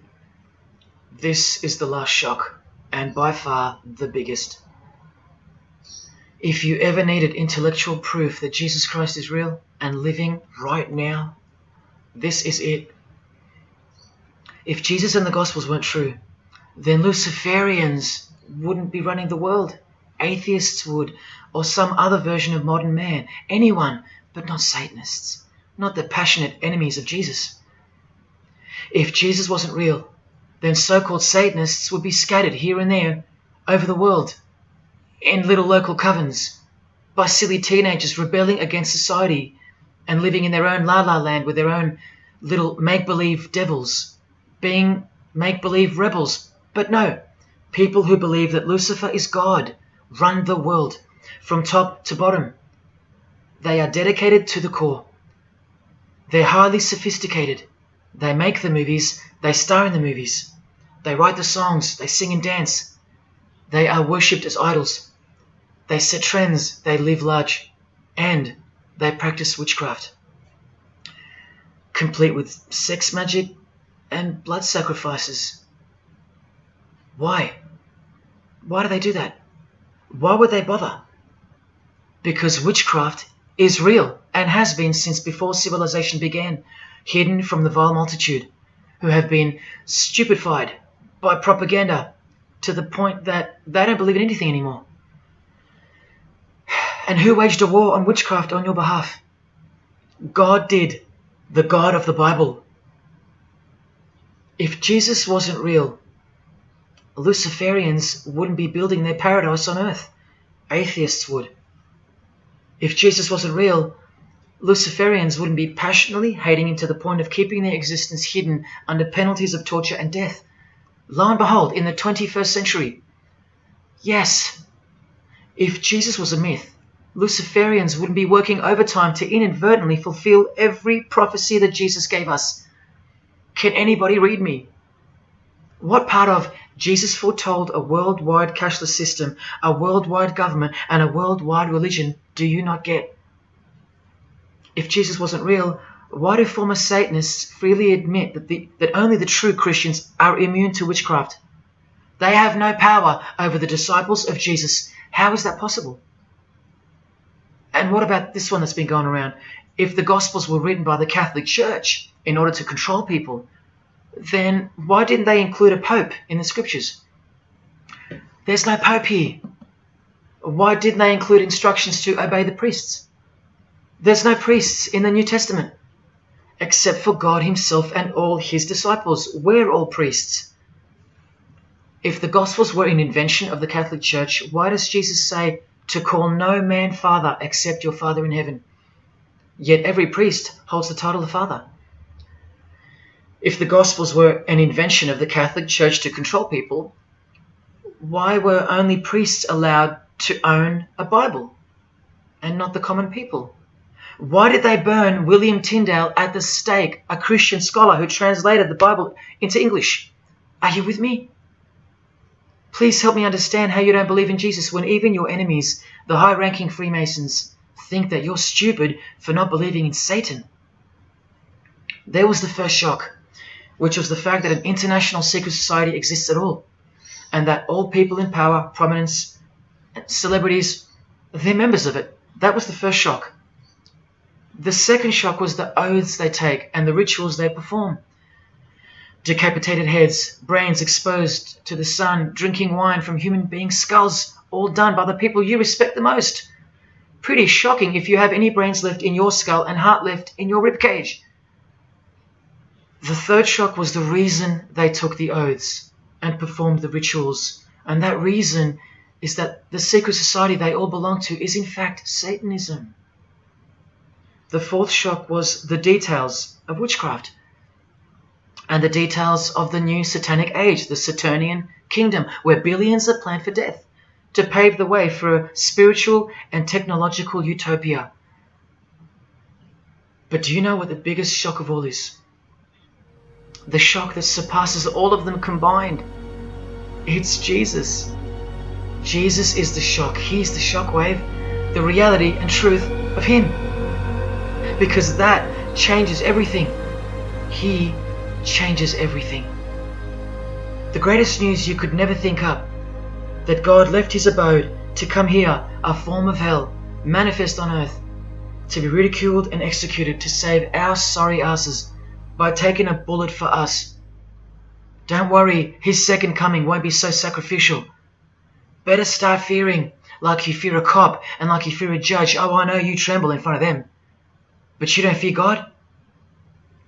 Oh, how we love the darkness and sin. Possibly you, loved gossip, you loved sex and porn, you loved sodomy, you couldn't stop lying, you couldn't stop cussing, you loved your idols, singers, actors, sports people, sports teams, putting people who fart, smell and eventually die on a pedestal. You just couldn't cut yourself off from the ways of the world. Purity? Who wants to be pure? I have to be pure? I have to live holy? Stop sinning? That's so boring. What kind of God is this? To hell with that God. Well, do you like filth in your home? Do you? Do you like filth on your carpet, on your clothes, on your face? Do you invite filthy guests over and give them a share in all your belongings and all your power? Do you give them the keys to your house and car? No, you don't. But the Creator, who has the greatest house of all, he should. We can barely earn $1,000 a week, and we don't give that away to anyone. But now God should share his wealth with you, the unclean, the unrepentant. Is it too much to ask your filthy guests to clean up before they enter? To watch their mouths, to control their willy? Is that too much to ask? Oh, but if God was real, what about all the children that die? What about them? What are you doing about them? Are you still stuck on which phone you're going to upgrade to or what's for dinner? Why don't you leave your abode, your luxuries and your loved ones and risk it all to go save some children yourself? Oh, but what about all those who've never heard of Jesus? Let me ask you, what's your excuse? I know they have one, but what's yours? You've heard of him. Every morning you wake up and look at the calendar is a testament to his name, because it's 2021 in Australia, it's 2021 in Brazil, it's 2021 in China, it's 2021 in every single country in the world. So let me ask you, 2021 years since what? Like I said, just waking up in the morning and knowing what day it is a testament to him. But if God was real, why wouldn't he just show himself? Show himself to who? To you? You can't even get on your knees and repent. You can't even hate sin and scream out to him. So why would he? How do I get the girl if I don't ask her out? And if I do, maybe she rejects me the first time and the second. How bad do I want her? How hard will I try? Most haven't even knocked on his door. Well, I did. I just kept knocking and knocking, and then I started banging and banging. I refused to leave his porch. I lay there like a hungry puppy. But even when he answered the door, I did the runner, because he was too big for me, and I loved sin a little too much. Yet he still left the light on for me. But here's the craziest part about people who ask me why he doesn't just show himself the way they'd like him to. Their hearts have been so hardened that even if he did appear to them, in 2 weeks they would go back to being their old self, and he knows that. That's why. They might even forget it ever happened. Oh, that was just a crazy day. That was probably all in my head. Oh, how we love to make excuses. But if God was real, what about all the other gods? What other gods? Did Buddha perform a miracle for you? Did he affect a plethora of witnesses? Were his followers stoned to death, sawn in half, eaten alive? Did historians of his era leave any trace of him? Did he prophesy all the kingdoms that would appear on earth, and in what order? Did he foretell of worldwide floods, of enemies that would despise his followers, use his name as a cuss word, and eventually attempt to set up a world kingdom? Did his appearance change the calendar from one end of the world to the other, and predict that his appearance would in fact change the calendar? What did the Prophet Muhammad do for you? Apart from stealing Jesus from billions of people and corrupting the Gospels, did he dedicate his entire life to sinlessness? Did he remain celibate so that his blood could make a difference in the hidden realm? By the science of sacrifice, which is practiced in secret every day, in order to shield your very soul? No, he didn't. Instead, he had 11 wives. One of them was 9 years old, and he lived like a king, while the real king lived like a slave, and died like one too, and washed the feet of his disciples while demons trembled at his name and presence, and still do. And let's not even bother with the other pagan gods, Osiris, Odin, Vishnu, all inventions of fertility cults that worship the sun, sex, genitals, death, destruction, agricultural religions. Did anyone else apart from Jesus Christ ever say the words, "I am the truth"? Have those words even ever come out of someone's mouth? I've heard of "I know the truth," "I have the truth," but "I am the truth"? That doesn't even make sense. Unless truth itself was once upon a time born on earth as a man. Well, of course he's the truth. Where are all the heart-wrenching, knee-buckling testimonies about the indescribable power of this Holy Spirit, which comes in to sweep you off your feet and drown you in its tides, changing you forever? Where are all those testimonies? I'll tell you where they are. In the Christian column. That's where. Oh yeah, you'll get them here and there in every genre, but Christian testimonies simply outclips the rest. Where are all the life-changing, electrifying Hindu testimonies? The Muslim testimonies? A Muslim, Buddhist, or a Jew on the street corner, or from the proverbial rooftops, shouting the truth for all to hear, no matter the cost, because they love us that much, because he loves us that much? Where are they? And Freemason testimonies? Have you even heard of one of those? Satanic testimonies? You ever heard of one of those? A Freemason on his knees, sobbing from joy because of the overwhelming knowledge that Lucifer loves him? No Mason or Satanist has ever done or heard of such a thing. But the biggest cult in size is the cult of society. Where do you think the word culture comes from? And the TV, the doctors, the idols, the PhDs, the scientists, they are the priests of the cult of society. You atheists think you don't live in a religious world of your own, filled with daily rituals and daily worship? Even your beliefs require faith in what your priests teach you. Evolution, no proof. Age of the earth, no proof. Distance of the sun, all faith-based on what you are told by strangers. You can see the rings of Saturn with your telescopes, but you can't see the buggy on the moon that was left behind in 1969, yet you still believe, because you have faith. Don't you worry, no matter who you are, you live in a religious world, because life is religion.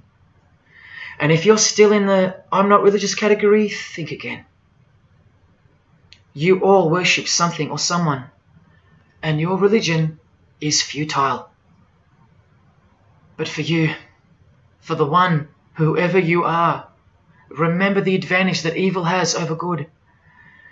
A little good doesn't destroy evil, but a little bit of evil destroys all good.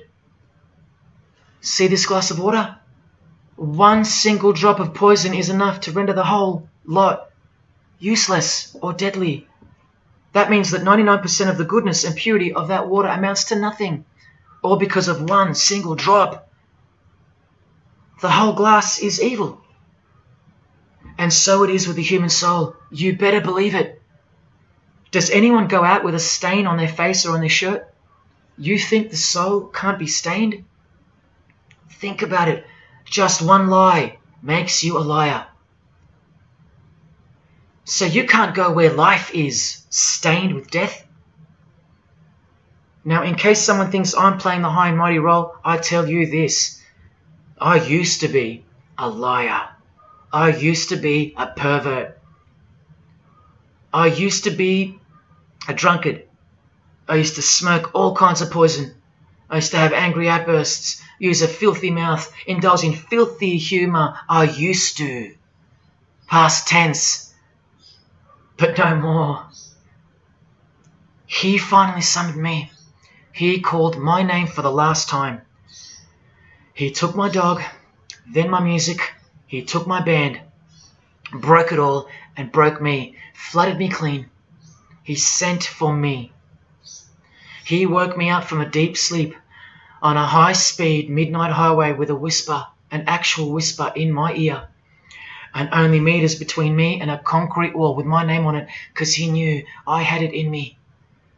I had it in me to lay it all down, risk everything, so I can take a stand for him, for the Gospels, and for you. Well, this is me taking a stand. Brothers and sisters, I did all this for just one person, and I'll be hated and mocked and worse maybe, so that that one, whoever you may be, will wage war on sin and believe. Don't let even one drop in. No matter what the distractions this evil world may place in your path, in order to bury itself and its poison in your heart, where it will take root and overpower the 99% goodness in you. Just like only a few find success in this world, even fewer will find the kingdom. It's far more difficult than winning X Factor, or making $1 billion, or reaching a 33rd degree of a secret society. It's as difficult as loving your greatest enemy. And that's just about impossible. But if you can figure out how to do that, then you've found the road to life. And I hope to see you soon. God love. Jesus wins.